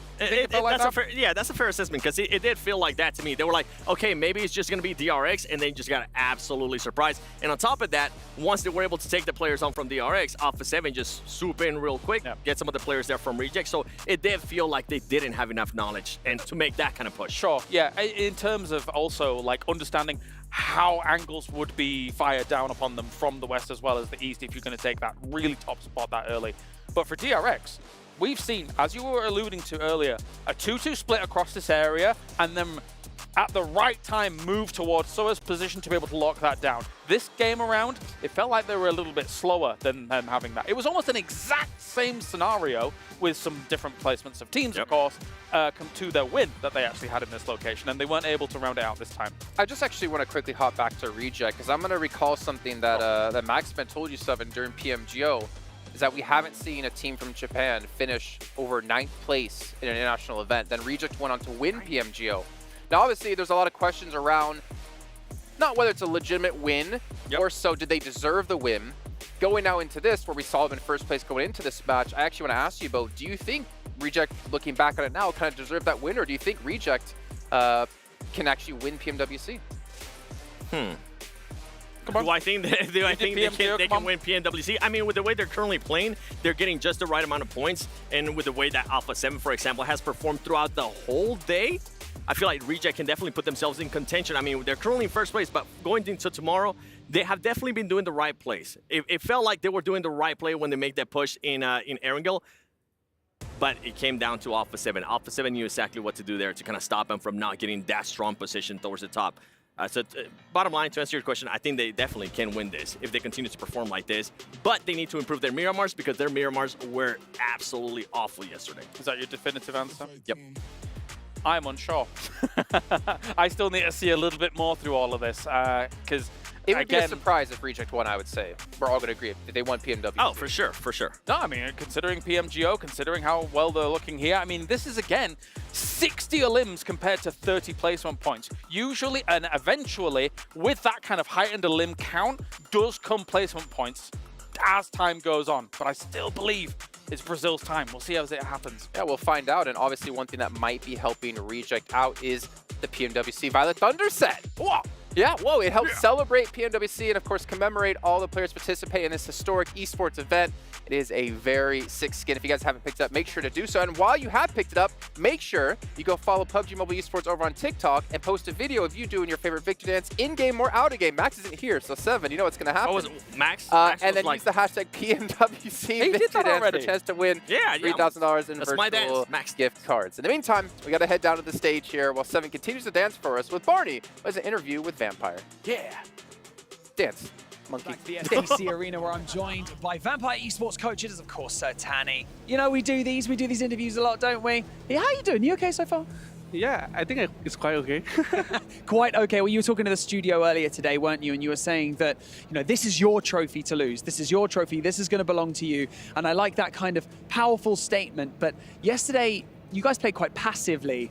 And today you've come out really strong. So what did you coach them yesterday when they finished off their day of competition? Yeah, as you say, we are so passive yesterday because the first thing is the confidence, because they are scared to lose some people in the game, scared to get some points, so they're playing passive on playing somewhere safe for the first thing. So yeah, after that, last night I talked to them. Yeah, you don't have nothing to lose. You don't care about the trophy much. You don't think about it much. Just play whatever you play. Just play it for fun. You don't forget you're playing game for fun, right? Just don't have a pressure. Just play for fun. I like that. Play for fun. But you know what?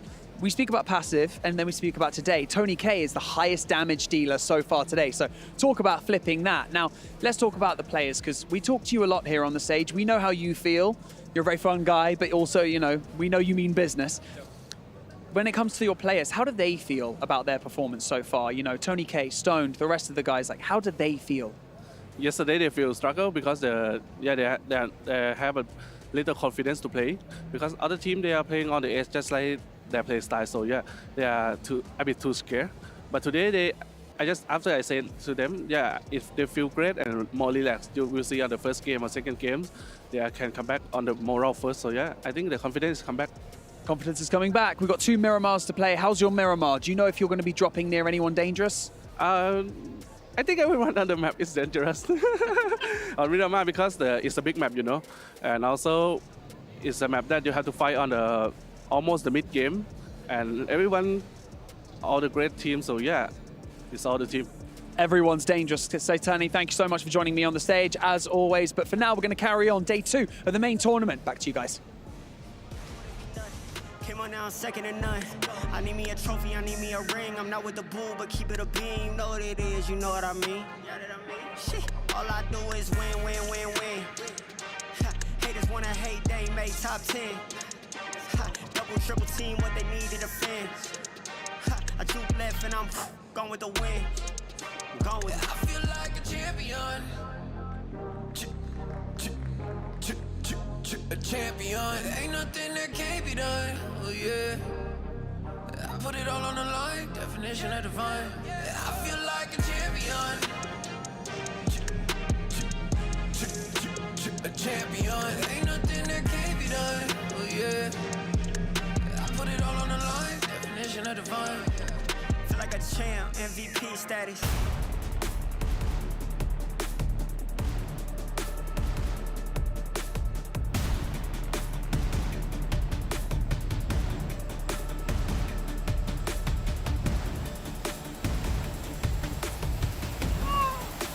Okay, Max, yeah, go ahead and host. I can talk.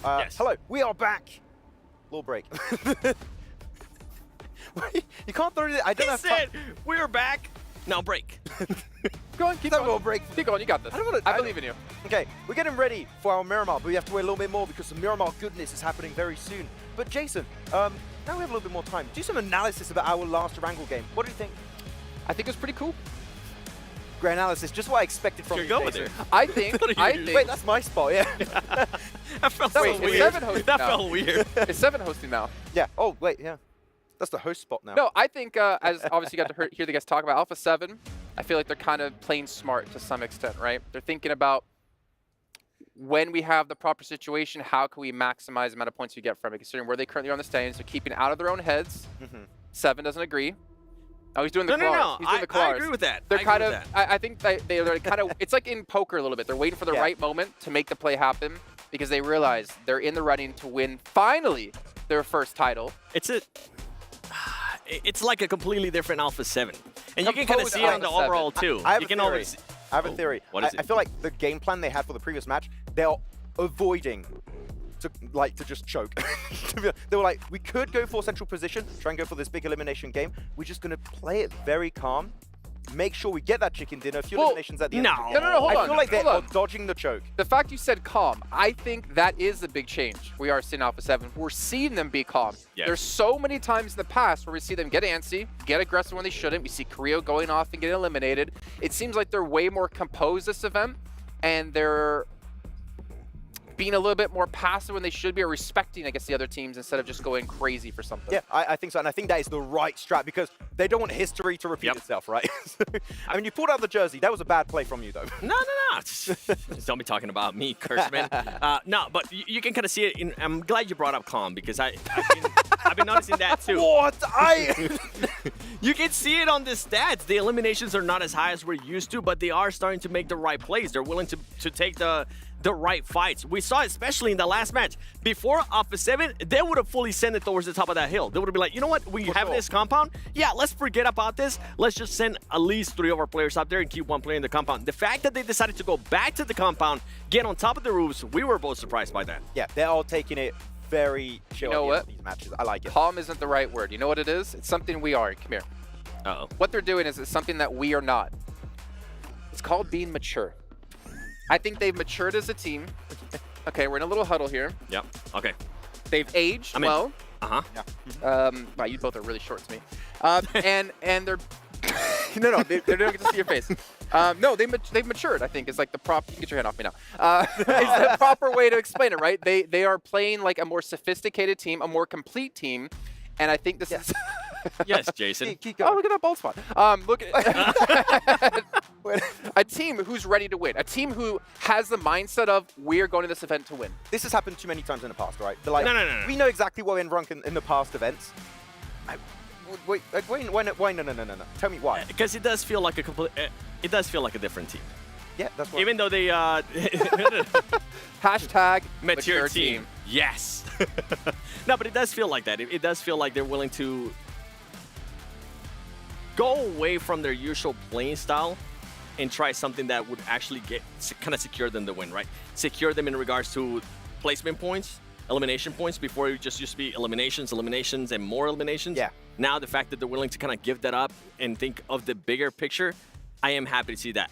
As I was telling James earlier when he was here, I do want to see how this team's going to react when they are challenges, because the challenges that they had today with this awful circles, they need to find a way to get over that. They need to find a way to even get those better points. They are lucky today, in a way, that some of the other teams that were above them, whenever they were getting eliminated very early on, whenever they weren't getting elims, they're lucky that those teams weren't getting points. They wouldn't be in first place right now. They wouldn't even be close to first place right now. That's the thing. When you're looking at their gameplay style here, it was like being very calm, like relaxed, trying to make sure. This is like a play style that can win you tournaments when you have a lead. Right now, you have so many teams caught up next to them. If one of those teams gets a massive chicken dinner with 10, 15 eliminations, that calm playstyle is not going to be enough. I feel like this is a playstyle that you maybe see towards the end of day 3 if you have a significant lead. I feel like this might be a little bit early, and it allows team to have a great opening to overtake them and to start building a really good cushion in a first, second place scenario. I feel like that's a good thing for Alpha 7 too, because of having that in their arsenal, right? Being able to have that back pocket of it's like, hey, we can get a lot of eliminations if we decide to. We are capable of that. You know who else can get a lot of eliminations? If it was maybe 20 years ago playing PUBG Mobile when he was a pro, it's Hot Jukes and John Allen to take us into Miramar. Best sniper inning. A lot of eliminations indeed, Jason. All the time. That's what I'm talking about. That's how we do it. 2 more matches left to go.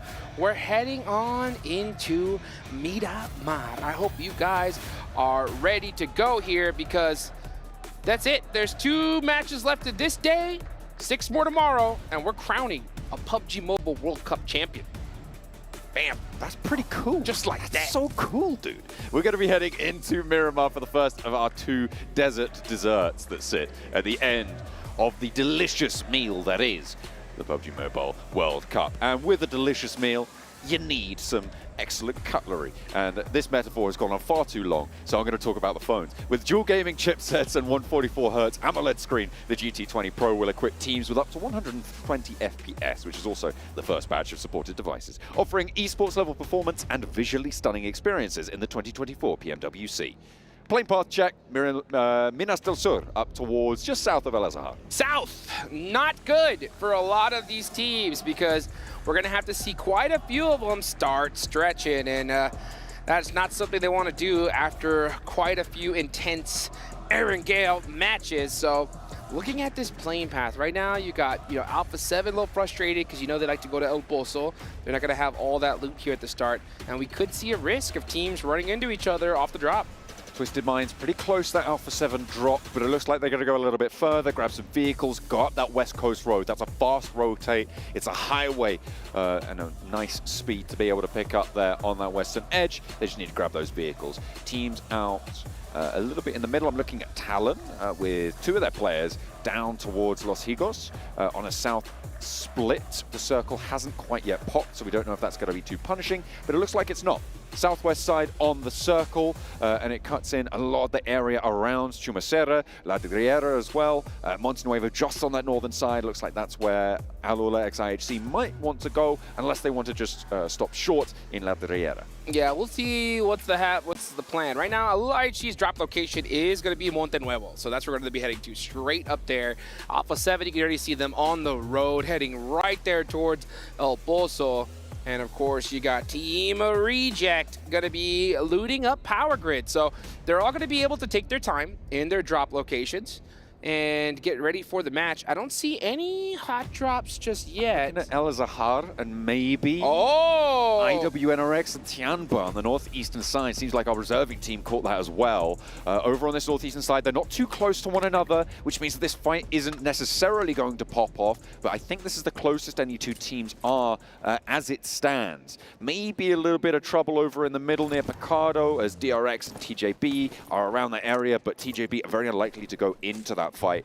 In Picardo, if you start a fight, it's only going to finish with one of you going down. That's for a huge risk. Yeah, we shouldn't see an engagement in El Hazar because, from my memory is correct, Tiamba and I think IWNRX, this is both their drop locations, right? So they should split loot the area. It is big enough for both of them. They should. Yeah, they should. So as long as none of them get a little bit too cheeky, and just try to maybe take a building that isn't theirs, they should be fine. But then again, you got to be careful because if you get spotted walking wide in the open across the road, you are going to get taken out instantly.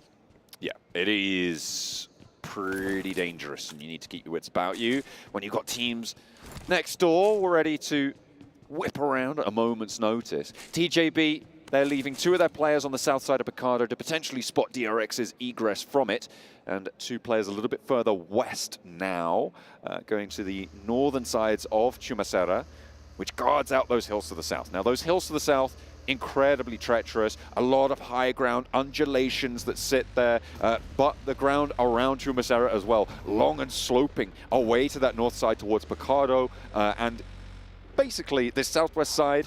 And I think, do you know what? The whole of Miramar's kind of really just dangerous for playing these terrain areas. But it is going to be on maintaining those vehicles, using them for cover when the time is right. and trying to hold off on those high ground compounds. If you can get a vantage point on Miramar, you're going to have a good time. Yeah, and right now everybody is in their designated drop location, so no funny business just yet. You can see Alpha 7 looting up El Pozo, getting looted to the teeth. Those mini 14s are locked and loaded for Carrillo. Okay, I thought I saw him pass up a level 3 back, but he's already got one on his back. He is ready to go here. Gonna go ahead and hop in that buggy and get looting a little bit more. They want to hurry it up just a little bit because they do want to find that kind of more central position. It has been paying off for them, right? I've definitely noticed a big difference when it comes to how quick they're looking to center up. They're definitely straying away from that edge play.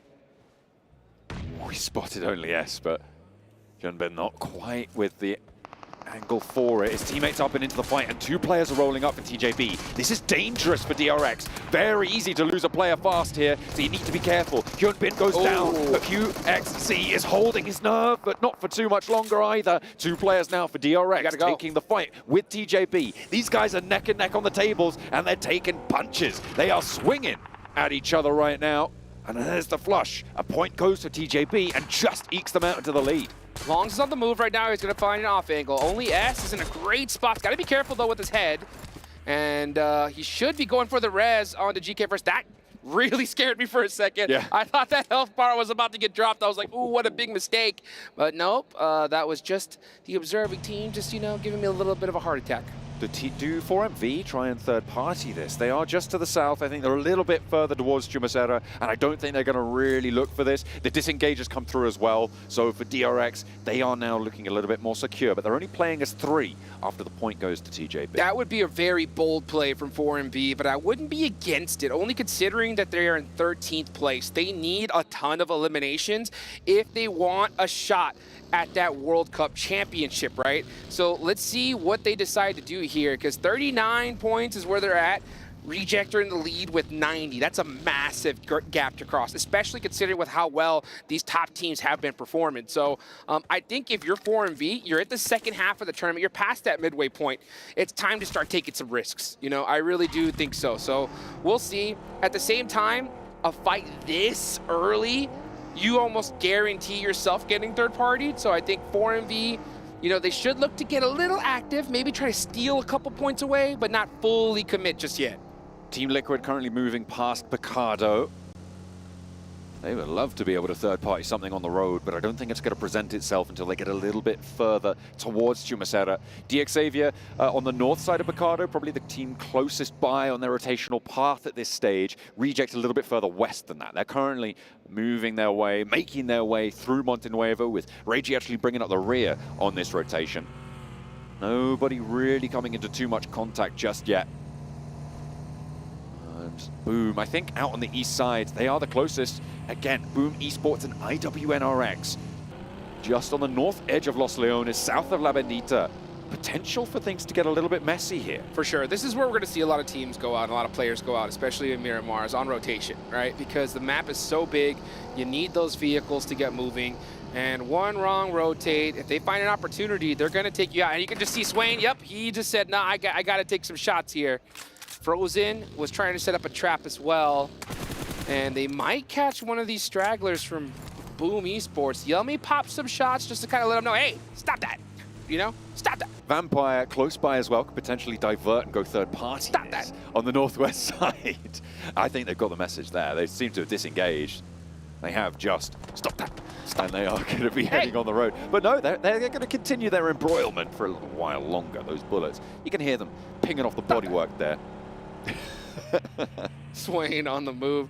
There's nothing more frustrating because you're just like, guys, come on, let us get to the zone first and then we can fight it out. But, you know, teams want these elimination points. They want to be able to, you know, critically damage some of these squads on the way in, especially a team like Boom, because they're in 6th place right now, not far away from first. We got to get a look at that zone, and it is going to head onto that eastern side. So a good solid shift here. Alpha 7 are now going to be forced on the edge and going to have to push their way through quite a few squads. This ground in between, in the triangle that exists between Chumacera, Picardo, Los Leones, it's going to be pretty interesting to see how many teams this can hold. This density of play is going to go up really, really quickly.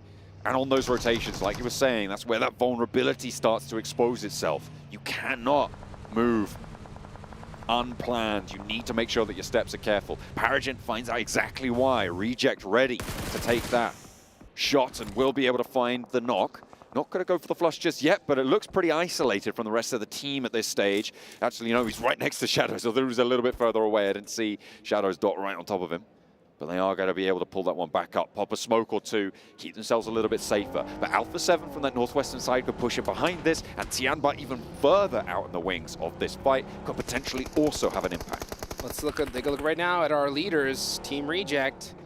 In a pretty central-esque position, but they do not have a great spot. So you can just see them just kind of holding these hillsides, but that's not necessarily the best position because a team could easily push up on them, a couple nades, and they're going to be toast. So you can see them a little bit hesitant. Right now, I think they're just trying to poke some shots out and just using this as a kind of like temporary location.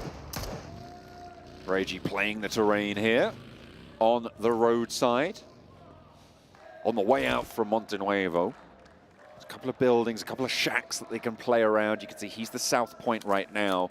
The rest of the team a little bit further up north in a transitional position, I think it's safe to say. This is Alpha a rotation. 7, they've made their way onto the north side from what was, I think, a far west position. Yeah, they were all the way on the west side, and they just said, you know what, we're just going to rotate up through the north and just kind of peek in through the mountains of Pecado here. So a really good decision for them. Especially if the zone does decide to go north. If it goes south, they're going to have to fight a lot of these squads because I think that's about the last time you're going to get away with a free kind of hard shift-esque rotation. South side scrap right now. Twisted Minds and Talon going at it. On that south edge, Twisted Minds and Talon both on 4 players alive. And that is in the hills to the southeast of Shumasera. This is a really, really tricky fight for them to disengage from, but it looks like they've managed to do so. Smart. Both teams taking shots either way, but no one willing to go and fully commit for this one. And it is still 16 teams remaining. I think we've only seen 1 elimination so far. Yeah, I mean, that's smart. I mean, just avoid fights at all costs right now because you can still have teams pretty close by, just try and sweep you up. So if you can avoid a fight, do so. But right now, the fighting, let it begin, folks, because this zone is going to be a tough one. You can see teams grouped up like crazy. This is not, you know, this is all going to be pretty open terrain. You're going to have some of those mountain sides there to kind of help you out, but this is a great shift for a squad like Alpha 7. Tiamba's getting mightily close, but they do hear that buggy from Mafioso. They've been on this northwest side for a while now. The spray towards Mafioso in these hills around Pecado, which is entirely encircled by the circle. Granted, it's right on the edge, but it could give you some respite in a dire situation. Any port in a storm. Tiamba gonna push Alpha 7 a little bit further south. I like They're this. up into the warehouses, though. I like this. I don't think they pushed Alpha 7. I think Alpha 7 decided to just move there themselves. I think the Alpha 7 of old would have taken that fight 9 out of 10 times. But the new one realizes, hey, you know what? Position over fights. Avoid early engagements. Avoid getting third-partied. And you can see TJB getting punished by Alula IHC. It's just Seoul, in fact. I think there was some team fire coming through from Demo, potentially a little bit further to his south flank. But TJB going to be dismantled into halves now. Dispatch, that smoke train, I don't think you're getting through that. No. Alolex IHC just trying to keep this one suppressed. Risky. Stop this crossing. To. He's doing it. He's got the K9. He's making the break for it. Let me see that snipe. Oh, he's going for it. Tags on the res. I got you, bro. Can he survive? Oh, those shots are so close. They're coming through still. Kicking up dirt into the eyes of Longs, but he's still on the friendly position. There's the res. In goes the send. Demo wants to try and capitalize on this, as does the rest of the team. They are fully encircling now. He's right up into the fight. Goes for the spray, and that's a re-knock immediately. Nade on into the play as Longs looks for the cook. Around the edge, Seoul eats a little bit on the ankle, but he's 2 players in. It's a 2 versus 2 in the compound. The rest of the team moving in. That is a big cook, but it's onto the outside, but there's the knock. Demo cannot get away from it. There's the spray and the flush. Quick flush, get that point, get that confirmation. Jump shots coming out from Zeol. Now he's going to press on in. He knows that he has a big advantage here. Yeah, TJB are just going to fall apart. Alula IHC just not letting TJB get away with one. It's these 2 knocks. Oh, that was too close for comfort. So close to going really, really pear-shaped there. for LOLX IHC. Losing a player in general, not ideal, but they will be able to keep themselves up as 3. Potential for Reject to get involved here. If they strike now, whilst the iron's hot, they could potentially fully third-party this, but it's not going to happen. LOLX IHC allowed, but 4MV may have other ideas, pushing Doc up to the north. Let's see where the zone's gonna go. Will it go north? Will it center up? We're about to find out here as Team Reject. Man, when these guys get into a fair fight, they're so tough to beat. Now they're starting to put the cranks onto Tiamba. Nice jump shot, though. That was right at the last second. One more bullet, and it would have gone the other way. But unfortunately for Team Reject, they are going to lose a player. Oh, if that nade had been a little bit earlier, that would have been the knock, but there's the spray down.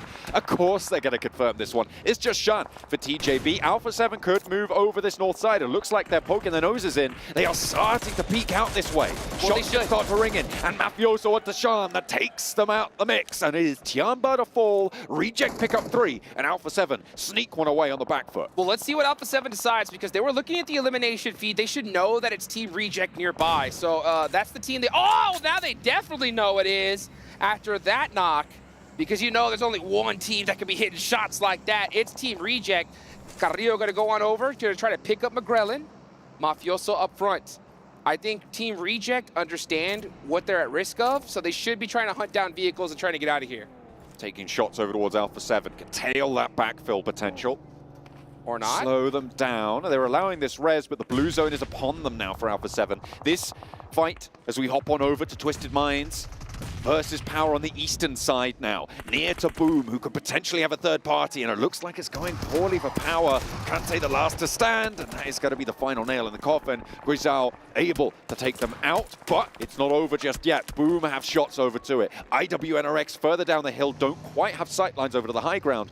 As Alpha 7 gonna make their move. We're hopping on over there. Past Reject. Are they gonna go for the crash? They have to. They have to. They know they need to take Reject out here and now. Might as well, especially if you want to go ahead and hold on to that first place.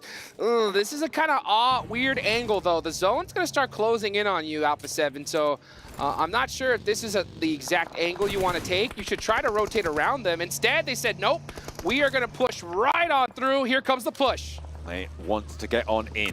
The Longhouse challenge as Divine holds the window. Good for one. Revo falls. McGrellin now up for the task. Divine still has that DBS on the inside. Teammate Carrillo moving in for Alpha 7. Nades not going to go through just yet. As Divine gets a heal off and takes McGrellin down too. Carrillo now in the dirt. Mafioso moving off in the left-hand side there. Looking for Sara on the off angle. He's got his own challenge, but it's all on Divine. Carrillo not getting this res just yet. Kneels up, looks for it. Mafioso down. And Reject holding this position, holding that first place away. Reiji with the nade, with the arm, looks for the cannons, long range and not going to find it. Goes too far. Divine with another challenge. Carrillo now looking for the heal, and Revo is low. Gets the heal off on the high ground, nades to the back line, but they're not finding it. It is now a 2v3. Oh, never mind. A 3v1. As Carrillo needs to do a miracle here. The IGL for Alpha 7 desperately trying to make it happen for Brazil. Runs right on the open and gets defeated. That is a huge win for Team Reject. Devastation from Divine. The DBS, too powerful in the Longhouse. 3 players walk up and none of them walk away. Reject happy to put their opponents for the first place spot in the dirt, pick up the points. 7 eliminations now. It is huge. LOLX IHC did not go for that third party. With 3 players alive, this is a big statement from Reject. They are pushing towards that 10-point average barrier. Oh man, I wish I could see Karujax's face right now. That is the coach for Alpha 7. I know he did not like what he saw right there. That push, they separated all of their resources, basically essentially gave Team Reject 1v1 after 1v1. You know that Team Alpha 7's gonna be doing their homework on that fight right there, because that is a mistake they cannot afford to make once again. Divine spreading his wings for Reject. Reiji, I mean, he was there, and normally he has massive impact onto these fights, but he just let his teammates handle that one. This is what we want to see from this team. is beautiful. Circle shifts going the way of DX Xavier. Let's take a look at this circle for just a moment here. I mean, okay, no, wait, let's take a look at these replays from Divine, because look at that 1, 2, the hopping through the window, I think, was the biggest mistake that happened there. Yeah. It was ill-timed. The rest of his team weren't ready to go in and be that off angle. That's what allowed Divine to make that position. But I want to recenter onto this circle, right? DX Xavier with a nice compound on this junction. There's a hill to their south, which 4MV currently hold. These are the two really powerful positions into the circle. Team Liquid can stay alive for a little bit longer. They're out on a compound on the east. Not really too simple to challenge it from any of these directions. Well, let's see what happens. I think the reason why we're seeing Team Reject have so much success here is because they're not afraid to take early engagements, and they know that they have the gun skill to win them. So even if they go out early, they still put up so many elimination points. Look at them right now, 7 already with only 3 players. Now we're gonna watch Team Liquid get into it with IWNRX. Actually, quite a few squads are now putting some pressure onto them. IWNRX make a mad dash across some open ground, and no one's gonna let them get away with it. IWNRX drawn short. And are they almost out? No, they're not quite all down, but only 2 of them survive. They have managed to get into a building, into a longhouse, but that's not going to be too healthy for them. In the circle, however, so, you know, silver line. Fire on the move. Now starting to get into it with Team Reject. That's not a team you want to feed right now because these guys are monsters in the lobby. Regiocio on the move with his buggy, trying to get some information. Takes a couple shots to the buggy. Some that he can afford, though. Now he's going to start making the bad dash across the open field. Does Schwepp see him? They throw defensive smokes on themselves? That completely eliminates their sight lines, and that is a huge break for Team Reject. They might just be able to traverse that ground now on the north side, take a challenge with DRX. We'll have to wait and see, though. For the time being, Alliance trying to hold off, trying to play up against it. Divine is in for the challenge. He wants more. He wants to take a chunk out of Vampire. With the DBS, he moves forwards, but it's not going to work out. They just were given a break by those smokes, but they got a little bit too bold. They didn't really have too many options, however. This is still a good match for Reject, having taken down Alpha 7 earlier. Only Talon really in a position to chase, and even then, they're not in the best of positions. They're going to be happy with it. Yeah, Talon needs to realize the door's open here, and they cannot play passive. They need to find a way to start soaking up some elimination points, especially if they get this next circle. You can see them on the south side of the map in that compound there. Next zone just going up, and it centers up. So Talon now needs to start moving. They could either hug the circle, go all the way up to IHC, to Alliance, or head straight on into 4MV. Let's see what they decide, as Team Liquid said, okay, that's it. We've had it up with IWNRX. Let's take these eliminations. Brazilians are pushing into a longhouse. I don't know, man. Is this going to go well? We'll have to wait and see, because Alpha 7 couldn't quite make it work, unfortunately. Shots up the top, and there's Frozen. Okay, they've learned a lesson. They've taken a leaf out of Divine's book this time around. Not from their countrymen, unfortunate. But it's going to work out here, as Team Liquid can fight another day. 4 players alive. They're going to push in from the eastern side. They'll have to make their way on in fact, as the circle's going to push them away. DRX in a very sheltered position right now. They're playing in a ditch, but they're center on the circle. Boom can't really crest that ridgeline. Neither can Alliance. So for now, DRX only have to worry about Team Liquid.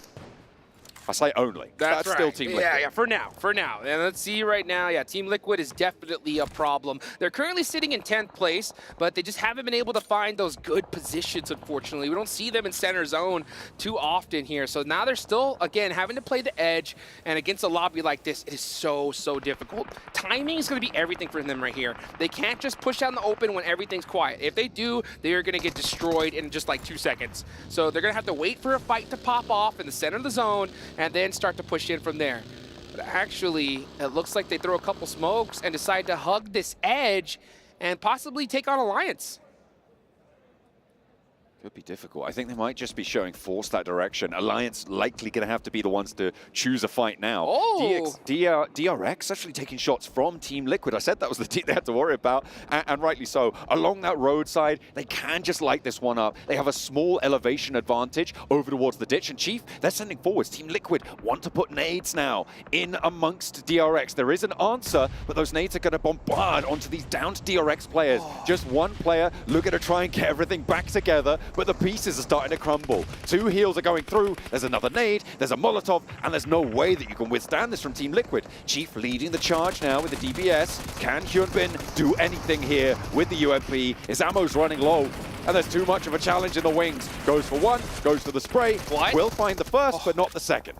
Yeah, just like that. Team Liquid, very smart. They sent Ayala up on top of the hillside just to kind of pop some shots at DRX. Got a couple critical knocks, sent them all the way in, and they said, nah, we're not just going to push Silly on in the middle. We're going to make it happen ourselves. So beautiful push from Team Liquid, and now they're in a very, very solid position. There's nobody to their backs here. I think Vampire is their major threat right now. Where do they cross, right? Where is their opportunity to move? Moving in towards DXavier? I don't know about that one, but moving towards Team Liquid, now there's an opportunity. You can play on that far roadside, you can move along, open up the door with some nades, and then just crash across, right? Vampire currently the only team on the north side, but you can see just how dominating the sightlines are for DXavier over towards this position. So if I'm Team Liquid, I'm worried from the north. Well, let's see where this next zone goes. Oh, 4MV getting knocked. 4MV being very, very quiet here. Where was the 4MV of the group stage? The aggression just pushing onto the edge. Now we just see them hiding in buildings, and it is not working out for them. This next zone does pop. Put in the chat who you think's going to win this match right now. If you get it right, you get a crisp high five. Godless with the shots. Right-hand priority, too strong. Strafing out. Nice spray with the UMP close range. Takes another out of 4MV. 1 player left for them. On the south side, might have a P90, but Talon gonna have to move towards the circle. You can't beat it. It will just come for you. Alliance trying to move their way in as well. Leon takes a lick of damage, but stays alive. Another nade goes short, doesn't connect with Cluck. They're trying to push past now. More damage pouring on in. Talon 4v4 with Alliance. 4v4 right now. Let's see what Alliance can do. Alliance trying to make it happen against Talon, currently in last place. A stark difference from their group stage performance. Cluck up close and personal. That's the worst place to be near that box. You gotta know there's some utility coming right towards you, and he gets punished immediately. Misery down, but there is an answer, and it's twofold. Painful for Alliance, but they still have to get away from this blue zone. It is now pushing fast. Vampire, they did choose to go up towards DXavier. They put a smoke close, they cut off sightlines, but this could be just a death sentence. Lamborghini with the sideswipe in the back of the pickup there. Needs to pick up more than this, though. Schwepp down. Tony K has the angle. Nade overarm over the top of the lip, and it's on to do. A huge nade for Lamborghini. That's his 3rd knock towards Vampire. They try and cross the road, but they are into the open arms of DXavier. Is there a third party from Team Liquid? There's shots coming through potentially, but DXavier have all of them alive, and there's no reses yet. Lamborghini, oh, showing a little mercy to Vampire there. He gets knocked and thirsted. The rest of DXavier. Long nade. Let's see if they can hit it. They have to roll a perfect nade down. That looks pretty good. Ooh. Oh, just a little overcooked. And that is going to be unfortunate. But now we're going to see DXavier say, you know what, we're going to get it done with our weapon. Jump shot, gets 1. Ooh, not able to get the second. Where's the follow-up? There it is. Ooh, and Vampire go down. I feel like Vampire maybe made a mistake there, going for the DXavier position. You smoke them off, you take down Team Liquid, but now Team Liquid can third party. What are they doing? Ayala's been knocked for a while. That was a nade from DXavier that took that one down. Ooh, Mythic, no, he's taking a tumble. Ow. That's a lot of damage. That's got to slow him down. Something awful.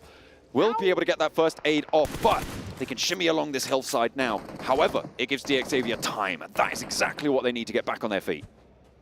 Oh, speaking of feet, Mythic's ankles be hurting right now after that fall. Linux on the other side.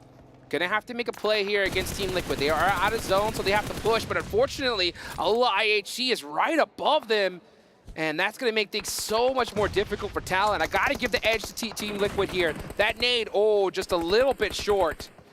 Talon cannot push Team Liquid at all due to IHC's position. Seol's got that nade, but this is a little bit too far. Chief and Ayala have to hold them down. They are holding this ridgeline well. That's a knock towards the backlines of Talon. Mythic still down. Close range. Cardozen with it all to do. Goes for 1. Dark can't quite find the second, but there's the sideswipe. Chief now needs to stand up for the team. Talon, with 1 player standing, will fall down. A little assist there from Zeol on the off angle, and Team Liquid will be able to get these reses, but will they be able to get both? That's the big question. Down to the cliffside, and DXavier trying to flex out in the meantime. Ayala, Team Liquid's being too quiet here. They need to start throwing something. They need to make some noise because Xavier, oh, he sees them all. He goes for the knock players first to get the confirmation on those points, and that was perfectly executed. Now he has all the sightlines in the world. There's another knock coming on your way. Ayala goes down. Chief, you gotta make it happen all by yourself, buddy. Those were some nice shots there.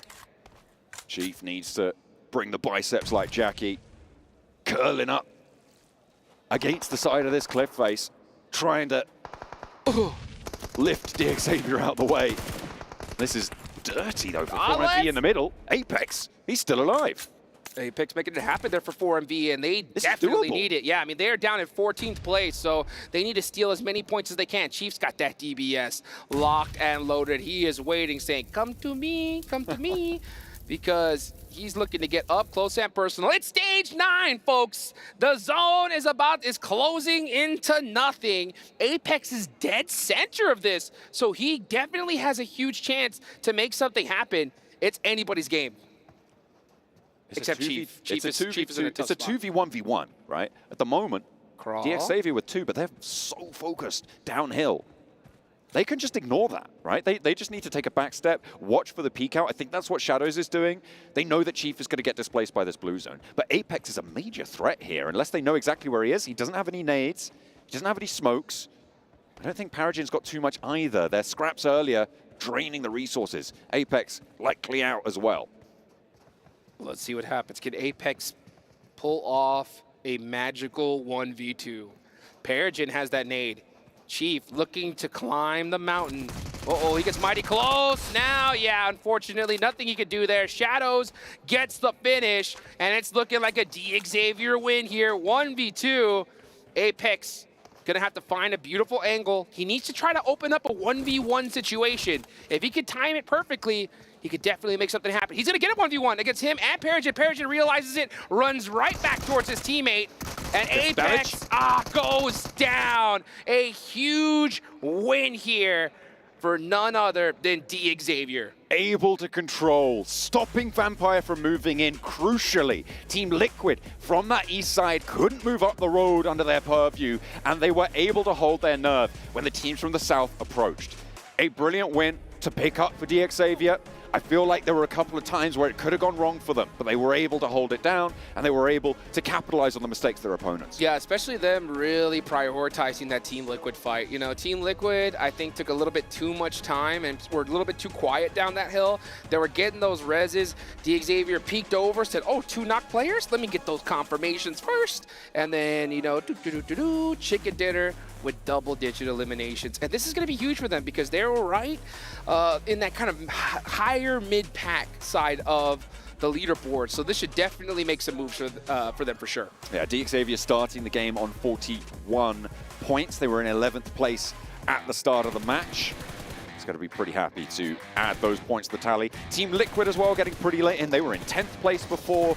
I'm looking at 4MV as well, with Apex getting 2nd place. That's going to be a much-needed approach for 4MV, but is it going to be enough? I'm not too sure. The big story on this match, I think, has to be Reject, Yeah, though. absolutely. With the eliminations that they were able to get, with the points that they were able to jump up and take them away from not only the rest of the lobby, but from Alpha 7. They were able to get the eliminations against Alpha 7, take Alpha 7 down, who only got 1 elimination.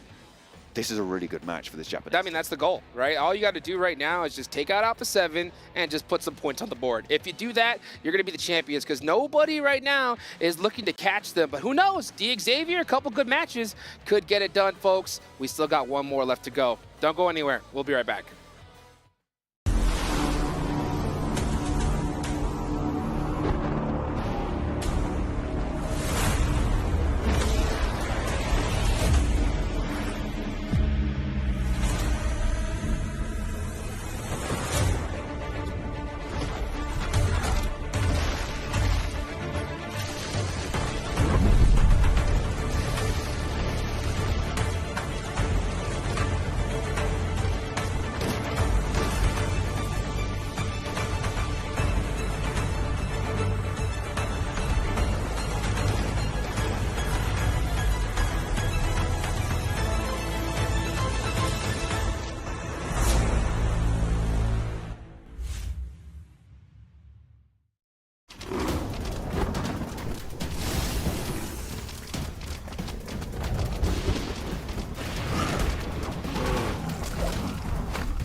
Hello there. I know you're busy watching the games, but Hey. I'm going to have to interrupt you here and ask you, when it comes to the predictions of how today is going to end, give it to me. Oh, and today, I mean, you can't ignore Reject. They're just absolutely popping off all day.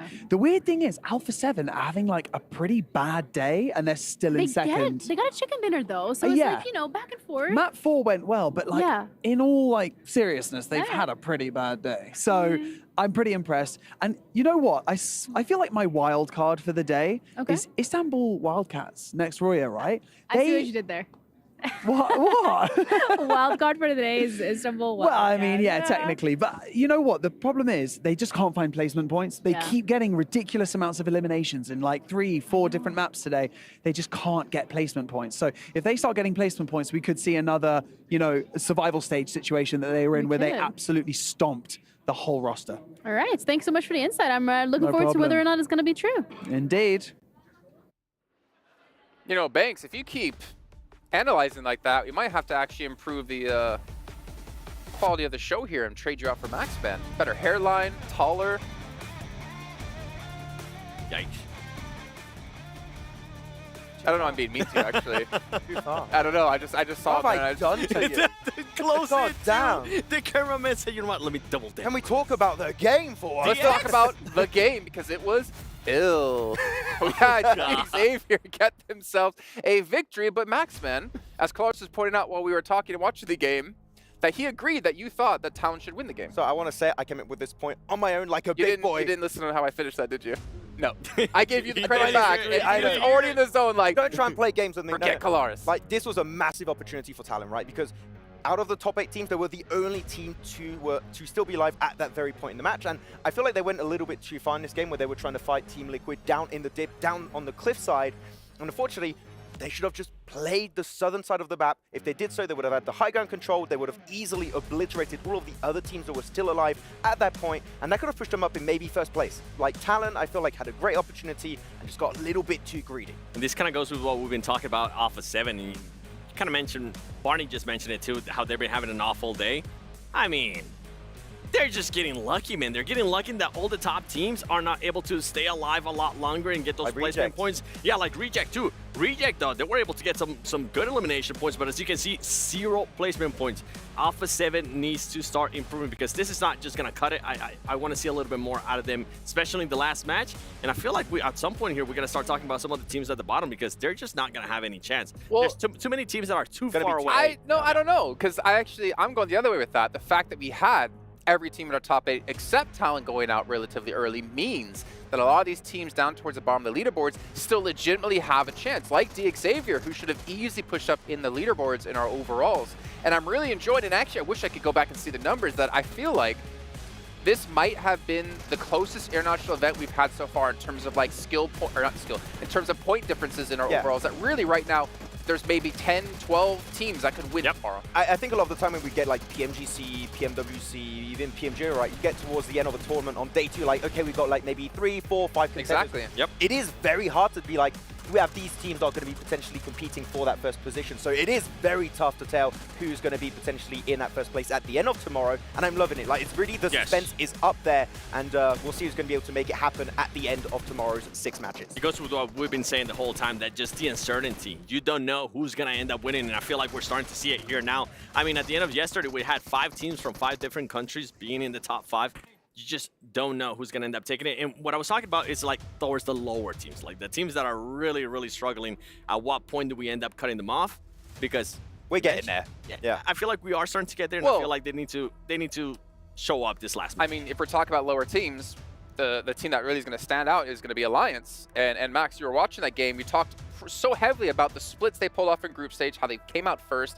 We're seeing them try to do splits here, but there was a moment where Olio, you were just like, what are you doing, Olio? Ohio, what are you doing? was so split, he was in Ohio. Okay, he was so far away from the rest of his team.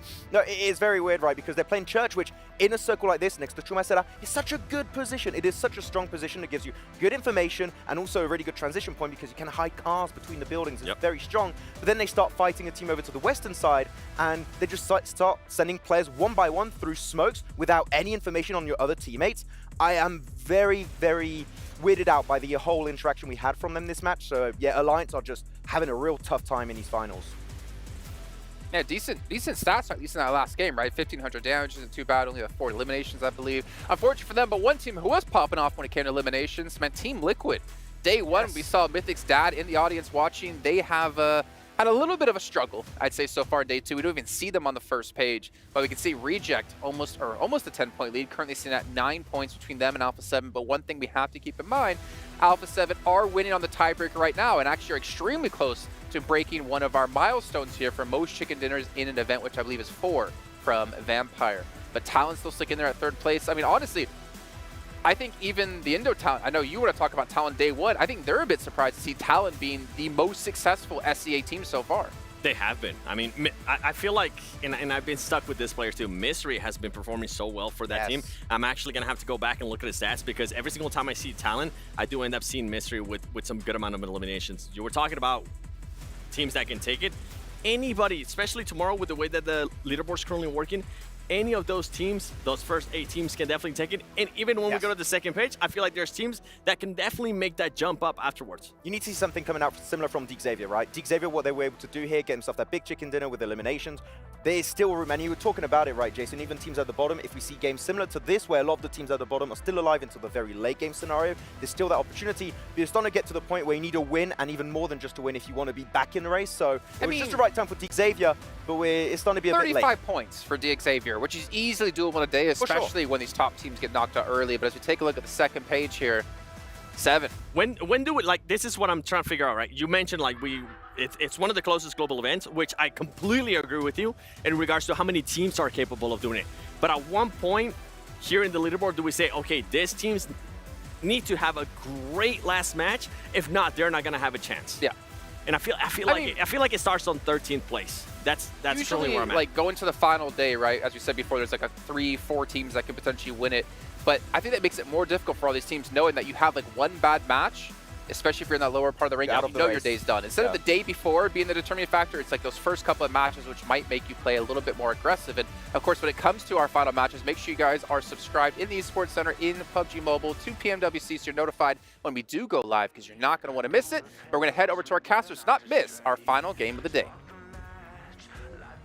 Final match of the day. What a phenomenal handshake right there. And Powerful. I'm going to tell you right now, any handshakes among these teams are now expired because this is the last game of day 2. 6 more matches to go after this one. And we are crowning a PUBG Mobile World Cup champion here at the Esports World Cup live in Riyadh, Saudi Arabia. Last match. Let's see who's going to get it. I can guarantee you one thing. What's that? That the world champions here in Riyadh will be using the GT20 Pros. With dual gaming chipsets and 144Hz AMOLED screens, the GT20 Pro will equip teams with up to 120 FPS, which is also the first batch of supported devices, offering esports level performance and visually stunning experiences in the 2024 PMWC. Once again, after the read, it's the plane check. Real experiences, authentic experiences right here because, man, this is a big game for these squads. We got to see who some of the top players are right now. Yummy on top with 8 headshots. We like to see that. And Flower with the most knockdowns. I mean, he has really been putting in work for his squad. You constantly see him on screen making it happen. Of course, Reggie OCO, somebody you always got to keep your eye on. But also, it's good to see the most eliminations. Apex on top of 5. Yeah, able to do a little bit for 4MV, but you know what? Kind of doesn't matter. 4MV aren't going to do too well. You can get all the nade eliminations you want. Oh, okay. A little bit of a special circle, a treat at the end of the day to make sure that you're paying attention still. Come on. Chop, chop. We're getting into the game. Los Higos going to be on the far west of this circle, down towards the south side. These hills start to get a little bit nasty. With the slopes that go down towards the water, you've got these long, open sort of field areas, and then they're broken up by these long ridge lines, right? These spits of hills that roll down towards it. There's a hot drop. Okay, IWNRX and Tianba. 2 of our middling teams right now. They're within 2 points of one another. But Tianba puts a third in the middle. one of the members of Tiamba is pretty lit up right here. They're very early on in their drop, so not a lot of loot. Maybe he was able to find a first aid kit, something. Frozen finds an M249 though, and he's looking to get some revenge for his buddies. Wolf. Tiamba with 4 and the advantage. Look at that. Look at the sneak. Oh, he's no crawling. helmet, no vest, baby. Just an M249 and a dream. Best defense is a good offense, right? That's what I'm saying. That's all you need. Sean senses something, some disturbance in the waters, though, here. He's got his ear to the ground. Not Frozen Shark. Look at him moving ever so carefully. Keeping an eye. Keeping an eye out, though, making sure there's no shenanigans, nobody going up this hill. Oh, he's spotted. Here we He's see been spotted. Frozen. No, he's not. Okay, Sand run. shark moving through in his natural habitat, trying to find his prey, stalking. Wide on the outside. This predator, naturally found in the EMEA region, now out of his depth against the Chinese opponents.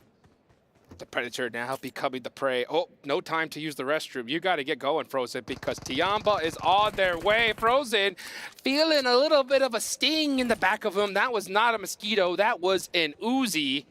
Where is the rest of the team? It's easy to mix those two up. I always do that. Yep. It's really, the number of times I've gotten a spot of bother for that, you would not believe. Oof. Tiamba, though, they know exactly the difference between a flying insect and a weapon capable of taking on IWNRX.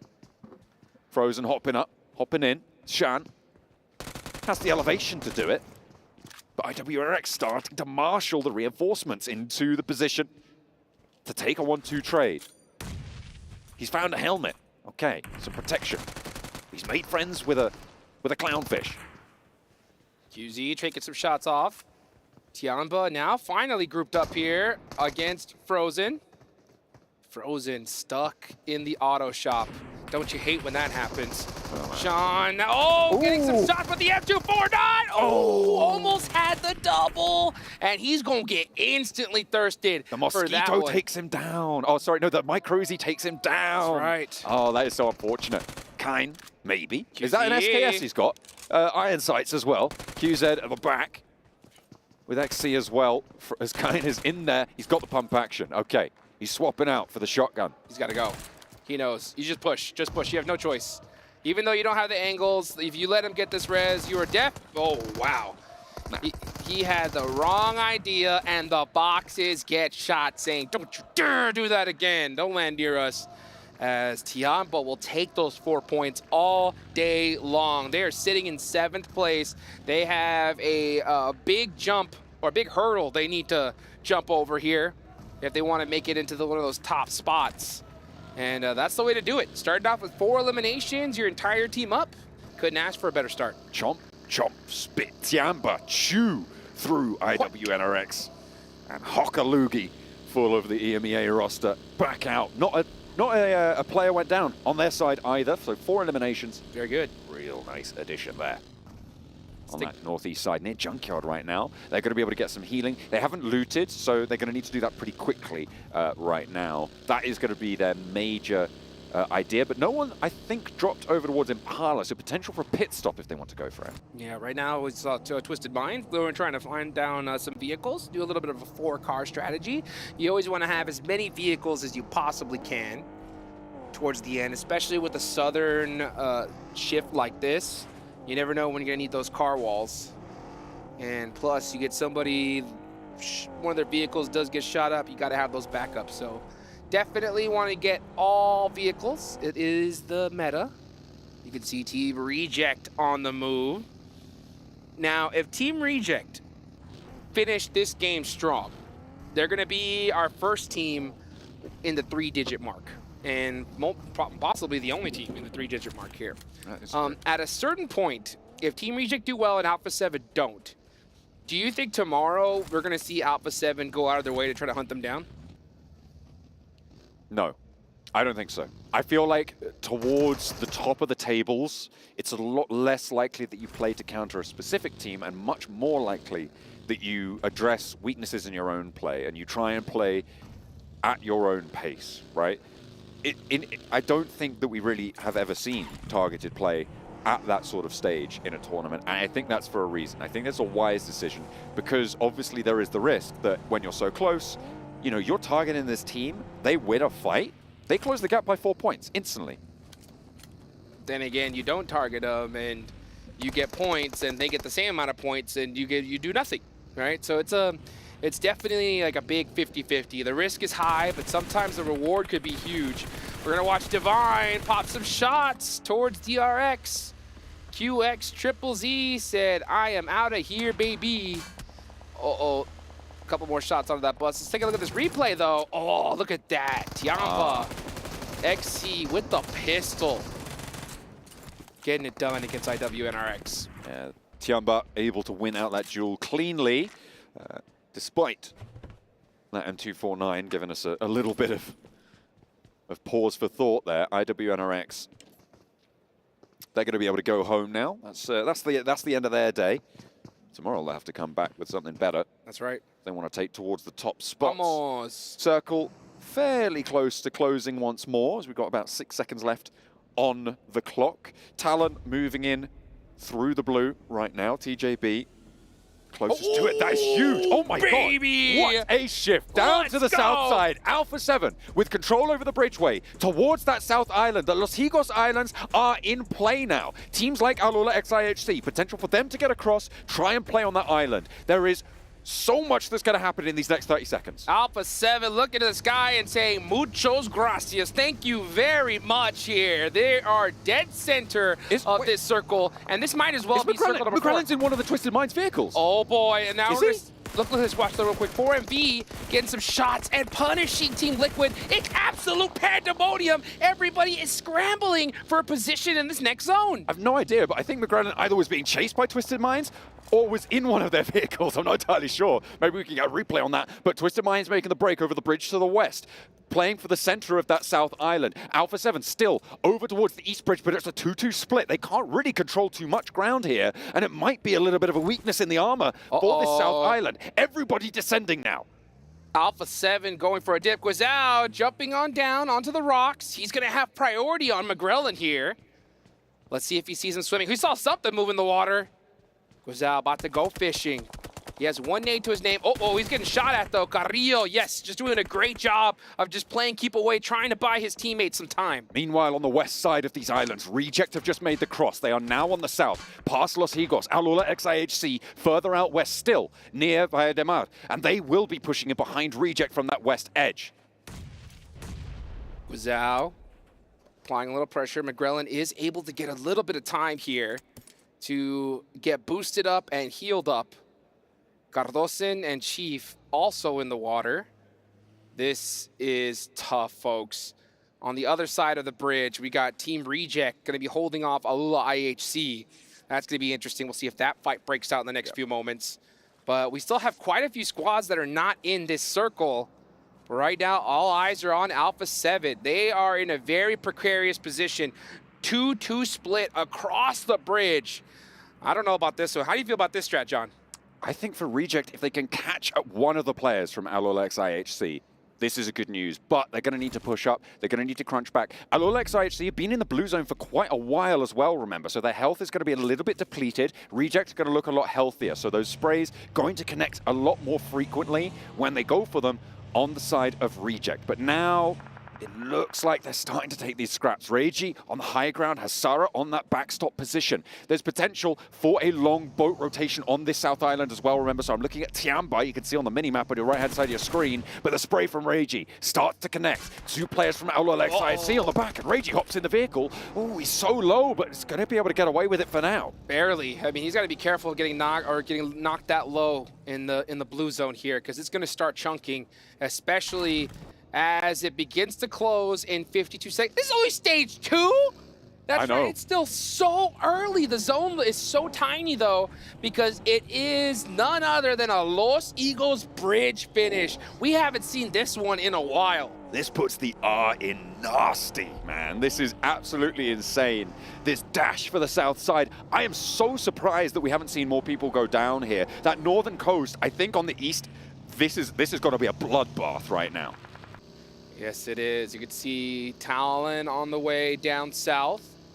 They're going to have to find a position into this next one. Most likely going to be going up against Xavier.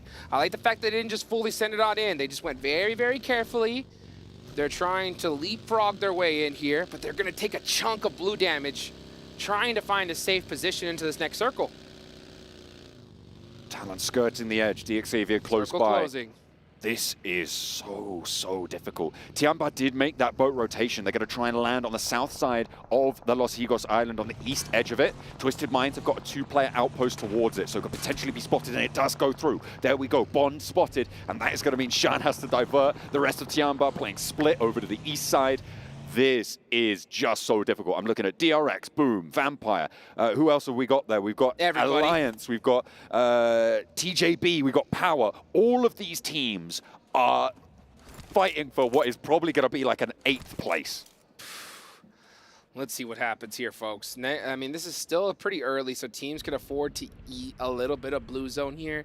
Power are stuck in between a rock and a hard place on the other side of the circle. Right now, we're watching TJB find themselves a different position. The good thing is that even though the zone is so small, this sloping mountainside here has so many different nooks and crannies, little hillsides that you could find, you could put a decent position into. Power decide to go to the beach, and unfortunately, this beach is closed, John. Hey, they forgot their factor 50, man. They are getting sunburned right now under the blinding gaze of TJB. GK first, sprayed out to Fidan. Doesn't actually connect onto the knock there. Ow. And there's a nade from Al-Haji. The heavy hand himself. Nade over the top, looking to put a second one in. They're close together. They do split up. Wow, and nearly goes down. Just takes it away. The first nade was already popping. He instantly heals it back up, but there's another nade waiting in the wings. Al-Haji wants more. TJB have the high ground. Look at Longs up on the right-hand side there. He's ready to peek this ridgeline. This is stage 3. The zone's going to start putting some damage, especially as it closes here. Power going to have to make something happen. Al-Haji especially with the angle. Oh, but he's going to be eating a chunk of blue zone. And it's going to start hurting even more in the next few seconds. Nades start to ring out. Circle close, and it centers on up. TJB committing a lot of time to this power fight. Uh-oh, and now Vampire is on the other side, punishing TJB. This is a lose-lose situation for these two teams. Nobody's happy. It's all about who can get the eliminations out of it. Power able to pick up some points there. 2 eliminations found now as they pick up that second. No, wait, they're up to 4 with those. They're added to the tally, but they are suffering behind the Vampires here. This east side has not gone so well for the Vampires. They've got 3, but they're going to need more because they are pretty much definitely not getting into this circle. This is crazy. The northern side, teams still yet to cross. You've got, I think, 6 teams yet to cross from this northern edge. The island on the south starting to get more populous. Let's talk about the island on the south for a second. There is a central ridgeline, 2 hilltops that sit on it that are so important. Right now, Twisted Minds hold the eastern one. Reject and XIC going to control the access to that second one on the west side. That ridgeline, in general, very powerful. Not fully guaranteed that we're going to end up on the South Island, but you could see Alola XIHC trying to stretch out towards that ridge as Reject sequestered themselves to the northern compound. That could be dangerous. Let's see what the plan is going to be here. Team Reject holding down this Los Higos Island here. And it's been a while since we've seen a finish on this island, and we're going to see one today here, folks, most likely, because right now we're looking at Vampire on the other side here. Right on the edge. Boom Esports on the edge as well. Yummy gonna be looking all the way down. Does he spot Carrillo through the tree? He doesn't. Tony K from downtown with that mini 6X trying to find anything in his sight lines, but I mean, there's just hardly any real estate on this side of the island. Alpha 7 and Reject both have outposts on the island. Carrillo on that north side still does have that off angle, right? But he can regroup a lot easier than anyone else because he has his teammates as an anchor on that far side. The question is, what sort of presence do Alpha 7 have there? Because I believe they're under the bridge on their crossing. They are going to be able to peek up. Some of those buildings around that area, pretty powerful to control the ground around them. But you're going to have to most likely move south from them. Yeah, let's see if they decide to move south. Oh dear. Alliance flipping, tossing, and 4MV are looking to try and take advantage of it. Oh, the spray is just a little bit off. That's Vampire exploding on the rotation. Boom. Esports taking full advantage of that one. Looks like we're seeing Alliance get picked apart, and now here comes the push. Talent onto Xavier. The trades are starting to ring out. Axel's got that molly locked and loaded, throws it in the building, but unfortunately that was the wrong play. Xavier making it happen with their weapons. Oh, but it's only one player. I think it's a 1 versus 1. Talent and Xavier now going down low. Last player for either of these two rosters. Flush is needing to come on through, but this is still on the northern shore. Boomer eliminated in the meantime on the eastern side. They tried to, I'm not entirely sure how they actually went down there. I think 4MV might have had sightlines, but in the meantime, Nade is still pushing around for Xavier. Talon with their last player, Misery, on the outside, not engaged in this one. Team Reject all the way from across the map, popping some shots and taking advantage of this one. They get 2 of those eliminations there. Divine looking to get into the even more shots here. Next zone does center on up. Alpha 7 underneath the bridge, just trying to hang on. Carrillo's on the other side here. Eventually, he's going to have to make that swim across. He has no choice. I don't think anyone was on top of the bridge right now. Team Liquid were underneath it. They're swimming around, just trying to survive at this stage. So, with that access to the bridge controlled, Alliance are really up against it here. They are going to have a real tough time of things. Carrillo, as well, is just going to have those off angles. Yeah, Carrillo there, you see him trying to smoke his way to the water. He wants to find water like a dolphin in the sea. Unfortunately, those smokes, I think, have already run out. So he's going to have to make that mad dash in the next few seconds here, though, because the zone is starting to close, and if he takes too much time, he is going to get chunked down by the blue zone. You can see one smoke start to bloom, and hopefully with the chaos that's about to ensue with the shift, he will be able to find some time to jump into the water and start swimming. The teams on the island are just going to bide their time, wait for the forces across from them just to wane, as they are very likely to do. Al-Haji still surviving for power, the last player alive, but he's down towards the coastline. He's spotted, spray down, not quite finishing him off, but this might be it. There it is. Final bullet found. Al-Haji falls, 4 eliminations for power, and 10 teams are still alive.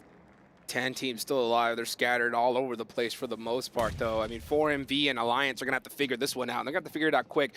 4MV is on top of the bridge. Alliance is on the bottom. And something's got to give here. As you can see, Alliance putting some shots downrange. And I believe now we're going to see Alpha 7 try to help out their teammate, because Carrillo's going to do a smoke wall here. Now let's see. Can Carrillo cross the road? That is the big question. Team Liquid losing players, their swimmers finally going down. No eliminations, no points. That's a good big one. Nice shot from Mafioso.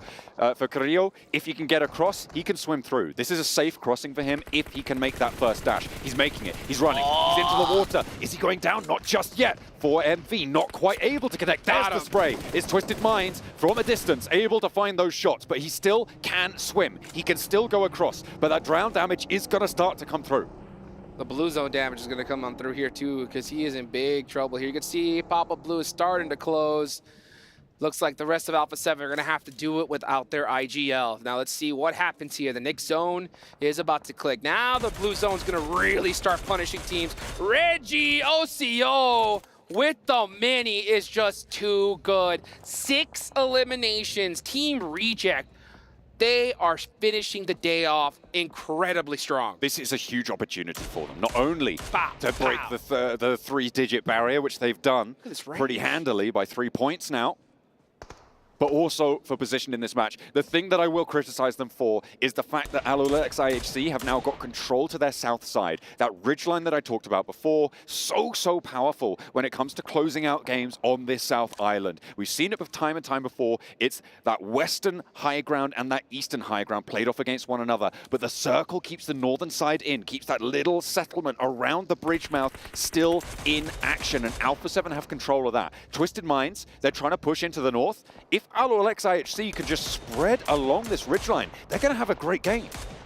4MV going to lose a player there on rotation. Twisted Minds soaking up some of these elimination points. That's 7 for them. This is one that they really desperately need. They're all the way down in 13th place, but it's going to be hard to catch Team Reject since they are keeping up the pace here. Mafioso getting a couple nice little hit markers there onto Team Reject. But they honestly, I'm going to give them the edge here. They are doing so well in this game. And they are going to be the first team to pass up that legendary 3-digit mark. Oh yeah, they are up on 1-0-3 right now, not including the placement points they've accrued already, but Mafioso spots Ragey. That should be resable. There's not too much to worry about there. Alliance, they are just going to fall like ducks in a barrel to Alpha 7. That's a Kalaris quote. That's not what you want to be. There. You do not want to be a duck in a barrel. That is for sure. It's a bad time. You want to be free. And you can see 4MV flying down to freedom in the water. That's right. That's where ducks like to be. And you can just see them trying to make it onto dry land here. Let's see if they're able to do so, because they are starting to get chunked down little by little. They're evading the Mafioso's going to see a... Does he spot them, though? He doesn't have a nade. A nade would be absolutely huge here. You put it right in the middle of them. As soon as they try and step on the land, they're done for, right? Because you can't heal whilst you're swimming. Now they're going to try and make landfall, the spray with the UMP. But the ammo's not looking super strong right now for Revo, as the nades do start to come through. That's what I was looking for. A Molotov to slow them in their approach to the beachhead there, as Mafioso spots the player at the back line. Another nade goes down low, and there's the knock from Mafioso. Leon trying to make something happen, and Alpha 7 get a couple more points. Revo jumps down. Revo, does he see Leon, though? No. Twisted Minds. Oh, Twisted Minds. Now getting into the action. Looking to take this game to their hands. They move out of the safety of their building and are looking to clear this bridge out. Igor on the move, and Alpha 7 finally take down Alliance. Meanwhile, Team Reject have been big chilling for the most part, but Divine is on the move and looking to get active. Yeah, stretching out along that coastline, that's going to give him cover from that ridgeline that Alolex IHC have now managed to establish control over. Reject on that north coast. Twisted Minds have Alpha 7 surrounded. Alula IHC, where do you be? You're on the south side. You haven't made any moves at all. Only one elimination They're in the best place, though, I think. Yeah, I mean, they are in the best place, but they're going to have to make some moves here quickly. They're 14th on the leaderboards. Placement points aren't going to be enough. If you have the opportunity to get some of them eliminations, you got to be able to take some risk and get them. What a way to close out the final day, though. Our two big hitters in the tournament, Reject and Alpha 7, going toe-to-toe on a brutal South Island finish. 5 teams remain. Alolex IHC, kind of the arbiters of this position. Divine's actually jumped into the water. He's getting a little bit of information there, and it is going to push away from this ridgeline. This is where Reject's position might be a little bit stronger, but they need to open up towards Alpha 7 further. Team Reject's position is extremely compromised because of this next circle, and it's going to be up to Alula IHC to really punish them here, especially if they want to win this game. You want to be able to take out Team Reject on rotation. You don't want to deal with them in a fair fight. And when it comes to fair fights, Team Rejects are going to win those 9 out of 10 times. They've proven that so far. Had at least a 50-point average in these 2 days, an insane accomplishment. Eventually, you got to try to take them out here. Oh, a big long nade. Ooh, does a little bit of damage to Guizhou as the circle starts to close. This is going to be a big fight between Twisted Minds and Alpha 7. It's going to get messy. I mean, it's been messy for a while. No cleanup in sight either. Reject have now managed to move a little bit further along this coast. Reiji still breaking out further into the water. Going to want to make landfall a little bit later on. Alpha 7 under pressure from the off angle from Alolex IHC. You can see they managed to find a little ridgeline there, but Alpha 7 taking shots out towards Reiji, as he's going to try and push further on in from the water. I'm going to give this game to Twisted Minds already. I think you might be right. Yeah, I think Twisted Minds are going to have those buildings. Alula IHC is playing this extremely passive here. Unless we see Alula IHC just take a crazy risk and go dead center, then we might see something happen. But right now, Twisted Minds have the big positional advantage. And I think all these other teams realize it, so they got to try to hunt down a couple eliminations. And right now, the shortest path to that is going to be Team Reject. Long nade! Good. Oh, it gets the confirmation on a Reiji. That's a huge one. Able to get that flush is absolutely massive. Taking a player out of the mix there that could have been rezzed, they're now diminished, and they know there's more. And the big thing is they know it's Team Reject on that side for a fact. They got to take them out here and now, especially if you want to pass them up on the leaderboards. You can't let them get any more room. It's a big arm. Ooh, that did touch Divine. He didn't like that one. That was an eviction notice right there. And Team Reject know that they do not have a safe place to stay. That little dip right there is so dangerous. If a nade happens to make it, right in that little crevasse, they are done for. Nate's in response, finally actually pulling the pin on their own, but not going to find anything there. Mafioso with a difficult approach, and I think you're right, Twisted Mind still with the best spot. But if this fight on the north side concludes, it gets a little bit more difficult. Twisted Mind should win this game. There's no way they lose this. They're in such a great position. The only thing they have to do is defend against Alula IHC, and it should be money in the bank for them. But let's look right now at what Alpha 7 can do. If Alpha 7 can find a fight, a fair one, onto Team Reject, they're going to have a little bit of coverage with that slight little hill, but they got to make that push. They got to clear this side of the map out if they want any chance at winning this game. Or even, who cares if you win this game? Just take out Team Reject. That's what your goal should be, right? Just stop them from getting any points. I mean, that would be fair enough. To be able to get that done would be a big old relief for them. But Alula IHC have removed Shan. They're going to move forwards, play the ridge lines. Divine's doing the same. He's trying to meet them at the pass, and he's gotten up a level.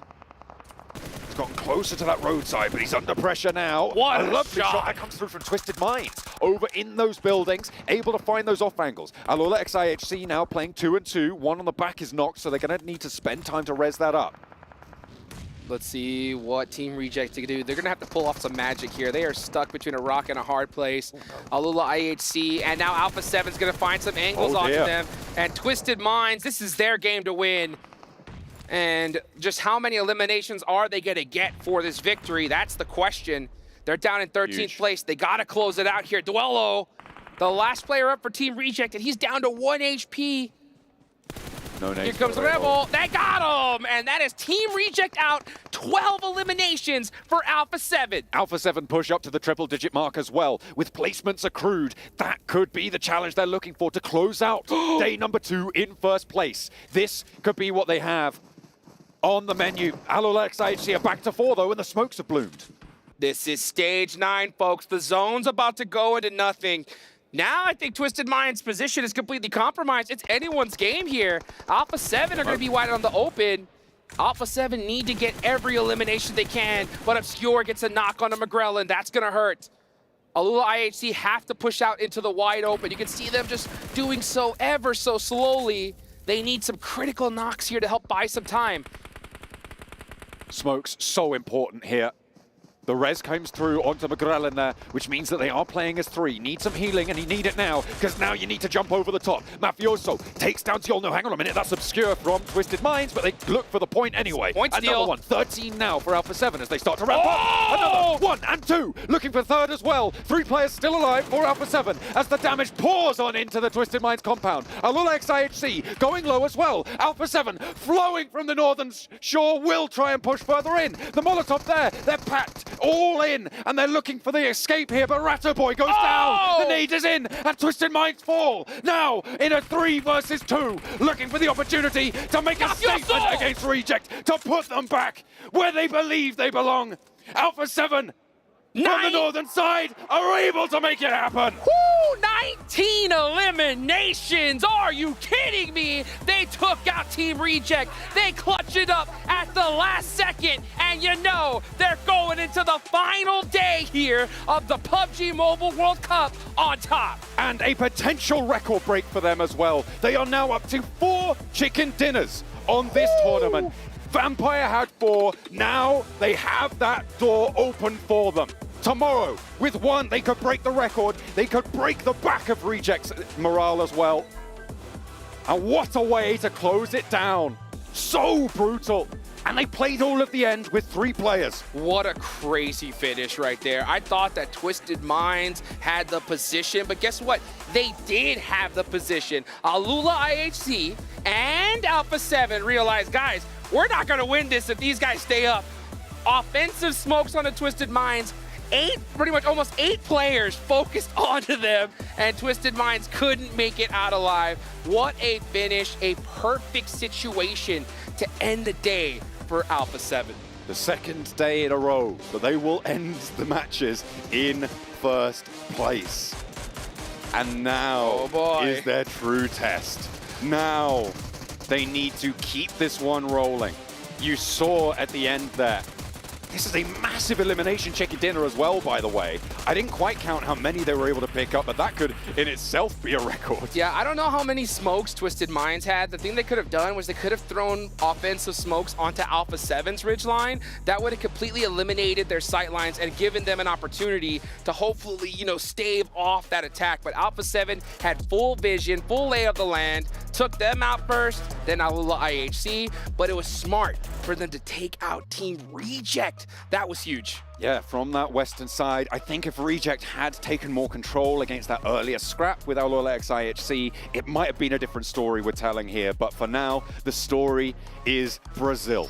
Alpha 7 take a crucial chicken dinner to put their final day in the lead for them. First place. See what they can do. Oh, let's see it. Let's see it. I don't need to say anything. 7. Do Brazil! Yeah, buddy! Where's my jersey? Tying it. That's your jersey. That's my jersey.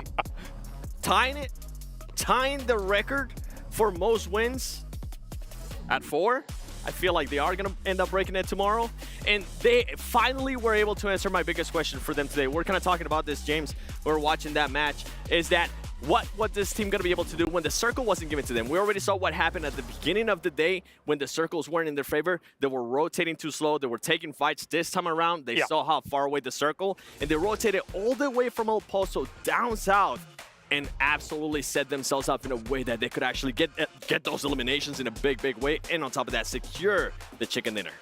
There's a lot of fascinating things about that island, and obviously we can go into it later on, but the most important thing for Alpha 7 is taking the spot across the bridge. You don't really need to go deeper into the island when you're the first there to be able to hold that position and try and get as many eliminations as possible. And this version also has the bridge on the other side. You don't have a compound anymore. It's just flat terrain, so you have to jump off the bridge. Otherwise, you're just going to be completely obliterated by all the teams around you. So if you play under the bridge, it's just a funnel for elimination coming your way. So Alpha 7, that was a great position to eliminate all the competition coming your way and picking up points at the same time. Doing it without Carrillo too, because Carrillo got stuck on the other side on the main island, and he could not go across. I'm surprised none of you have mentioned yet, maybe I'm jumping the gun a bit, that this might have been the game to win Alpha 7 finally an international trophy. It might have been the game. 29 points? I agree, Jason. Thank you. Thank you. It might have been. I agree too. I think they're gonna win. I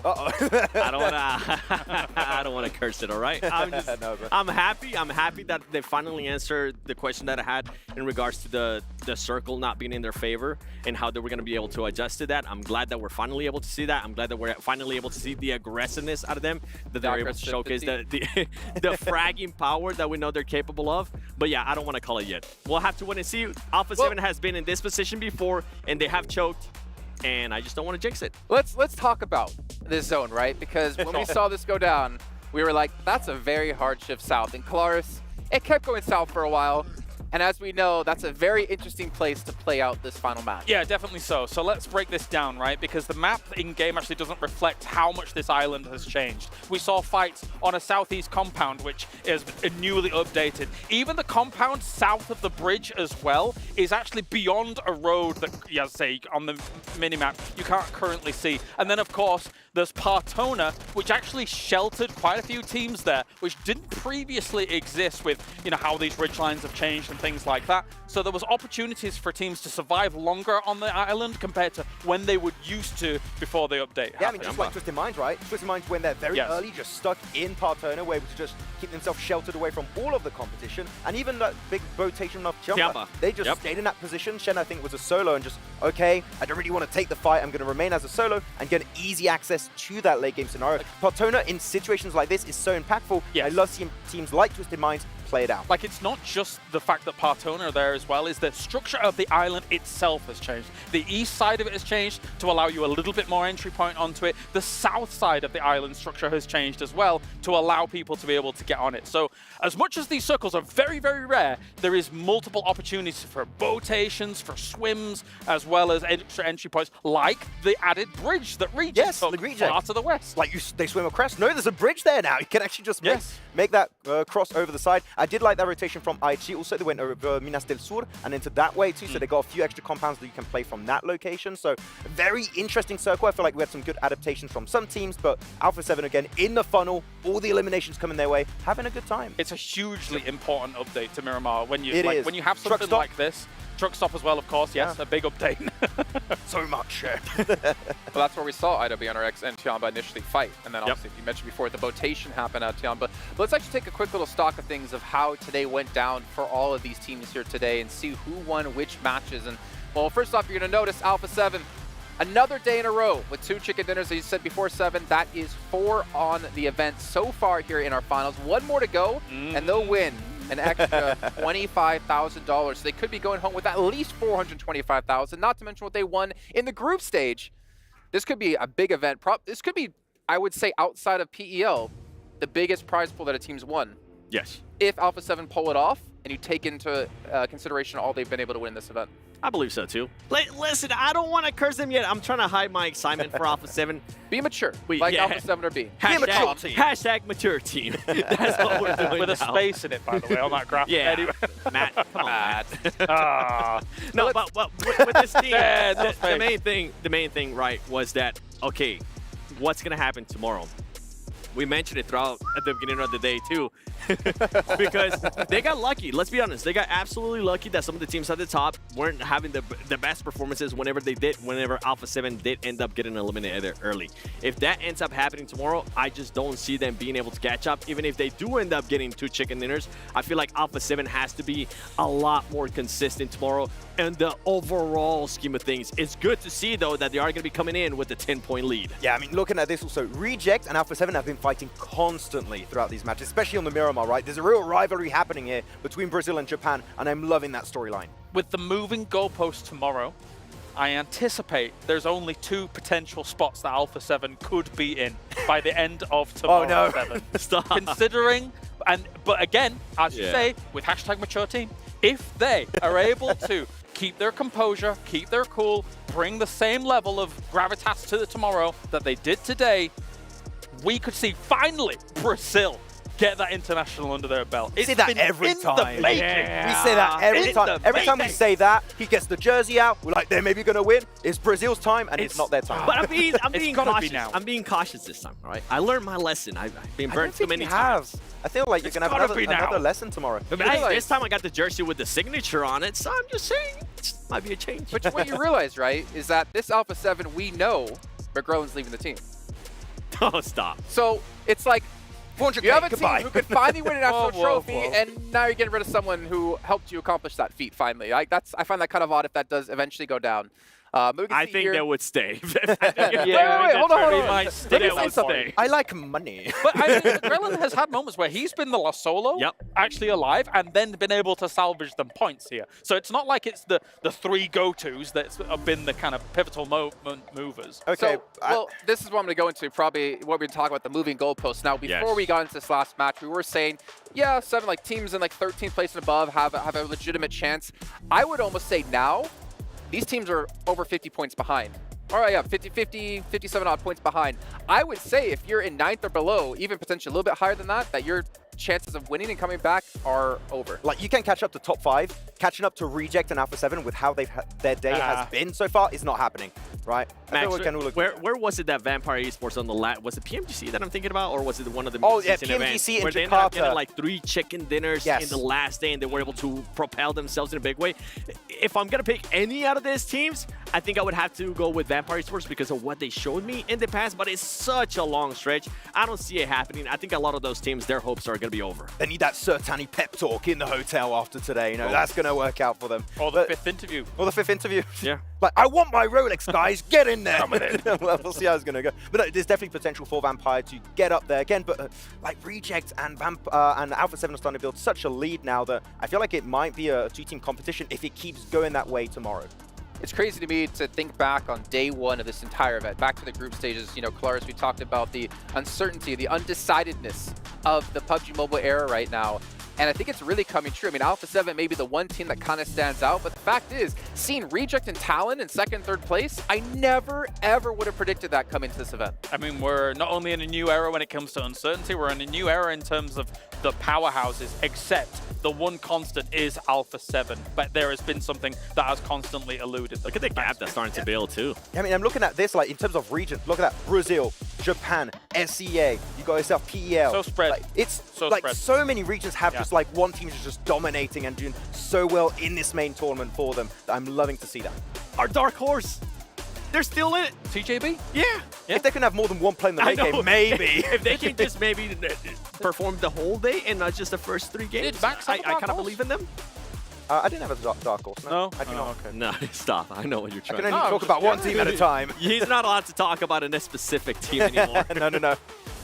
1B, who's that? I don't know. I don't know that team. You really did curse them, though. I'm not touching that with a 10-foot pole, but what I will touch is our Kidia play of the day. I actually don't know who it's going to be going to, because to be honest, you could probably just give it to all of Alpha 7 right now with how they finished off that last match. We're going to check out who it's going to be. Regiocio going to be on the docket here. Doesn't surprise me for a situation like this. Again, they showed some composure in terms of avoiding this fight early to be able to round it out and get the win off the back of it, as they were coming in alongside Twisted Minds, and Rejects were able to clean them up in, again, a very difficult Erangel circle. This island is always notoriously difficult to play. Yeah, 2 island finishes in a day. Where's Partona? Oh, wait, wrong one. Wrong one. Oh, we're getting Kane in there as well. We're going to get a couple different players. Honestly, like today, and just like yesterday, we've had some pretty exciting matches and really an opportunity for all these teams to stand out and all these teams to really make a run for the championship. But it seems like you said, the constant is Alpha 7. Right now, the constant's being Talon, it's being Reject. I just wonder tomorrow, are we going to see some mixes? Are we going to see teams potentially hot dropping Alpha 7 to be like, no, you stay back in second place? That would be so dirty. Not PMWC again. Oh, he got really, he got really angry. Again. S2G's not here. If you're going to catch up to these guys, you have to play your own game and you have to be super strong in doing it, I think. Yeah, like 6 games is still quite a bit. You could, if you have 2 or 3 banger games, all of a sudden, the cards completely change.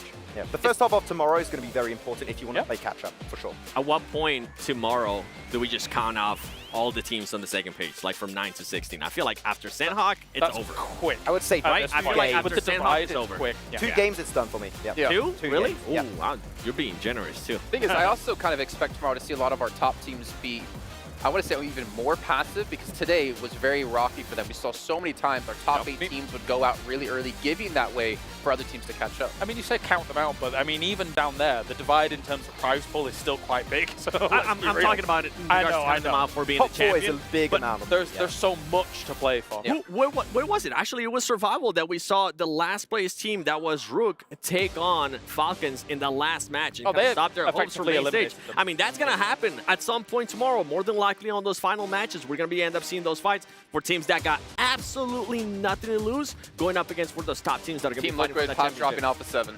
Yeah. It is still like $5,000 increases per position. Yeah, exactly. I like, unless you just don't like money, I wouldn't recommend it. All right, well, I'm not going to make you guys predict MVPs this time. I actually just want to see who the MVP is going to be, because I think it might be exciting. I actually don't know what team it's going to be from, if I'm completely honest. Mafioso. I don't think it's Mafioso. Mafioso. That makes sense. I mean, he was MVP of PMGO, man. If he does a repeat here, that would be mental for that to happen back to back. What do we think has to be the key there for Reject? I feel like that's just such a surprise for me. Like, this team alongside with Talon is just such a surprise for me, and I know you like this team as well, Max. Like, what do you think would... Sorry, I put you on the spot, too. What do you think has to be the key for them tomorrow? For them tomorrow... I mean, just play their own game. Like, similar to what Kalara said, I feel like you just play what you've been doing so far. It's been successful at this point. Just go for your good early rotations, get central, being willing to take fights, and especially Reiji, he is really good at playing the mini 40. Like, mid to long range, this guy is on fire. That's the reason why he was MVP of PMGO. It was mainly down to him playing the mini 40, getting so much damage very early on in his matches. So I feel like that is going to be the game plan for them. Just play their own game, central, and play around that mini 14 goodness. The thing for that team now is that they have been in this position before already once this year, right, in PMGO.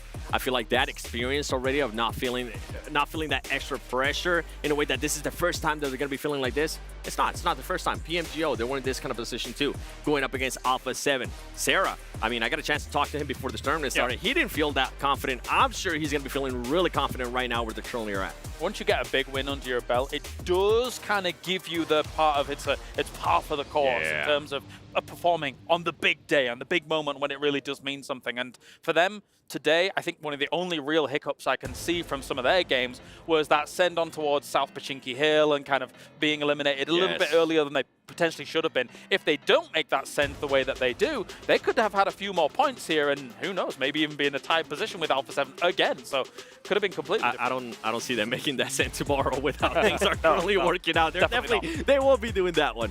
Honestly, I'm getting kind of excited at the idea of Reject potentially bringing home another international trophy back to Japan. Considering PMGO, which had some prelims into it, but didn't have like necessarily this many great teams in it, but now to do it back to back and potentially go into PMGC as well, where they could do it a third time in a year.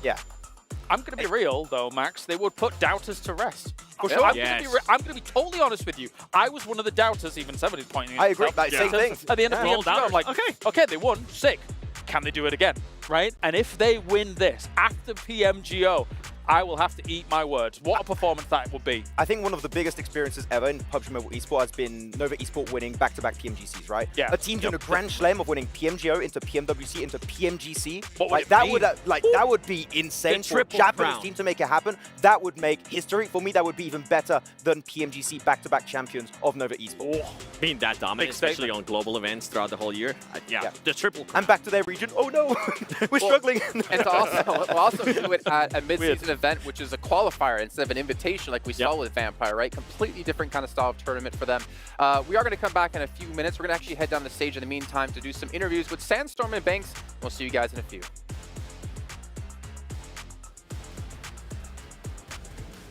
Hello and welcome everyone. We are back in the SEC Arena at the end of Game 6 for Day 2 of the PUBG Mobile World Cup, and I'm here with Sarah from Team Reject. Now, you guys have had an incredible Day 2, top 2 at the end of the day, so tell me, how are you feeling? How's the team feeling after that performance?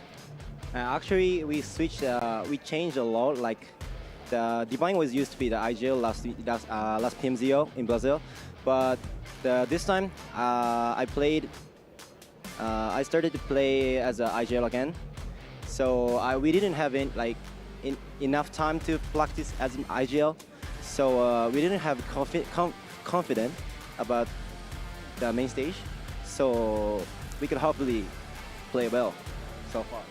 I mean, so far we're seeing an incredible performance between you guys and Alpha 7, but I want to ask you, when it comes to Day 3 of the tournament, we know that anything can happen in the final day of the tournament. How are you guys going to, or what are you guys going to work on rather, to make sure that you stay on top and go for that #1 spot?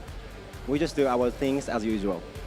I like that. No need to change anything, just stick to what's working for them so far, and it's been an incredible tournament so far. I do have to say, we're kind of seeing a rivalry between you and Alpha 7. We've seen like what happened in PMGO at the end of Day 2. You were first, they were second, and now end of Day 2 for PMWC. They're first, you're second. Is there anything that you want to say to Alpha 7?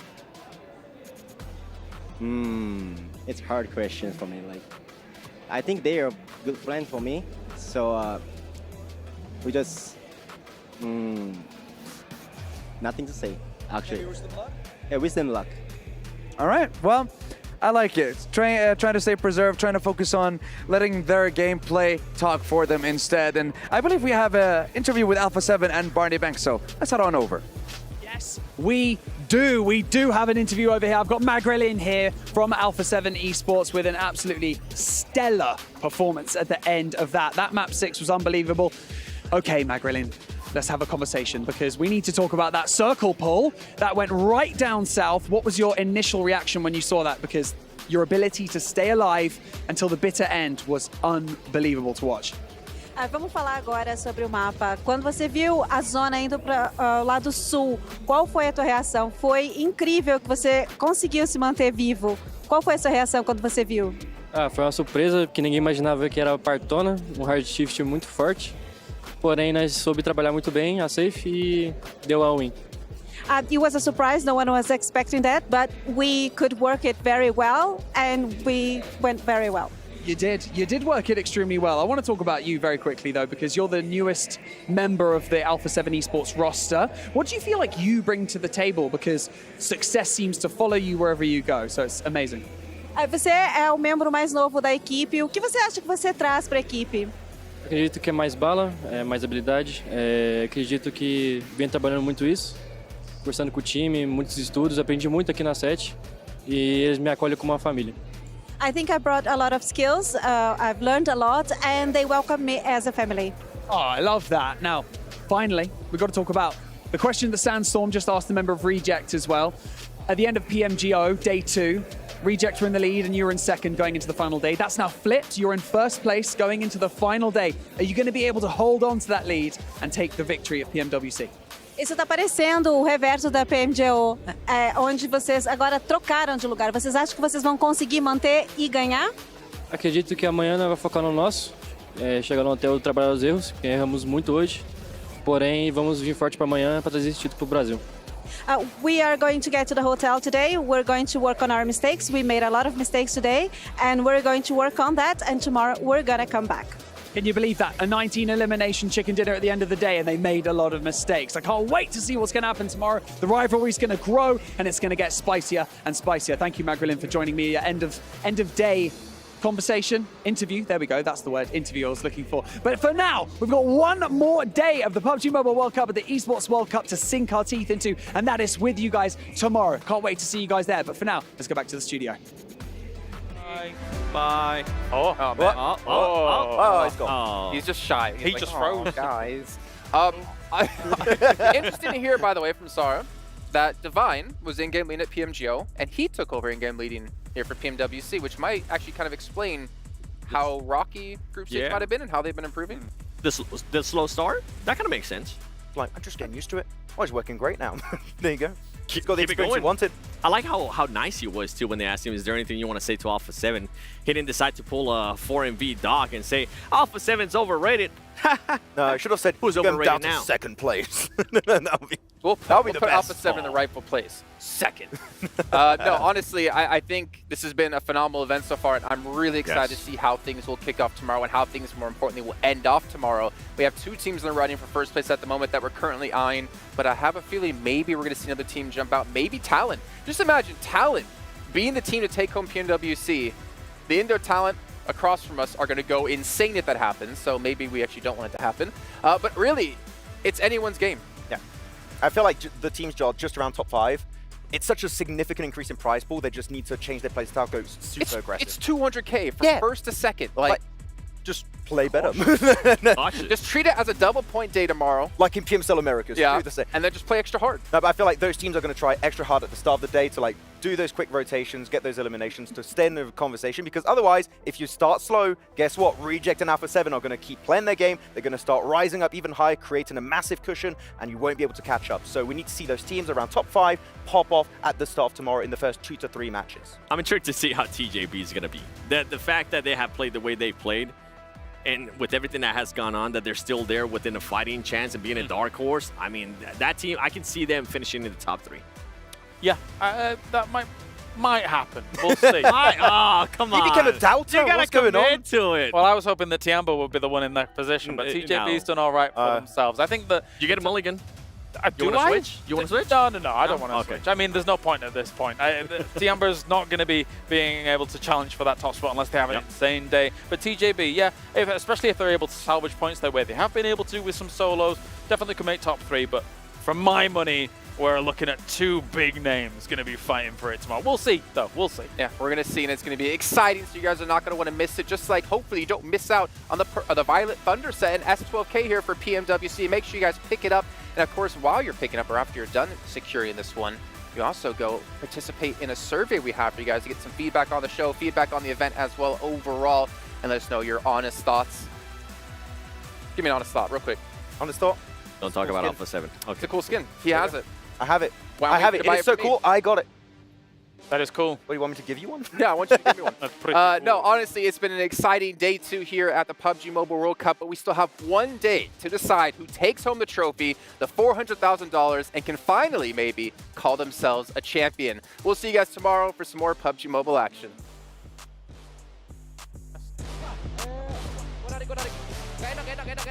Harus dimenangin Pin tapi. Boleh.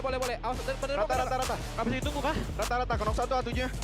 Eu tô full skill AP, vai dropar um de costas pra mim. Aqui, ó, tô Na nega aqui. Dois. Na nega aqui costa com a gente, velho. Pô. Sağımızda adamlar var. Attı kanka, yanıma attım. Oğlum fight diyorlar lan. Fight يمين يا عيال. اسمع اضغط هنا بالسرعة. تعال بعيد. يا اطلع يمين اطلعوا. روح فهد.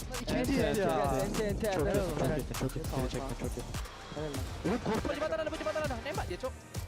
Gak bisa kau main yang sisi arah kita. 2 udah nyebur ya kiri Pin. Bisa main sini, Cok, kalian, Cok. Bisa tuh.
You ever wondered how a Hollywood movie is shot? On a Sony. You review it on a Sony. And how do you make that sound epic? You record it on a Sony. Lunch break on a Sony. So why wouldn't you watch it on a Bravia by Sony?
what they wanna live for.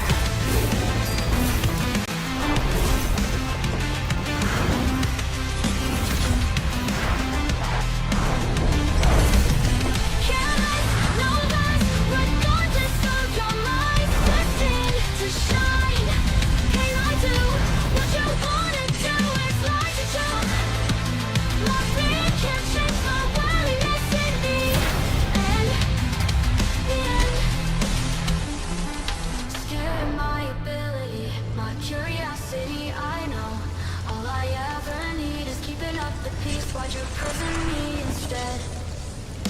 Cut it, what's good from us? Escape what comes along. You're too colorblind to visualize who we are.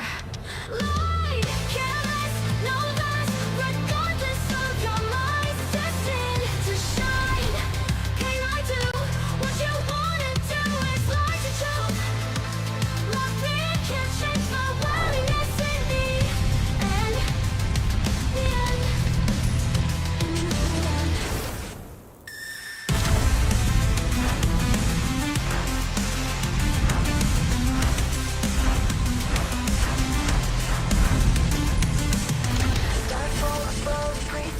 wonder what they wish for, what they wanna live for.